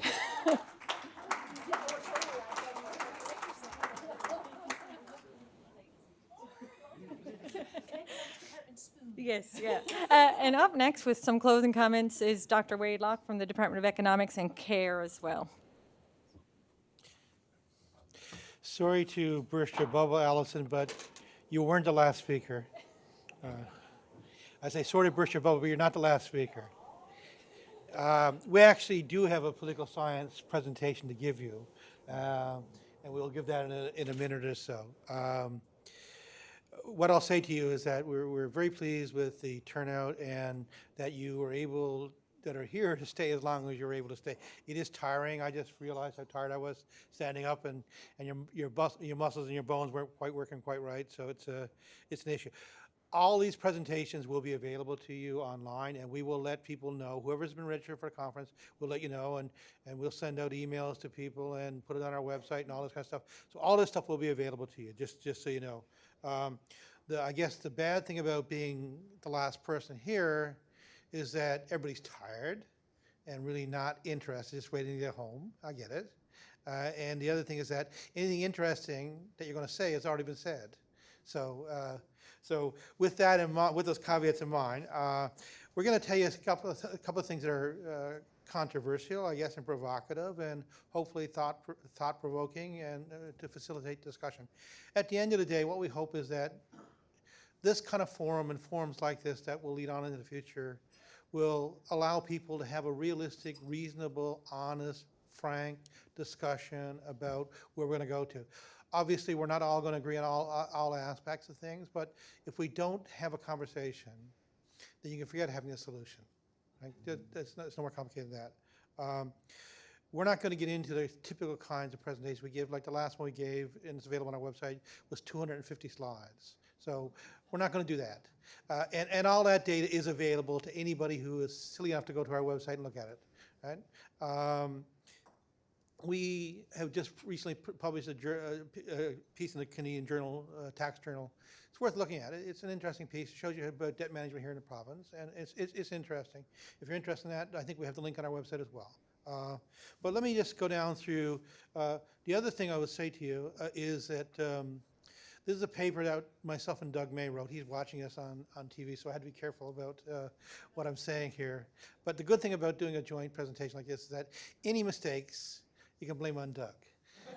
Anything not clear, you can blame on Doug. And being last with no space for questions, you can't really be challenged. And by the time they get around to challenge you, it'll be already over. So it's and a lot of these things were shown before. Like this is. I'm not going to spend a lot of time on graphs or bamboozle you with wild econometrics and those kinds of things or fancy math. We can do that. That's not difficult to do, but we're not going to. Just a couple of pictures here. It is important to understand that Newfoundland has had deficits for most of our existence. Okay, we had a surplus starting off, and that's in quotation marks. But we've had 89% of the budgets we've given have been deficit budgets. And the oil bubble appears to be a bubble. So there's a number of years that's occurred there. So just so we understand that, we're not unfamiliar to deficits. And you can see that big blue line that at the end pops up. That's the Atlantic Accord money, basically. So they got to count that for this year, and after that they won't get to count it anymore. Okay, it's not that they got any cash, but this is an accrual-based budgeting, right? So we, in our Canadian Tax Journal, we talked about the biblical proportions and how Egypt had 7 years of abundance and then 7 years of famine, and then the famine was so great. That's what this is about. Okay, so we had 7 years of abundance. And that occurred from 2005 to 2011, basically. And we accumulated surplus during that period about $5.1 billion. During that period was the boom time for Newfoundland. It was a golden period for Newfoundland. We had rising oil prices, rising oil production, rising oil-related revenues, rising government expenditure, expanding public sector, rising wages and other benefits, et cetera. So the government stepped up and put a lot of money into Newfoundland. Then we went through 7 years of famine. And that was 2012-13 to 2018-19. We incurred deficits at that point in time of about $9.2 billion, significantly bigger than we had before. Falling oil prices, falling production, falling oil-related things, slowly rising provincial government, public sector employment. So I know that the minister said to you that employment was falling. Public sector employment is not falling. We can show you the data. Rising, and we're not going to get into a data dispute with anybody here, just so you get a sense of it. We had rising deficits and rising debt. And then we had 1 year of Atlantic Accord, And yesterday we had something called a mitigation press conference. And so when they gave you the Atlantic Accord additional money, it was $2.5 billion.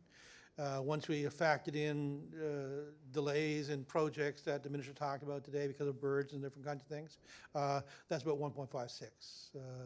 That's where the surplus now. These are political agreements. You need to understand that they're not anything but that. So we have had a period. This is just a picture showing you that the red line is expenditure and the blue line is revenue, and the little green line is revenue without the Atlantic Accord money that they talked about. So what that shows you is that during periods when we had lots of revenue, our expenditures went up. When revenue fell, our expenditures didn't fall. That's what people talk about. You have an expenditure problem. So what are the reasons why? So we're going to introduce a couple of economic concepts to you, and then we're going to be, the rest will be political science for you. So basically our economy is a staples economy, right? This is, you can go back to the 1920s when you had McIntosh at Queen's and Innes in Toronto talking about what a staples economy was. So we're highly dependent on exports of primary products. Fish, oil, nickel, iron ore, pulp and paper, etc. These products have major fluctuations both in price and production, which have economic, social, and political implications. That's important for you to understand, that they have those kinds of things as well. Newfoundland, which has witnessed major declines in commodity prices starting around 2014 or so. And prices dropped so dramatically, it was amazing to see. These prices are not only determined by supply and demand, but by international political forces, so that there's no local control, and they're difficult to predict with any precision. Right? Price fluctuations are inevitable in this kind of economy, and the timing and magnitude are hard to predict. So what are the lessons we learned? The short term is not the long term, okay? So what you should do is save part of your newfound income in years of abundance for the inevitable lean years, or at least pay down your debt obligations so that you're in a better position to deal with the inevitable decline in commodity prices. Hysteresis. So we're just throwing some terms out here because it sounds really impressive to throw these kind of terms out. All this means is that hysteresis is in economics. What happens is that, so if you do something, it'll have an impact. And what hysteresis means is that that impact will be felt long after that stimulus is felt. So for example, if you increase your expenditure because you have more revenue and that expenditure goes up, it gets harder to deal with the problem, okay?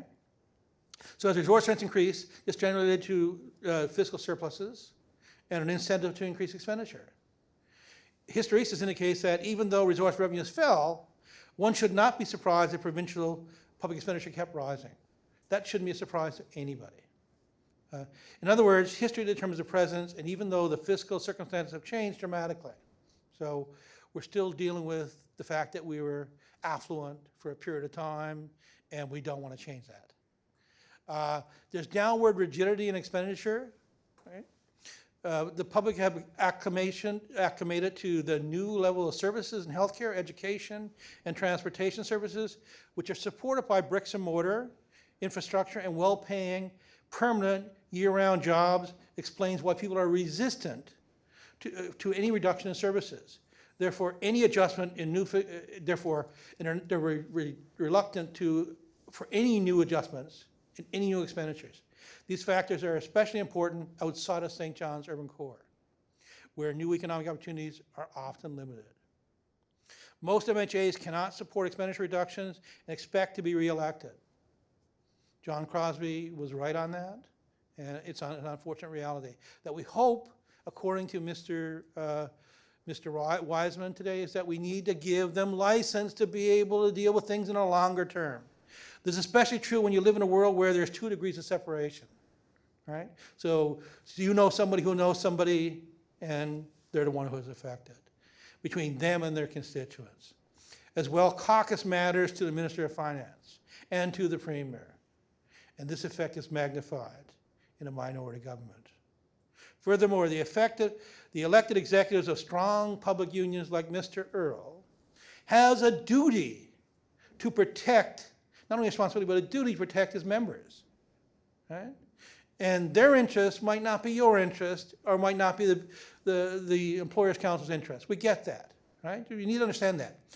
We haven't talked about population here, but one of the biggest factors that are going to be affecting us is an aging population. You may not know what's happening, but by 2030, we will be down below 500,000 people, and most of those will be aged, right? So we have an aging and a shrinking population. And community attachment makes it difficult to reduce services. Okay? It's not. So this is just a pretty picture. We put it out there because we had it. Okay? This is just showing you that what's going on here. It's showing you that debt, net debt, total liabilities, unfunded pension liabilities, group health, et cetera, they have been increasing. And the big jump up in the blue line on the bottom there is the increase in borrowing because of deficits, not because of Muskrat Falls, just so you get a sense of that. And pensions and other post-employment retirement benefits have been going up. And they're adding to the problem. So we have liabilities about 24 billion, 23.5 billion, 2 years, not this year because of the Atlantic Accord, but prior to that. So people talked about there are lots of ways you can project debt servicing cost. Here's one. So we can look at how much of our debt servicing costs, how much of our borrowing went to fund debt expenses. Well, 80%. 80% of our borrowing and 20% went to everything else. Right? That's one way to think about it. Somebody talked about how much of our royalties come into play here. Well, 96% of the royalties we get in this particular year were used to fund or equivalent to the amount of debt servicing costs we have. That's a problem, guys, right? And there are lots of ways of doing this stuff. You know, we're just showing you that there are different ways of looking at things, and you know, but either way you look at it, we have a problem. The solution to the problem is open for discussion. But if you don't understand we have a problem, then that's a real problem in itself, right? So we must move to a newer, lower, steady state equilibrium. The movement to this new equilibrium will involve slower growth, right? It will reduce GDP per capita, and it will reduce our material standard of living.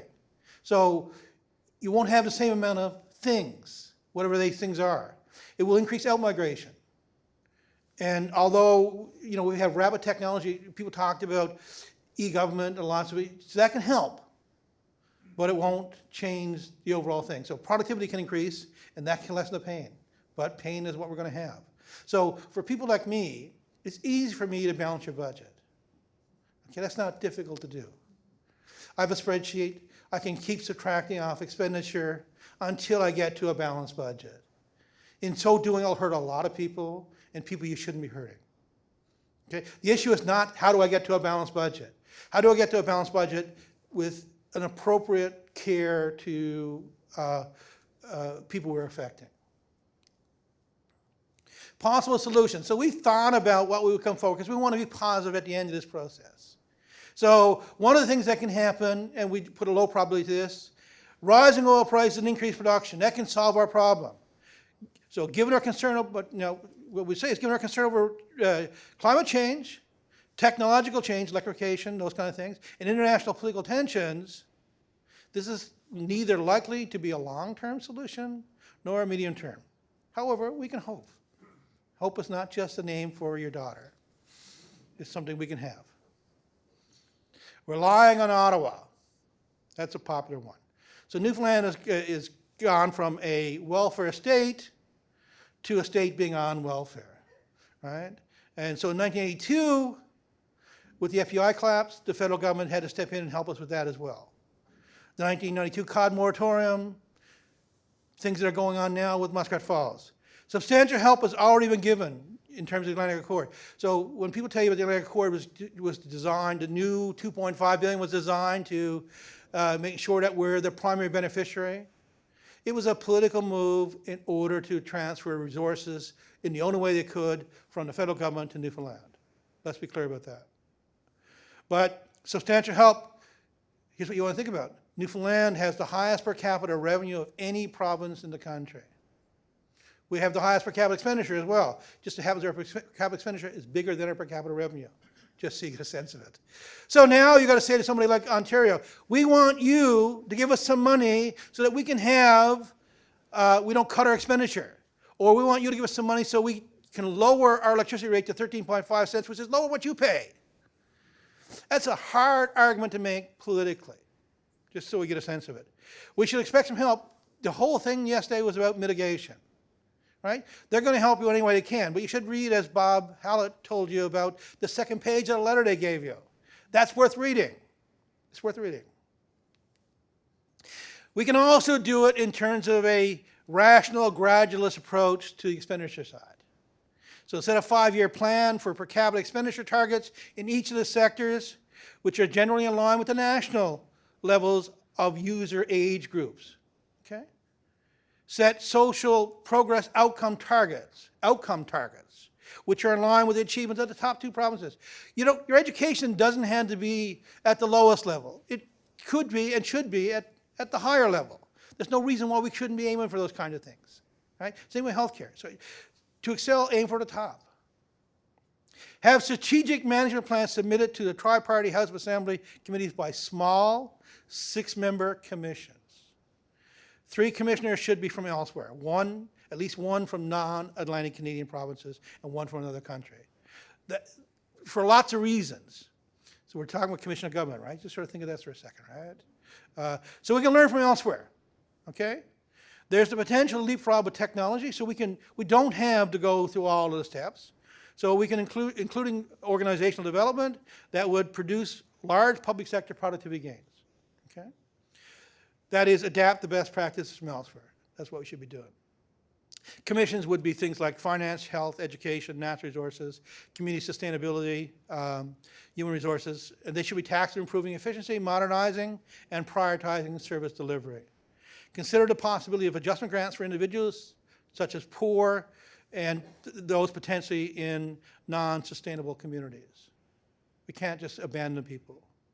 Continue with public sector attrition under guidance from the Human Resource Commission. Continue on, let's do it with revenue. It's possible, like, you know, we're not here to tell you that you shouldn't do this stuff. It's possible Newfoundlanders might want and are willing to pay for a social structure that is different than elsewhere in Canada. They may include having smaller communities.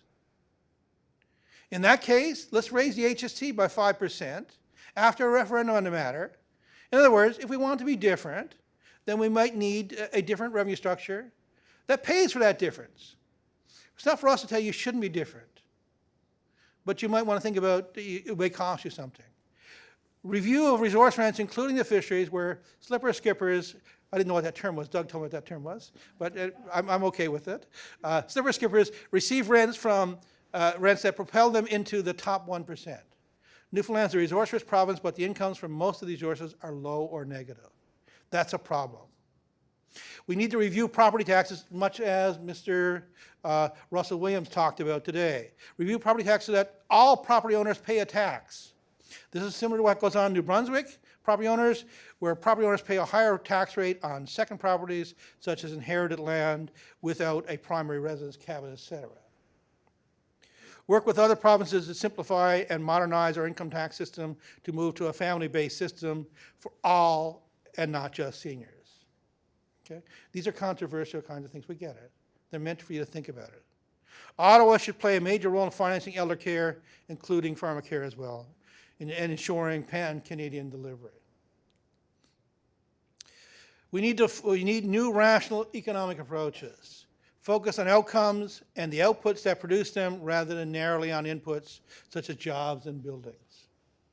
Inputs are a means to an end, not the end.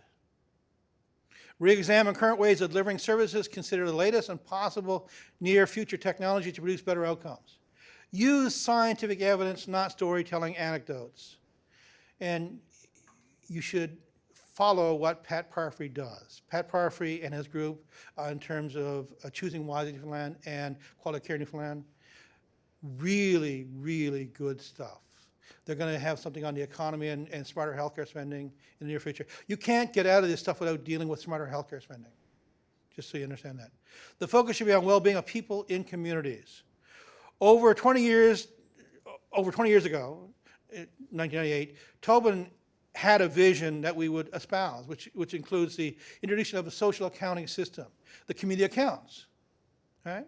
And a social audit that Joyce Hancock was the author of, measuring and reporting results. Now, it's also possible that we don't come to a solution, right? Which means we crash. So effective control is going to be given over to outsiders. People have made this point before. Similar to the Commission of Government in 1934. A crash is a real possibility given apparent public indifference and understandable reluctance to change unless forced to change. Inertia is a strong force. So inertia, people think that a body in motion tends to stay in motion. A body still tends to stay still, right? Just need to understand that. The greatest burden of the crash will fall on young, particularly those with illiquid property assets, especially those in that group that are forced to move since property values may collapse. Businesses which are reliant on provincial household markets may suffer heavy losses, especially those outside the urban core. The least affected should be seniors. The real tragedy is that policymakers and economists and all of us in this area didn't recognize and didn't push more on the inevitable cyclical price pattern of the staples products. For the last 20 years, economists, including Herb Emery, you heard here today, and Bev Dalby and Paul Booth as well, have advocated an optimal fiscal policy of saving in years of abundance for famine. The advice has been met mostly with indifference and sometimes with resentment. Attempting to maintain provincial expenditure levels is understandable, but savings are necessary to make the strategy successful. Not doing so will lead to an economic crash without a savior, and you can wait as long as you want for Godot. He's not coming. That's a joke. That's why I told my daughters, I put in TIF when I send them something. This is funny. So TIF. This is a stabilization strategy arising from prudent fiscal management rather than a bailout from Big Brother in Ottawa. Long-term outcomes. Adjustment impacts will be similar to resettlement in the outports communities. Core age individuals who are resettled lose the most, but the very youngest and the very eldest are winners. The rapid aging population with low fertility rates will imply labor shortages after the adjustment period, which will translate into higher wages for them. Given the small population with the vast resources and a sense of community, in the long run, individuals should face good economic opportunities with higher levels of well-being. We believe that the long term looks positive. We just don't believe that the short term and medium term looks positive, and getting from here to there can be a problem for us. And I'm going to stop there because we just wanted you to here's something to think about. Okay, thank you. And thank you for coming.